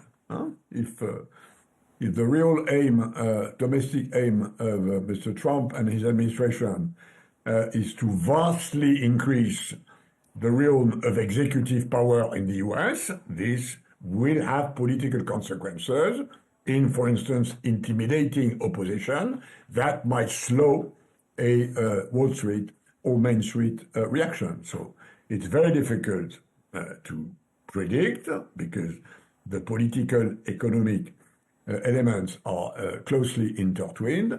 My own sense, and I recognize on this I'm with the consensus, is that the economic consequences of that in the US will lead to a pressure against Trump tariffs or other measures, which, by the way, may be something he knows, which is why he's trying to go as fast and as quickly as possible, so that when he has to step back, he has gained enough territory to step back to a level which will be a higher one than the one he found in the first place.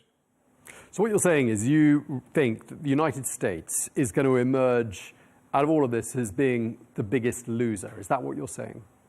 Absolutely.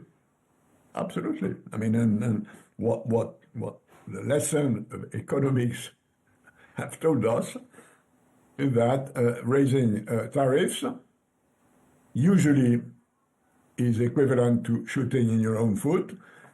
And this is all the more true in a globalized world where, as I previously said, the import content of your exports is much higher than it used to be a few decades ago. Well, that's all we have time for. Thank you very much indeed to Pascal Lamy, the former Director General of the World Trade Organization. Thank you for speaking to Al Arabiya News. And thanks for having me.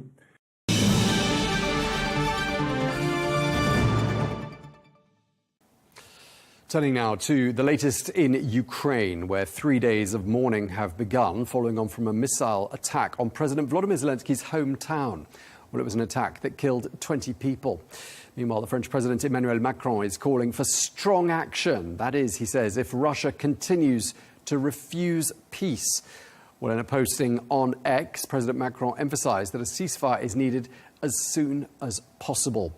So where are we with the peace effort? And why aren't things moving along faster than they are? Well, to talk to us about that, we're joined now by Lieutenant General Ben Hodges, retired US Army officer and former commander of the US Army Forces in Europe. Thank you very much indeed for speaking to us, sir. In 2014 to 2018, you were based in Germany, where you had that role of looking after the US presence in Europe. 2014 was the same year that Russia annexed the Crimean Peninsula. So in February 2022, when that full-blown Russian invasion of Ukraine began, did you feel like there was a sense of inevitability about the whole thing? Well, I think that we failed to realize or to understand what Russia was doing. I mean, their invasion of Ukraine in 2014 came on the heels of our failure to respond to their invasion of Georgia in 2008, or they're jumping over President Obama's red line in Syria. So that invasion was just like the next step for the Russians. And then, of course, we failed to really do anything significant after they invaded in 2014.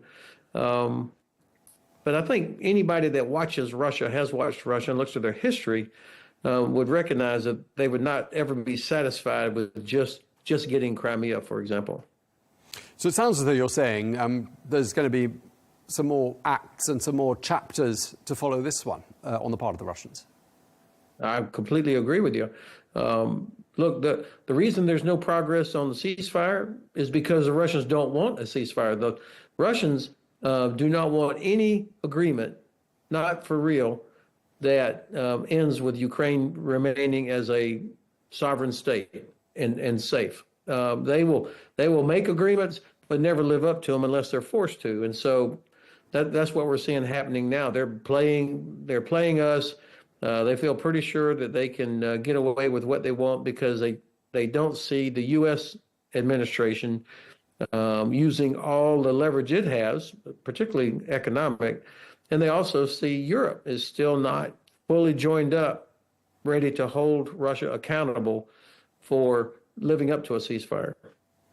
I mean, quite a lot of the Europeans are pretty critical of the U.S. efforts to bring about a ceasefire. They say that, Russia is using stalling tactics and President Macron saying it's time to use some strong action if this carries on. I mean, judging from what they're saying and from what you're saying as well, I'm just wondering whether you think the Trump administration is wrong to be engaging with the Russians at this stage at all. Well, they're not wrong to be engaging with Russia, but it's the how they're doing it, which I think is completely wrong-footed. You can't deal with Russia as if there's some third world country or that somebody that's serious about negotiation. I mean, and so the administration's approach is either totally naive or is incompetent, or there's something else there that we just don't know about. But the fact that Europe has been left on the sideline by the Trump administration tells you that this administration has no respect for Europe, and that he thinks he and Putin can just sort of work it all out. The fact is, though, that Ukraine knows that Russia cannot defeat them. I mean, Russia does not have the ability to just knock Ukraine out of the war, and that the only way Russia could hope to win is that if all of us in the West completely turn our back on Ukraine. And so the Ukrainians are wise to not give in to some bad deal that leaves them vulnerable to further Russian attacks and without respect for their sovereignty. And I do think that most European leaders get this. Certainly, Prime Minister Starmer, President Macron, President Stubb of Finland, and others realize that if Ukraine fails, there will be millions more Ukrainian refugees pouring into Germany and Poland and Romania, and there will be no reconstruction, and this will have a very negative consequence for Europe. How successful do you think the Russians have been in that attempt to undermine public support for Ukraine in Western nations, as you were just talking about there? This has been the one area where they've had success, because so many of our leaders have failed to explain to their voters, their populations, why this matters. Then you get narratives out there such as this is charity, Ukraine is corrupt, Ukraine's not really a country, Crimea was always Russian, it's NATO's fault. All of this nonsense, none of it based in fact, is allowed to survive out there in Western in governments and societies and in media, because leaders have not taken the time and spoken to their populations as if they're adults about what's actually going on. And so I would say this has been the one area of the war, the only area where Russia has had success. Do you think perhaps Russia, the United States, is more interested in more broadly improving relations with Moscow, and that the war in Ukraine is somehow a bit of a sideshow here? Do you think that's the prism through which the Trump administration sees this? I think that's pretty good. A good analysis. Unfortunately, that the administration, for some reason, manages to criticize everybody else but Moscow. The Russians, who are responsible for this war, escape any serious condemnation. They also escape tariffs, by the way, although everybody else, including Ukraine, gets hit with massive tariffs. Russia did not get any additional tariffs this week. So it makes no sense to me after, at my age of almost 67, and now we're looking at 75 plus years of NATO, that my government would be siding or taking with the Russian side or sympathetic to the Russian side is incredible. And I can't figure out why that would be the case. We don't need Russia as an ally against China. First of all, we're never going to be able to separate China from Russia. China needs Russian oil and gas too much. And Europe, all of our NATO allies, plus, all of our NATO allies are a much better ally for us to deal with China and Russia anyway. So it just makes no sense to me, the approach of the administration. I mean, I'm sure it's something that you would have felt, a decade ago when you were based there in Germany, is that Europe needs to stand on its own 2 feet a little bit more, needs to spend more on defence. It's something we've been hearing a lot of over the last decade or so. I'm assuming that's something that was said a lot while you were based there.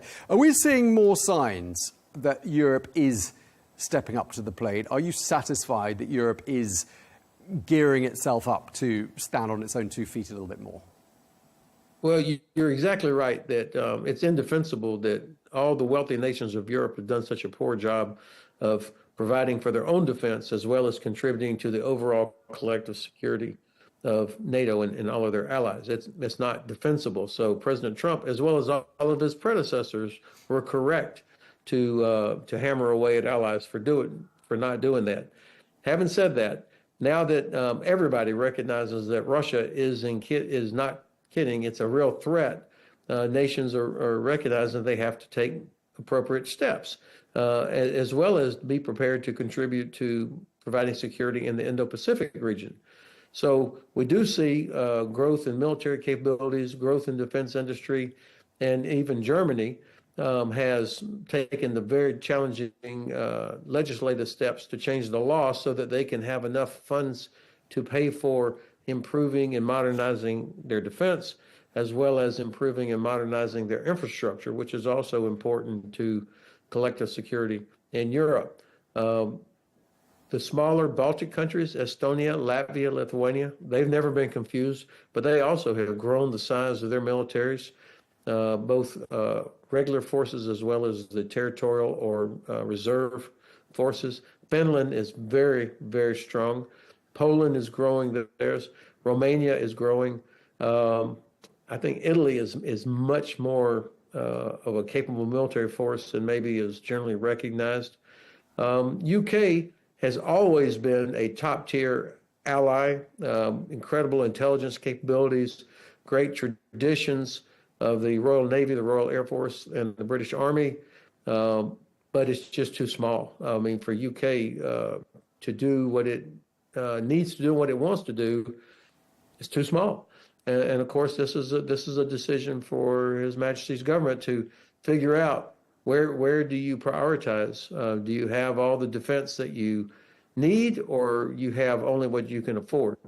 And so, like every other country, UK is having to make tough decisions as well. Just to sum up this conversation, so we're out of time. I mean, President Trump obviously promised to bring about peace in Ukraine within 24 hours of taking office, that it could be fixed pretty quickly once he was back in the White House. That hasn't happened. But I just want to sum up by asking you whether President Trump's presence in the White House has made any significant difference to this 3+ year long war in Ukraine. Well, I tell you what, I will give the president credit for being sincere when he says he wants the killing to stop. He has a long personal record of being opposed to these never-ending wars, as he calls them. So I'll give him credit for being sincere on that. But I've seen nothing coming out of the White House that did anything to put any pressure on Russia to come to the negotiating table. Zero. He has only made Ukraine weaker by stopping equipment and ammunition, by turning off intelligence sharing occasionally, for putting all of the pressure on the Ukrainian side, zero on the Russian side. So I don't see how, and of course he's tried to do this without working with all the allies who will have to live with the consequences of whatever the settlement is. So I can't say that his approach has been helpful. Maybe it's helpful in that Europe and Canada realize that they're going to have to take on a larger role if we are, in fact, ever going to bring about a peaceful conclusion that's acceptable to everybody in Ukraine. Yeah, indeed, a catalyst for those countries to stand on their own 2 feet. We're going to have to leave it there. Thank you very much indeed. Really appreciate you taking the time to speak to us. Lieutenant General Ben Hodges, thank you. Thanks for the privilege.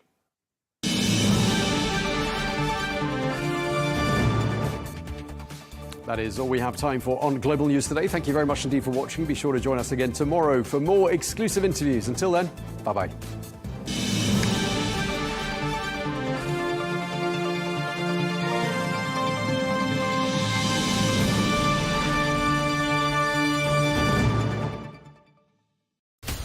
From the White House to Gaza, Kyiv to Beijing, elections, economics and the environment compete with conflicts and other complex issues for our attention.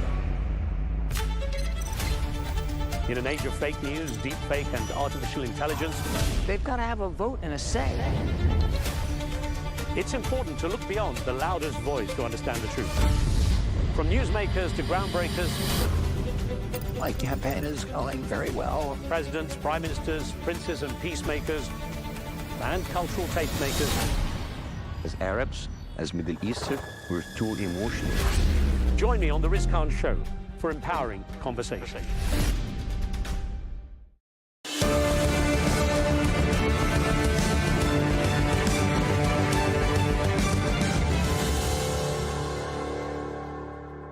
Hi, I'm Riz Khan. Welcome to the show.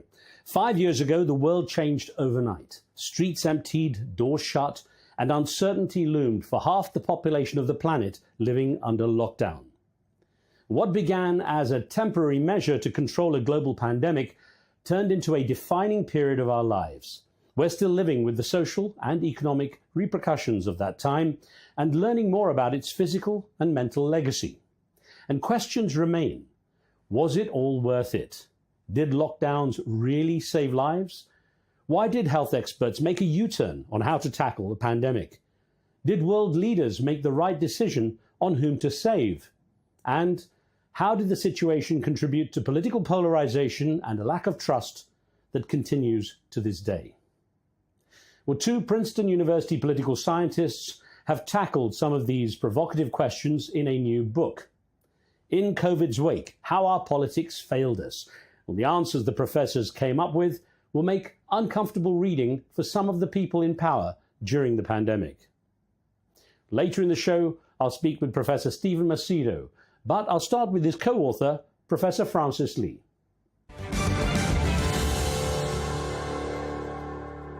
Professor Francis Leigh, I'm glad you could join us for the show. Now, this is such a sensitive issue with quite strong feelings on both sides, sometimes with kind of threatening arguments on one side.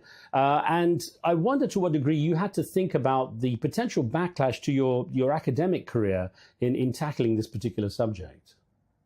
I was concerned about it initially, knowing that there's been so much emotion wrapped up in all of these issues. And, it was clear that academics who had raised questions about the pandemic response often were subjected to reputational attacks. So there was some hesitance in taking on the topic. But as we've completed the book and since it's been published, what we've discovered is that in many ways we're just pushing on an open door, that there is a willingness now to revisit the decisions of the past and to reflect on them. And that is, in the end, what the book is. It's an early history.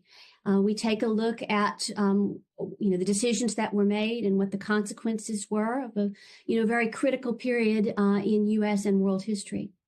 It is interesting to discover, though, that these non-pharmaceutical intervention models date back as far as George W. Bush's presidency. What did you discover about that? So in the aftermath of 9/11 and the anthrax attacks on the U.S. Congress, there was a heightened awareness of issues of biosecurity. George W. Bush, during a summer vacation, read a book about the 1918 pandemic flu, and he asked members of his Homeland Security team to start working on a pandemic plan. And so they began to pool together experts who could help to game out scenarios for responding to a crisis of that nature so that we wouldn't be as unprepared as we had been in 1918. And some of those advisors began to turn to and produce, some of them produced and some of them turned to academics who were producing models that suggested that non-pharmaceutical interventions could work. They also took a look back at 1918 and argued that cities in the U.S. that had imposed closures of theaters and other public gatherings, that they fared better in the 1918 pandemic. So that was out there. Now, of course, those ideas were also very controversial among public health officials. So when George W. Bush's advisors went to CDC with these ideas, they found a cool reception. And so the Department of Health and Human Services commissioned a study to be conducted by what was known then as the Institute of Medicine, now the National Academy of Medicine, to take a look at those models. And they examined them carefully and they looked at the data and they found it rather equivocal. They pointed to the high costs that would attend these measures, and they declined to endorse this kind of a strategy. So this had been examined, and this was out there. Now, the advisors, of course, wanted to have something to offer the president to say, well, this is something we can do. And so there it was on the shelf. And so those ideas were present at the time the COVID pandemic broke out in 2020. These ideas had been circulated, but they had not been embraced. There had been, in fact, a recent study in 2019 by the World Health Organization that reviewed the evidence base around each of the proposed non-pharmaceutical interventions, meaning masking, business closures, school closures, testing and tracing, all the various measures that were taken to try to stem the spread of the disease. And they rated all of those measures as having poor evidence. And in the case of several of them, they recommended them not to be used under any circumstances in the context of a respiratory pandemic. Among those were contact testing and contact tracing, quarantine, and border closure. And yet, 6 months later, all of those measures would be deployed globally against COVID, with policymakers saying that they were following the science, even though the evidence base had not previously been judged as being there for such stark claims about what the science would tell us to do under these circumstances. And then, of course, when China did its lockdown of its province that included Wuhan, it looked like a blueprint for everyone else to follow. So what happened there? Why did that suddenly seem to be the right way to go? That's right. So Wuhan imposed these sweeping measures, unprecedented measures. I mean, the initial reaction of public health officials in the U.S. to the Wuhan lockdown was that this was mind-boggling. They had never imagined a response of this scale. And then you begin to see cases come down. You begin to see people in Wuhan taking down the temporary hospitals that they had built to handle the crush of demand as that pandemic wave hit. So they could see the lockdown and then the decline of cases and death. And so on the basis of that World Health Organization report recommended the strategy to the whole world without exception. And strangely, there were not skeptical voices pointing out that based on prior experience with pandemics, we knew that they come in waves. And that prior pandemics had been characterized by waves that hit different places at different times and then repeatedly do so. And so there was no basis for confidence that this was the end of the story in Wuhan. And yet there was a jumping to conclusions about what to do in the context of the initial Wuhan experience. Now, Professor, even if people were wary of information coming out of China, as is often the case in the West, Italy then had was the first democratic country, I guess, to create its own lockdown policy. And that seemed to reinforce what China was doing, didn't it? Absolutely. The Italian lockdown, which was the first nationwide lockdown, demonstrated to democracies around the world that it was possible to impose measures such as lockdowns in a democratic country, and that they would be popular. And in fact, there was a great clamoring for a similar action in other countries as they looked to what was being done in Italy.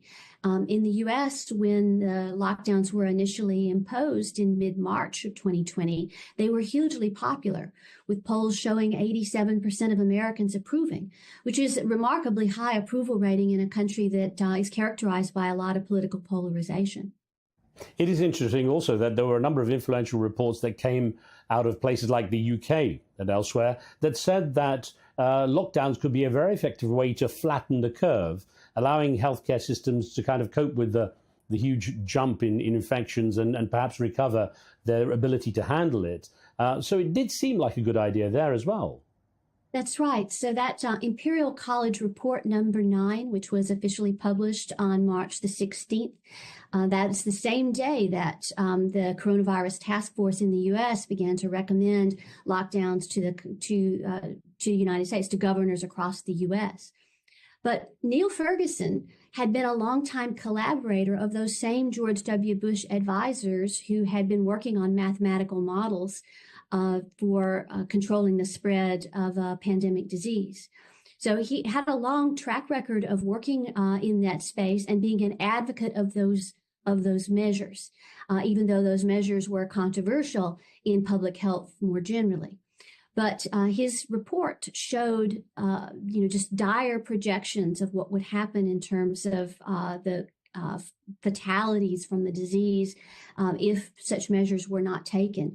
For the U.S., the projection was 2 million deaths by August of 2020. So if these measures were not taken, but if they were, the model suggested considerable mitigation would occur.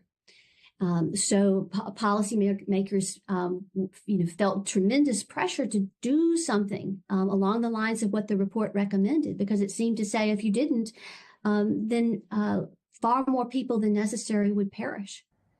It's interesting when you said earlier that opinions seem to be very much in favor of lockdowns, ironically, especially in the USA, in a country where polarization in opinion is quite common. So did opinions just fall in line, or were there a notable number of voices arguing against it? There were some initial skeptics in March and early April in opinion outlets. Now, the polling showed that the measures were popular, but there were some skeptical voices early on. As reopening began to get started in the U.S., which the lockdowns, of course, were not sustainable for the whole time period until vaccine was available in any country. And in the U.S., those initial lockdowns lasted about a month in Republican states and about a little over 2 months in Democratic states. So as there began to be some debate about reopening, you began to see in opinion outlets, so in the broader, you say it's the elite discourse that policymakers read, that the news magazines, the newspapers, the editorials, just a shutting down of debate around the measure. So it's very interesting that initially in March there was some questioning, then the measures were implemented. And then after that, we characterize as sort of a turn on a dime among experts at that juncture, experts, opinion leaders, where it just became sort of anathema to raise questions about the effectiveness of those measures beginning in summer of 2020. And the disdain for raising such questions lasted for a long time and was something that, was still in the background as my co-author and I began undertaking the research for this project, concern about whether or when people would be ready to ask these questions again. So it's an interesting story of perceptions and of policy debate and consideration of policy alternatives and questions around democratic deliberation, in addition to the questions around the science of pandemic management. And I'm guessing the situation also, the dynamic changed when we started to see presidents and prime ministers holding regular press briefings alongside scientists such as Dr. Anthony Fauci in the USA, where everyone was assured that the policy was to follow the science. As the term became very well known. How did that strategy develop? Well, I think for political leaders in the U.S. And in other places, it was easy to sort of hide behind their expert advisors. I mean, these were highly consequential decisions with devastating effects on society. And it was much easier for them to say that what they were doing was merely following expert advice. And so in order to sustain that, it was necessary to make sure that dissenting voices among scientists didn't get much of a platform. And so you then began to see efforts to suppress such questions on social media. And an editorial line maintained quite tightly at the major newspapers, raising, sort of making such questions off limits. Was it hiding behind the science, the scientists, or were they actually putting their trust into the scientists? And perhaps were they even ducking their political responsibility and accountability? I think they were ducking their political responsibility and their accountability, in the sense that there were obviously questions that were not being asked, such as when in the U.S., when states began to reopen, the models projected that there should be a resurgence of the disease. And yet it didn't necessarily happen that way, that the models were not as powerful in predicting the course of the disease as they were portrayed to be early on in the crisis. So the problem that we are pointing to in the book is not just of those initial decisions, but of future and subsequent decisions over the course of what turned out to be a lengthy crisis, where more information was being obtained all the time, information that called into question some of those earlier decisions, and yet there was a resistance to reconsidering. Is there any defense for the political leadership that perhaps public panic had set in and they were under a lot of pressure in order to find a solution.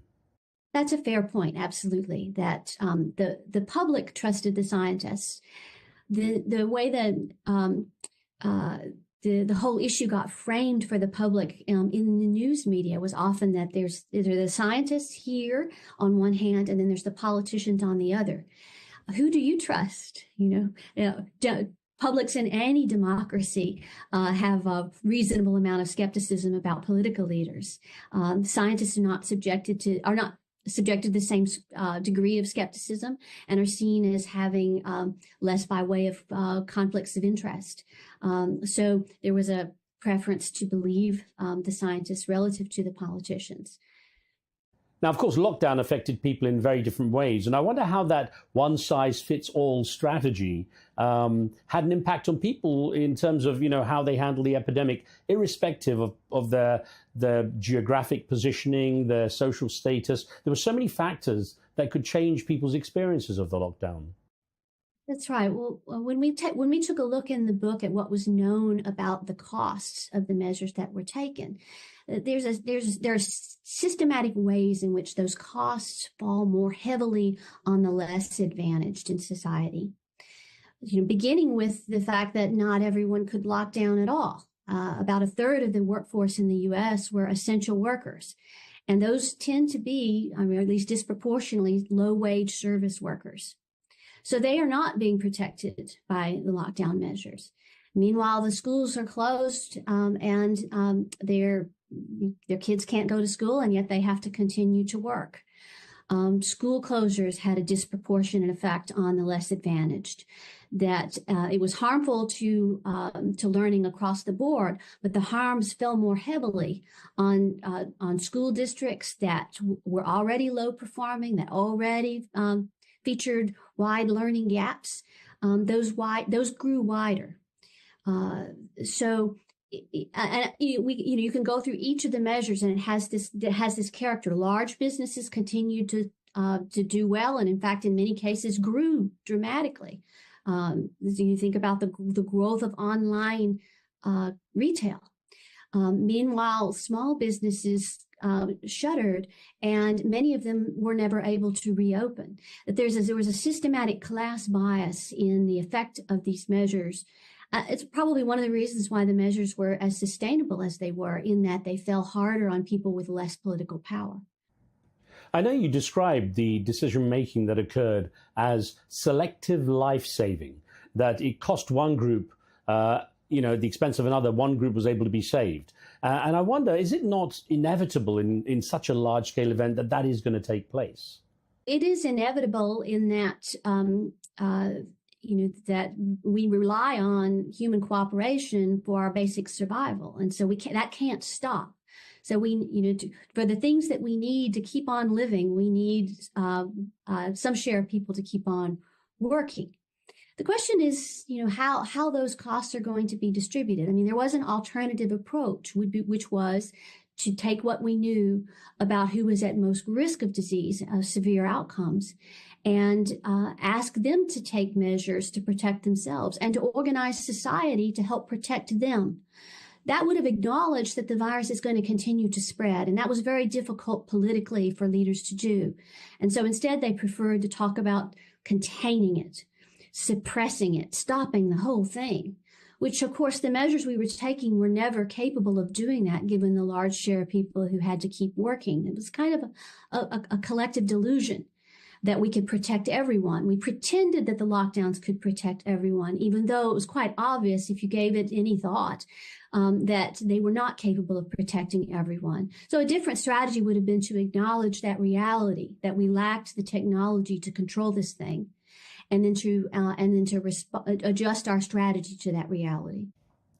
Do you have any sympathy for the policymakers who had to determine whether they should be trying to save lives versus protecting the economy and saving livelihoods? Well, I object to that framing, that's a little too simple. There were lives on both sides of the equation. That lockdown measures themselves have health costs. They haven't been as fully examined as the close analysis of the number of people who were catching COVID and dying from COVID on a daily basis during the pandemic. These are longer term costs, but unemployment has been shown to have effects on people, the length of time people live. The same thing with education. This is what's long been known in the field as the social determinants of health. And so measures that impose these kinds of harms on society will have health consequences over the long term. Not to mention questions around other types of care people needed to get during the pandemic. Routine care for chronic diseases. One thing that what we can see as we study the pandemic now is that excess mortality during the pandemic exceeds deaths from COVID. And there were rises in deaths from many other causes that, outside the norm during that time period. Deaths from overdose, deaths from dementia and Alzheimer's. The nursing home care, the quality of that declined significantly when family members were not able to assist. So the range of society-wide costs is extraordinary. And requires us to do a lot of study and broader thinking than was being done during the pandemic. What we had during the pandemic was a tunnel vision on one kind of threat to human well-being, and the actions we took had collateral damage for human well-being more broadly. It's interesting you talk about that tunnel vision and the other consequences, because it did create divisions in society. Tell me about what you described as moralized antagonism in the book. Yes, that was certainly a characteristic of the politics around the pandemic in the United States. It became highly partisan. That as reopening began, it happens on party lines, so that Democratic states are slower to reopen businesses, slower to reopen schools than Republican states. And so that it overlaid what was already a pre-existing high level of party polarization. So there was a great deal of demonization of people with alternative views. A lot of geographic sorting of people with opposing views, so that residents of Democratic-leaning states simply saw alternative approaches as unthinkable, and those are bad people. So it was very moralistic, and I think that got in the way of taking on board information that could be obtained from looking at variation across the country in the COVID response and in the outcomes of that variation. In other words, as states reopened, the dire projections of the model simply weren't being borne out. Reopening schools, many parts of the U.S. reopened their schools in the fall of 2020. There was no crisis following that. And no evidence by the end of the whole period prior to the vaccine rollout that states that took a more stringent approach to the pandemic fared better than states that took a less stringent approach to the pandemic. By the end of December 2020, states are very similar in their cumulative COVID mortality rates, regardless of what measures they had taken. I had noted you looked at that the party divisions along the state lines when it came to the policies and how they were handled. Is it possible to conclude then perhaps that Democrats were wrong and Republicans were right when it came down to lockdowns and strategy around lockdowns, but that perhaps it was the other way around when it came to vaccination? So that is such a striking feature of the data, that if we track COVID mortality over the course of the pandemic, you can see that Democratic and Republican states look very similar up through the start of the vaccine rollout. But after the vaccine rollout began, you begin to see Democratic states where residents were much more excited to get vaccinated, much quicker to line up and get the vaccine. They begin to fare better. So that by the end of the time series that we now analyze in the book, you can see that that Republican states have roughly 30% more COVID mortality than Democratic states. But all of that emerges all that difference emerges in the post-vaccine period. So you can certainly see that the Democrats who were eager to get vaccinated, that looks like a good decision for them. I mean, we are analyzing aggregate data. This is not randomized control trials. That's what we've got, to look back on. But we can see that in the pre-vaccine period, the different policies that states took don't correlate with the outcomes. But in the post-vaccine period, states with more vaccine uptake fared better. Well, the Trump administration of the time did go along with the lockdowns at first. So at what point did the policy change? How and why? And why did it hand over the responsibility to the state governments in the end? Well, in the U.S., in our federal system, the emergency powers that were needed to respond to the pandemic, in other words, the quarantine powers that that officials possess, those lie at the state level. So it would have been highly controversial and contested had any president attempted in the United States attempted to impose a nationwide lockdown. There was some discussion of it, but the legality of that was highly questionable. Meanwhile, governors unquestionably possessed those powers. And so the way the Trump administration handled that, on March the 16th, they recommended in a press conference that was carried live all across the U.S., they recommended that governors take these measures, which they then proceeded to do. Where you begin to see the polarization is in the reopening process, where Republican states began to reopen more quickly than Democratic states. Might also recall that President Trump in the summer of 2020 said that schools should reopen in the fall of 2020. And when he said that, there was a great deal of backlash. I mean, it's also important context to recognize that this was a presidential election year, and President Trump was running for re-election, very controversial president, and loathed by Democrats. I mean, always had very low approval rating among Democrats. So virtually anything he said would produce a backlash among Democrats. And so I think that helped to drive the highly partisan nature of the pandemic response in the U.S. The U.S. experience is different than other countries in that regard. It was not always so party polarized everywhere. Well, Professor Leigh, you and your co-author, Professor Stephen Macedo, did a lot of deep research on this. And based on that, what do you believe has been the long-term damage to society as a result of the kind of policies that were enacted during the COVID pandemic? Well, it exacerbated further the polarization that already existed in U.S. politics. It drove down trust in government officials and in science agencies. It has driven down trust in universities and among experts generally. It helps to drive a populist backlash that has characterized U.S. politics.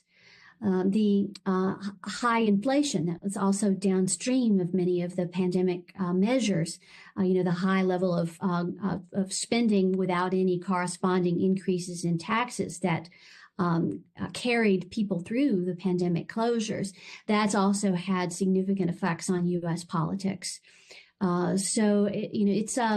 It will take time for trust to be rebuilt. And I think in order to rebuild that trust, we need to have a reckoning. We need to look back and acknowledge what we got right and what we got wrong, and come to some kind of shared societal understanding, if that is even possible in a country as polarized as the U.S. Well, governments across the world, including the U.S., of course, had this unique opportunity to enact policies that would be unthinkable had it not been for something as severe as a global pandemic. And I wonder to what degree that there was possibly even a chance for governments to kind of test out their ability to enforce authoritarian measures and see and test the ground, if you like, on what might happen. I mean, I'm sure this was a great learning opportunity for governments in terms of what is possible. You began to see a global effort to restrict communications or control miscommunication or misinformation on social media in the context of the pandemic.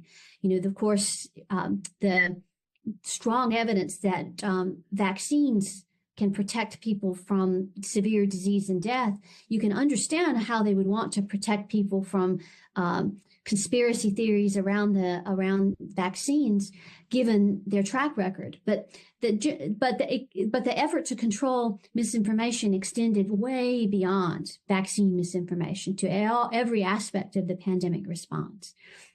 So I think governments learned from that. In the U.S., we learned that we can basically institute a nationwide universal basic income. That we basically had that during the pandemic. It was an extraordinary expansion of the social welfare safety net in the U.S. For a brief time, the U.S. looked a lot like Western Europe in its social provision. So it was a time of great governmental experimentation. And there certainly needs to be a look back, not just at what we can do, but what worked. What does the evidence suggest about the effectiveness of these measures? And of course, that also includes the effectiveness of efforts to control the spread of misinformation online. I was in and out of the US quite a lot around the time of COVID. And post-pandemic lockdown, it seemed that businesses struggled to get people back into the workforce for a long time. It seemed that literally no one wanted to work. And I wonder if there was an adjustment in society's attitude towards employment and certainly going into the workplace. Yes, that it's a long tail on these pandemic measures. And, getting people to, go back to work has been difficult everywhere. I mean, in the context of the U.S., in many cases, people just accelerated their retirement. They're not going back. So that's been a feature of the post-pandemic economy. It's also been a feature of post-pandemic schooling, that chronic absenteeism has just exploded. It roughly doubled nationwide in the U.S., and you see the same pattern in other countries as well. So it's not just that people didn't want to go back to work, they also didn't want to go back to school. That's quite remarkable. Were you surprised, though, when the lockdowns were enacted at how compliant so many societies around the world seemed to be when it came to obeying the rules? I was surprised at the extent of compliance. I mean, especially here in the U.S., it's a very individualistic society. I wouldn't have thought ex ante that there would be the degree of compliance that we saw. Now, it was, of course, an imperfect compliance at all times. I remember in the first week of the lockdowns, I was living in Washington, D.C., and I could hear some people out on the street partying late at night, one of those nights during that first week, and thinking to myself, I don't think this is really going to work. But even with that said, you could see streets were empty. People were, to a very great degree, staying home. I mean, I just wouldn't have thought that was possible. So it was an extraordinary time. And it seems that the research that you and your co-author, Professor Stephen Macedo, have done seems to indicate that these non-pharmaceutical interventions had no real life-saving benefit in terms of the actions that were taken. So what would have been the alternatives, in your opinion? Well, the alternative would have been to advise people about what was known about their risks.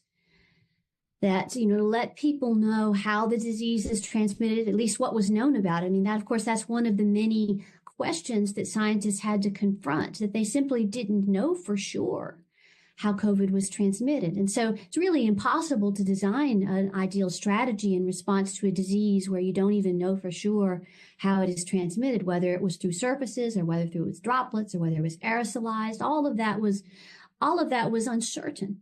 But to sort of in other words, tell it to the people straight. Don't indulge in noble lies. Don't try to tell people what you want them to think. Tell them the truth. I think policymakers would have stood themselves in much better stead had they been more frank with the public about what they knew and what they didn't know, that these measures hadn't been tried. We think, at least if you stay away from other people, you won't catch this. Just tell people what you know. And then be ready to take on board new information. I think it would have been a much sounder strategy in the long run.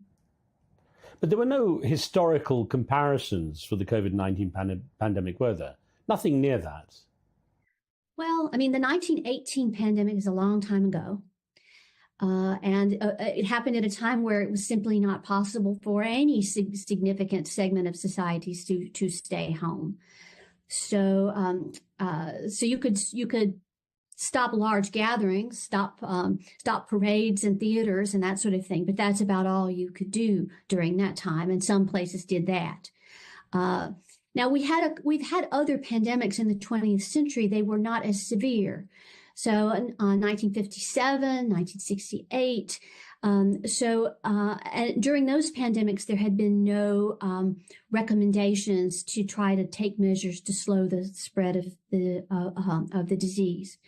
So I think some acknowledgement that we just didn't know for sure what would work would have been in order. I mean, there was a lot of reasons to think that these measures wouldn't work, beginning with the fact that such a large share of the workforce had to keep on working, and that so many residents of every society are dependent on others for their needs, elderly and young people, and so they can't be separated.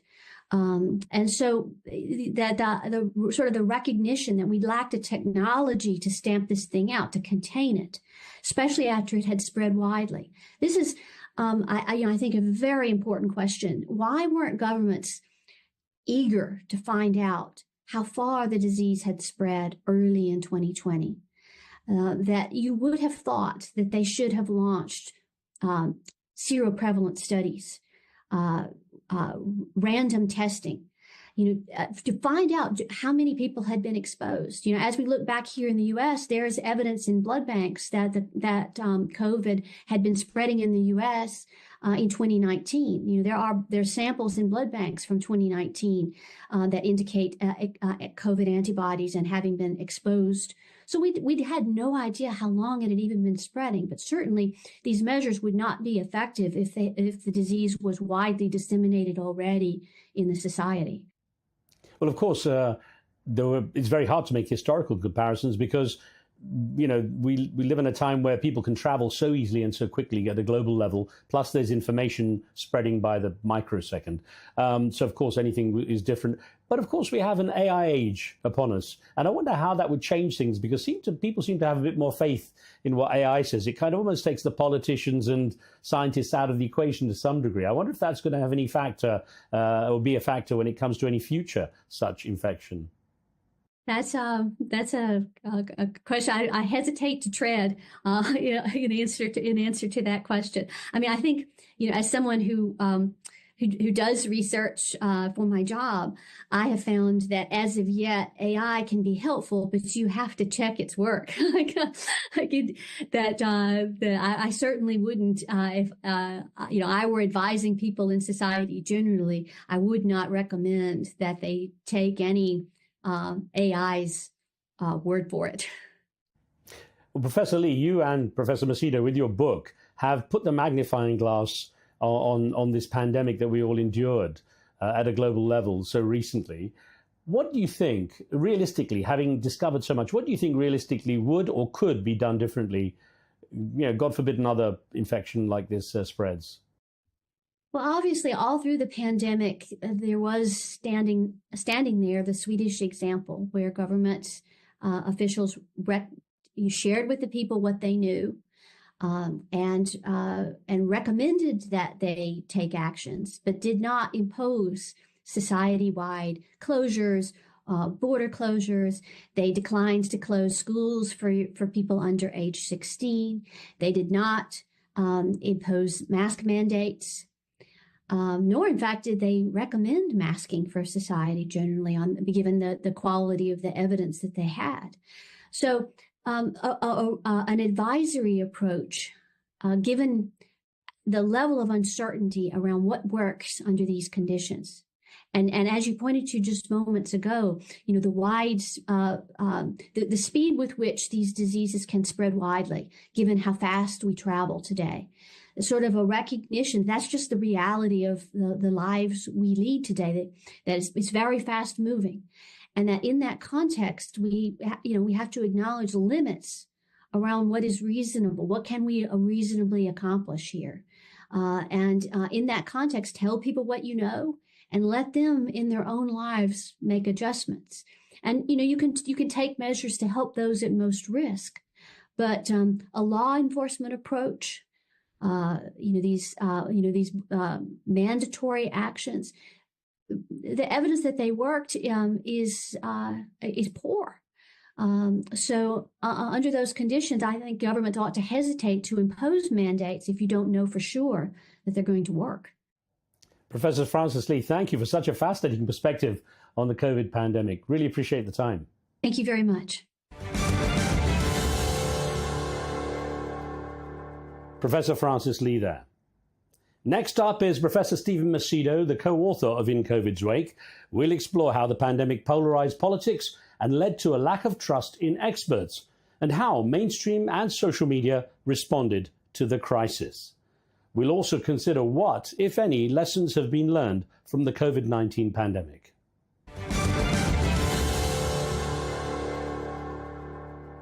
Professor Stephen Macedo, thank you very much for making the time.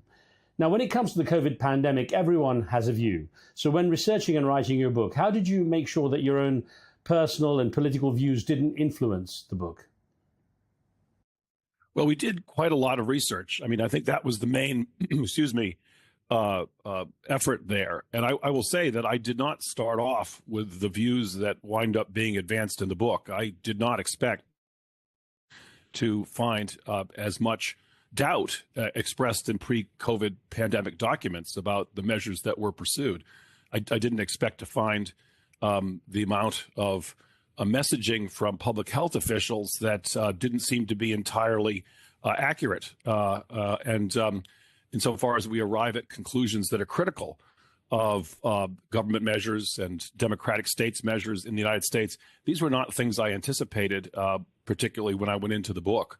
So we had no trouble finding critics along the way, critics of our view, people that doubted what we said, because most of our colleagues began, as we did, by being skeptical about some of the claims that we advanced in the book.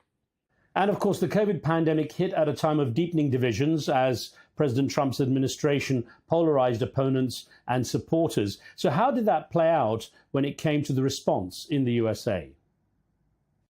Yes, I think that was a major factor. I think the United States is an extremely polarized society, more so than other Western European countries in comparison. And 2020 was an election year. So the pandemic really arrived in February and March 2020. For a time, there was a period when all of the states acted in unity to close their schools. Schools closed across the entire United States very quickly. And business closures and lockdowns likewise took place almost uniformly across the entire country for 4 to 6, maybe 8 weeks. But then as spring and summer began, the states dominated by the Republicans on the one side and the Democrats on the other side diverged in their approaches, with Republican states opening much more quickly, Democratic states keeping their lockdowns in place much longer. And in particular, when the fall came around, many schools in Republican states tended to open. In Florida, in fact, Governor Ron DeSantis mandated that all of the schools in the state should be open, whereas Democratic states kept their schools closed through much of the 2020-21 school year, or indeed all of that year. So there was a major divide that emerged by party in terms of the stringency of the pandemic response, the imposition of non-pharmaceutical interventions. And then, of course, the rhetoric was very intense and became extremely angry. And I think that's partly because President Trump became associated with the side arguing to reopen the economy and let people move about more freely, more skeptical about the severity of the virus, perhaps. And so it took on a very strong partisan, polarized inflection, the debate did in the United States. Well, under those circumstances, isn't it inevitable that the big event of the day would become polarized and politicized? Yes, I think that's probably true. At the time, perhaps we didn't realize the extent to which that would occur. But in retrospect, I think it's not surprising. President Trump is a uniquely divisive figure, but the country is polarized in any case. He was on the ballot. I think the news media, in part, had worried that they had contributed to his victory previously in 2016 by paying attention. Maybe they felt then too much to Hillary Clinton laptop issue and other issues that gave him some support. And there's even some evidence now that those who are developing the vaccines might have slowed down their development a little bit so that he would not be able to claim credit for them going into the 2020 election. That's not something we focus on in the book, but there's some messaging that some people involved seem to have suggested that. So it was very politicized, very polarized, and worse in the United States than elsewhere. I think European countries tended to reopen their schools in the fall of 2020, in part because the debate was less polarized, and in part because people were more willing to learn as more evidence that became available that schools were not significant sources of virus transmission.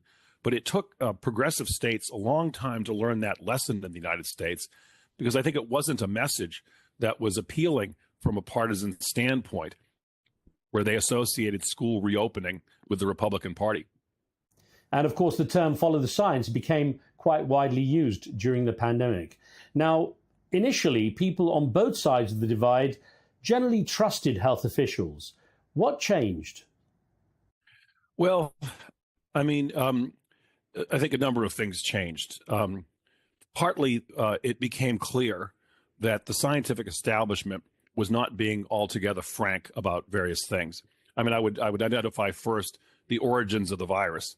The virus emerged in Wuhan, in Hubei province in China, and Wuhan is home to China's leading bat coronavirus research institute. On the other hand, China has many live animal markets, and yet after there were some suggestions that the virus might have leaked from the Wuhan lab, the scientific establishment swung into action very quickly to try to suppress that idea, to try to cut off debate about it. The evidence rather suggests, and to push the argument that it had to have arisen in nature. And I think that was deeply implausible to people. And the evidence was always mixed, and it was always at least a reasonable hypothesis that the virus might have emerged in the lab. And yet it was being called a racist conspiracy theory. I think that was something that people could see was rather absurd. I mean, it's absurd to suggest it's more racist to say that the virus came from a lab in Wuhan than came from a market in Wuhan where the Chinese get live animals to eat. So that was one thing. And then I think the social distancing measures, well, including the masks, there was a lot of mixed messaging around masks. Don't wear them, you must wear them. They became mandatory in various places. And of course, there was a lot of scientific doubt about the effectiveness of masks.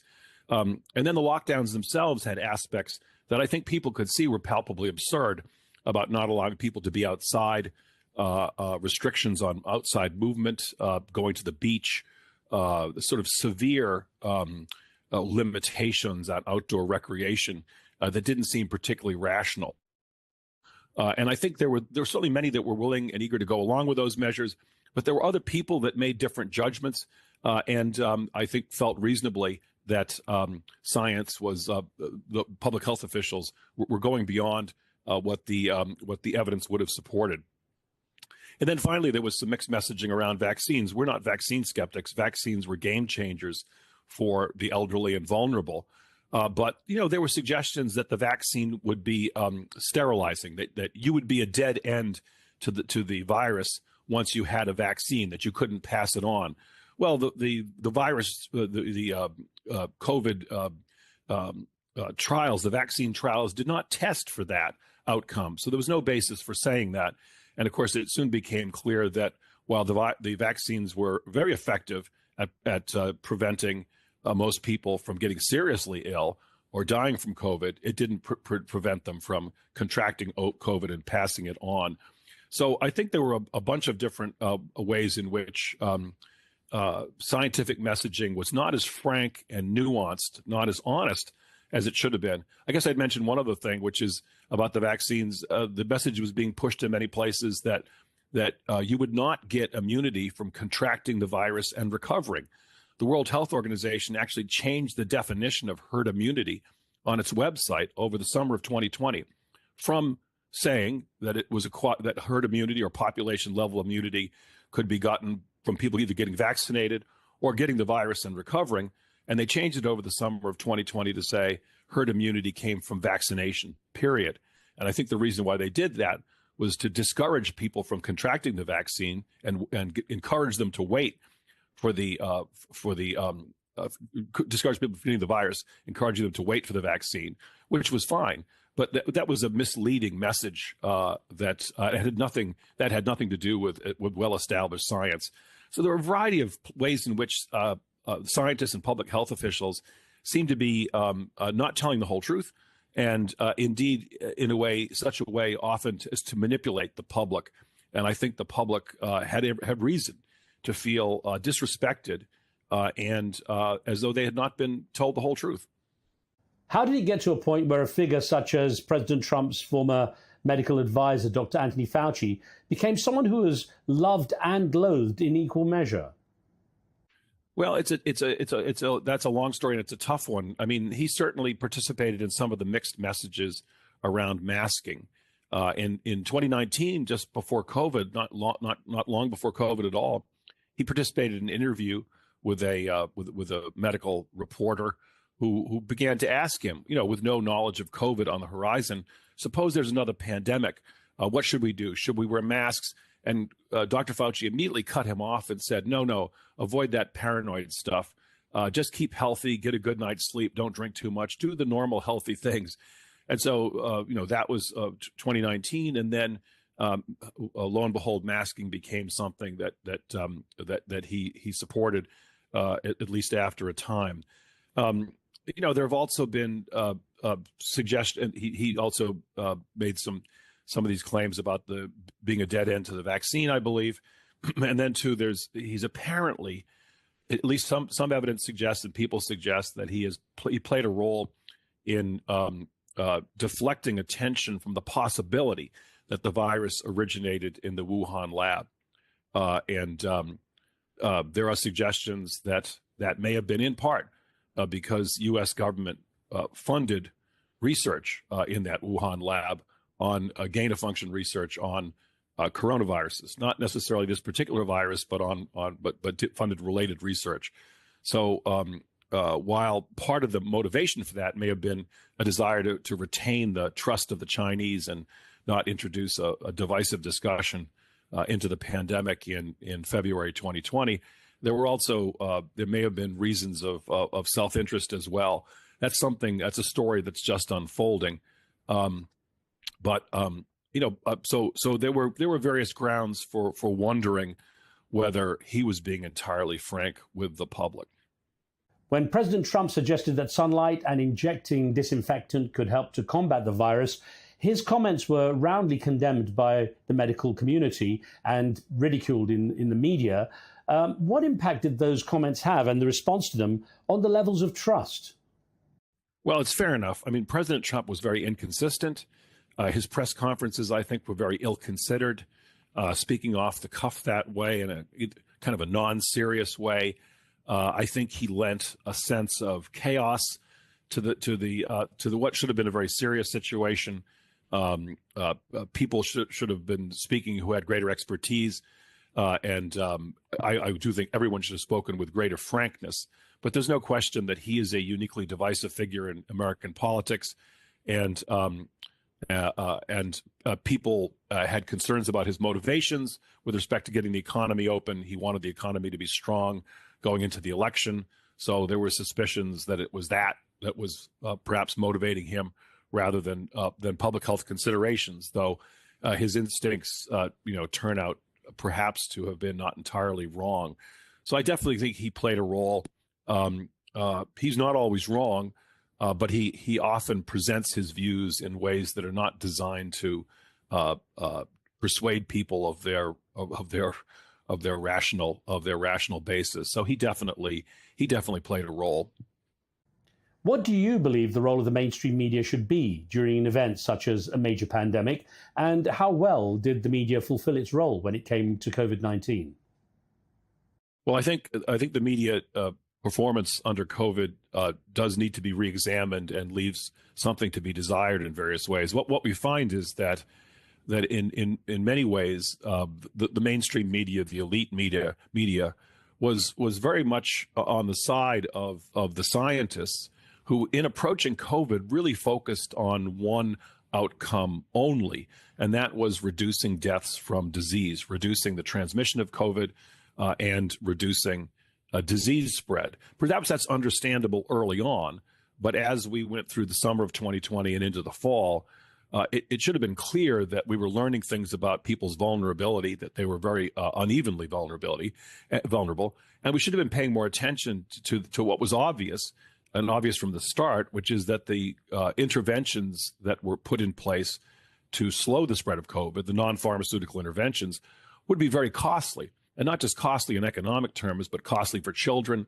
children's education, children's well-being at a fundamental level, and human well-being at a fundamental level. These things were pointed out in the pre-COVID pandemic plans, and yet the media constantly asked why more wasn't being done, why a national lockdown wasn't being contemplated, why the lockdowns were not more stringent and kept in place longer. So the media took the side of many and focusing only on the stringency of lockdowns and not paying enough attention, paying very little attention to the costs of these measures. And that was a fundamental point of irrationality in our approach. We should have known from the start the lessons of the pre-COVID pandemic plans, that these measures were not were of a very uncertain effectiveness and certain costliness. That's the message of the pre-COVID pandemic plans. And unfortunately, it's something that was largely ignored, certainly in the early parts of the pandemic and for a very long time after. How do you judge the role of social media during that time?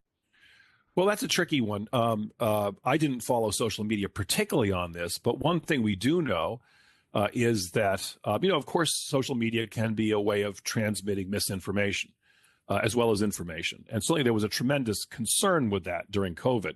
So what we now know is that the Biden administration was in touch with the social media companies, pressuring them to suppress postings, messaging that was at odds with administration policy, and that the social media companies in general complied.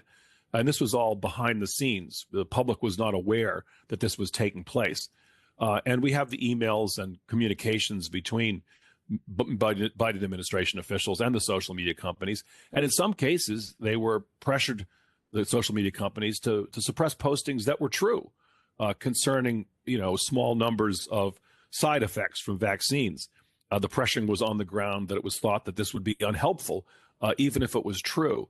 But there was also messaging related to the election that was suppressed. Now, in retrospect, Mark Zuckerberg and others have expressed regret about this.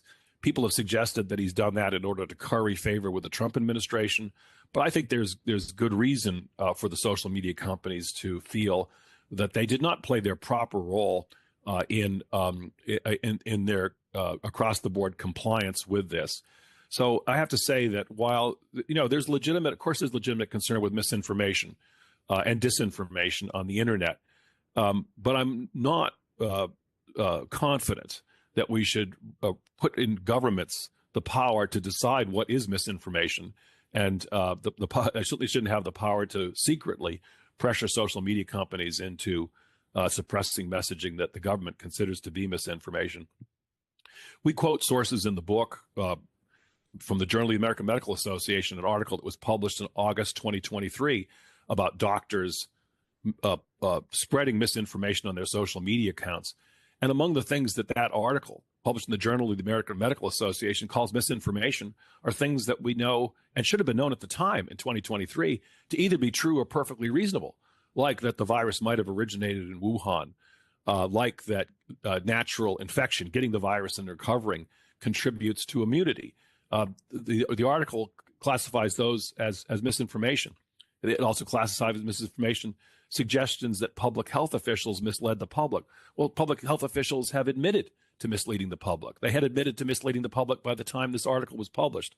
So we have to be very careful about according governments the authority to decide what the truth is, because they don't have a good record on that. And frankly, they don't have a particularly good record on it under COVID. Professor, to what degree do you think that the misinformation, disinformation, conspiracy theories, and echo chambers that we see on social media today are a result of the polarization that occurred during the pandemic period? Well, there's no question that we went into the pandemic polarized, but it does seem to have exacerbated things. That is true. The response of the 50 states was highly polarized. It was the red states opened much more quickly than the blue states. The kind of discussion that was taking place in the blue states was very much, I think, partly shaped by being opposed to what was taking place in the red states. And perhaps most depressingly, there's been very little learning across the partisan divide.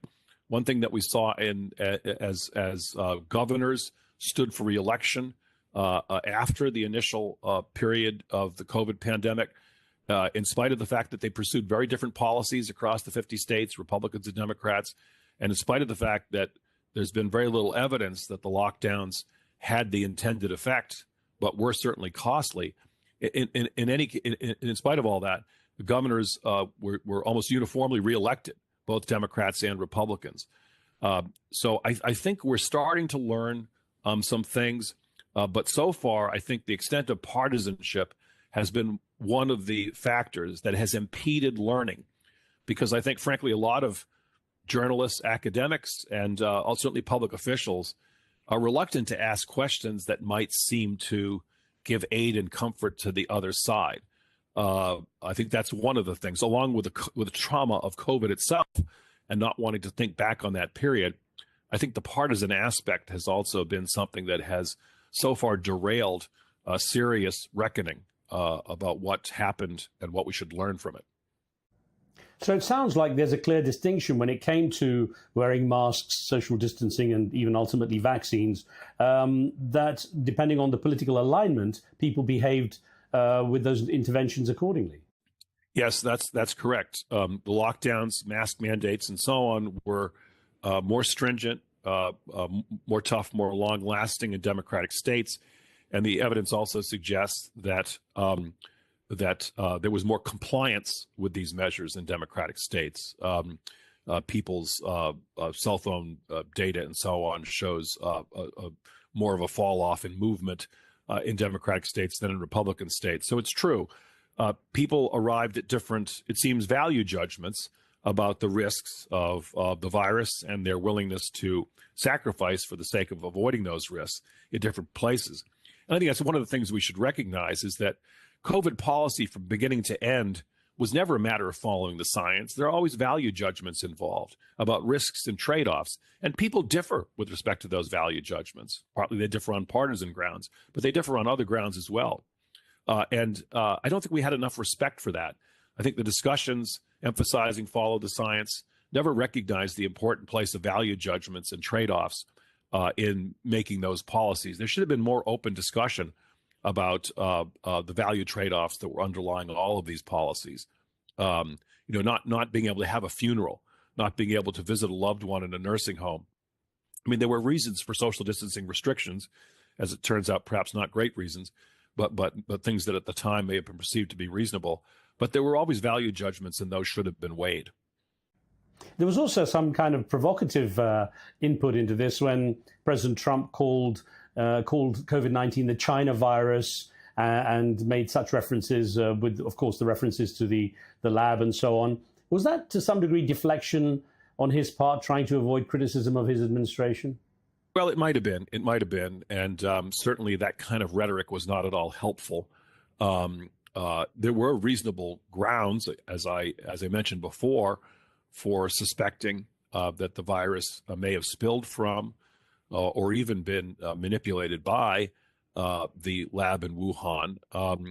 The virus did originate there, and there is a very important bat coronavirus research institute in that town, as it turns out. So there were some grounds for that, but obviously it was a suggestion that should have been advanced in a sober way. And those kinds of rhetorical flourishes, which he is so fond of, can be very unhelpful, and certainly was in the case of a situation of desperate importance, as COVID was. So that kind of messaging was not helpful, for sure. Do you think there was a cover-up ultimately? Do we even really know what the true cause was? Well, I think more and more information is coming out. Cover-up is a big phrase to use, but looking at the record and paying careful attention to the emails that have come out, to the additional information that's being published in various places, I would recommend a news site called U.S. Right to Know, which has done a number of freedom of information requests on this and published some very good articles, basically just publishing the emails that we have from the scientists and others. It does seem to me that the likelihood is that it emerged from the lab in Wuhan, perhaps by a spill or perhaps manipulated. There are definite signs of a manipulated virus. There's very little question about that. We've learned quite recently that early on, German intelligence officials informed Angela Merkel that the virus had a lab origin with high likelihood. I believe they said 80 to 95% certainty. And the other thing that's been suggested is that if people did think it emerged from the lab, that would have been one of the reasons for imposing these stringent lockdowns very early, because a manipulated virus might have been manipulated. This is the point of gain-of-function research, to make it more transmissible among humans, meaning that some public officials may have been aware, without letting the rest of us know, that this was liable to be a virus, that this was a virus that was going to be extremely unusually highly transmissible among humans, and therefore that could have been one of the reasons for these stringent lockdowns, which we weren't aware of at the time. Now, you say that when COVID showed up, public health officials developed tunnel vision. In what way?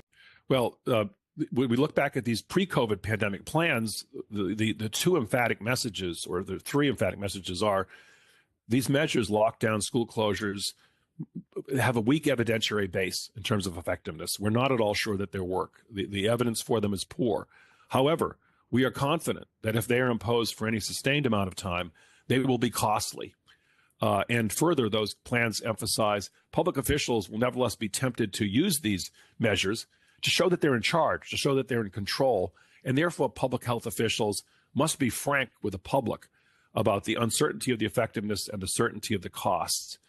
And this is why it's so unfortunate in retrospect that public health officials and politicians, in many cases, simply focused in making their policies on COVID on reducing deaths from the disease and reducing disease spread. Obviously, deaths from COVID is a very bad outcome, but there were the policies themselves were also generating very bad outcomes in terms of medical tests being postponed, visits to hospitals and doctors' offices being postponed for a considerable amount of time. Fear, the closing of small businesses and other businesses also has health effects. There's a big literature on the social determinants of health. So there were many more consequences that should have been considered. And yet we can see, looking back, that there was a tunnel vision focused simply on disease spread and minimizing deaths from COVID, when other serious costs should also have been taken into account. What do you think have been the long-lasting results? What's been the long-term impact on human mental health, on behavior, education, and so on, as a result of the lockdowns? Well, there's considerable evidence for very serious knock-on effects from these measures. Increased depression and learning losses among children that are severe and that appear to be long-lasting, that are not being made up for. Economic concerns and losses in terms of closures of small businesses. And beyond that, too, I think a greater distrust in science and public health officials, a greater distrust in expertise in public messaging. So we have a long chapter on costs in the book, and they are many and wide-ranging. And I think the loss of trust in science and public health are among them, and that will not be easy to restore. So I do think it's time for a reckoning about all these matters, an honest reckoning in which educated elites take a self-critical look at what we did right, but also what we did wrong and how we can do better. On that point, the UK is in the midst of a wide-ranging independent review of its handling of the COVID crisis. Other countries are doing the same. Why hasn't there been any such kind of review enacted in the USA?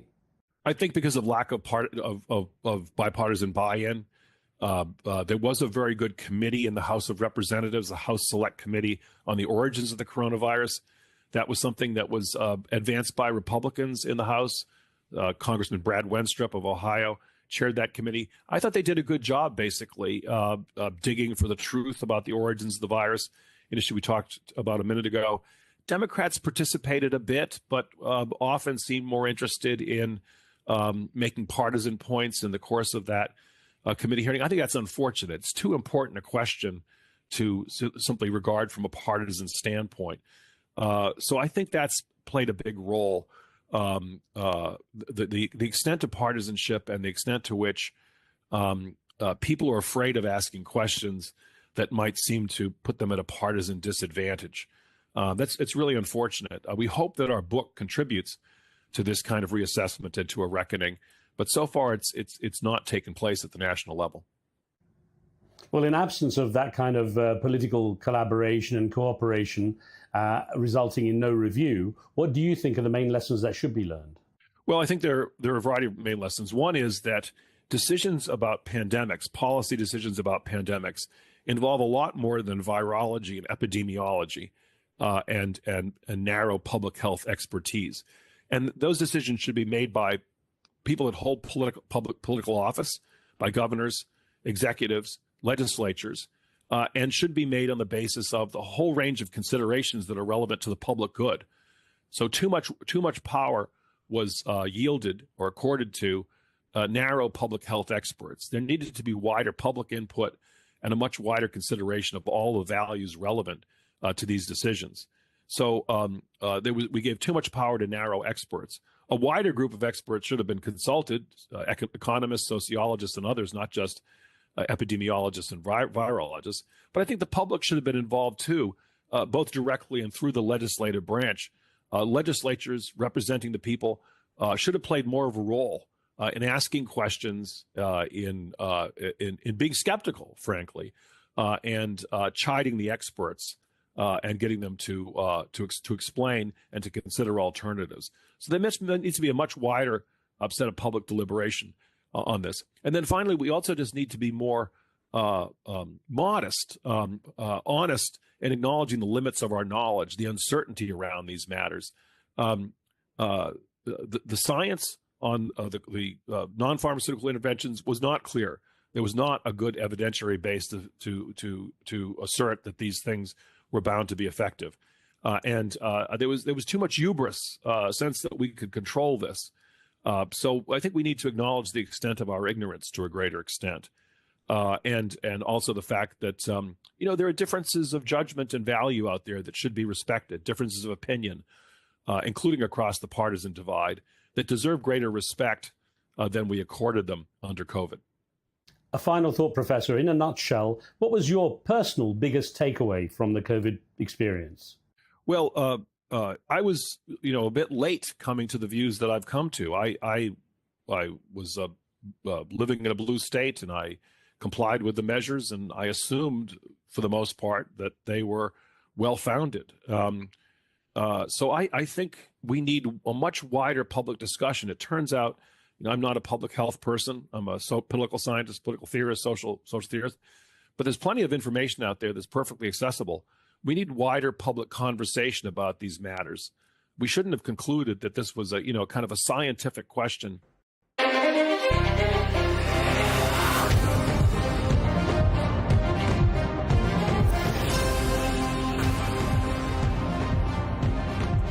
أهلا بكم مشاهدينا في ساعة إخبارية مفصلة من العربية نبدأها بالعناوين. With the Iranians, we have a very big meeting on Saturday. ترامب يؤكد للعربية أن واشنطن تجري مباحثات مباشرة مع طهران ويتوعد إيران بخطر كبير إذا لم تبرم اتفاقا نوويا. بعد تصريحات ترامب حول العمل لمواجهة الصين اقتصاديا، بكين تؤكد أنها لن ترضخ لتهديدات الرئيس الأمريكي بشأن الرسوم. حملة اعتقالات حوثية في صنعاء على خلفية قصف أمريكي لمنزل قيادي حوثي. والشرائط رأس أول اجتماع للحكومة السورية الجديدة، وقرار بتعيين رئيس جديد للمصرف المركزي.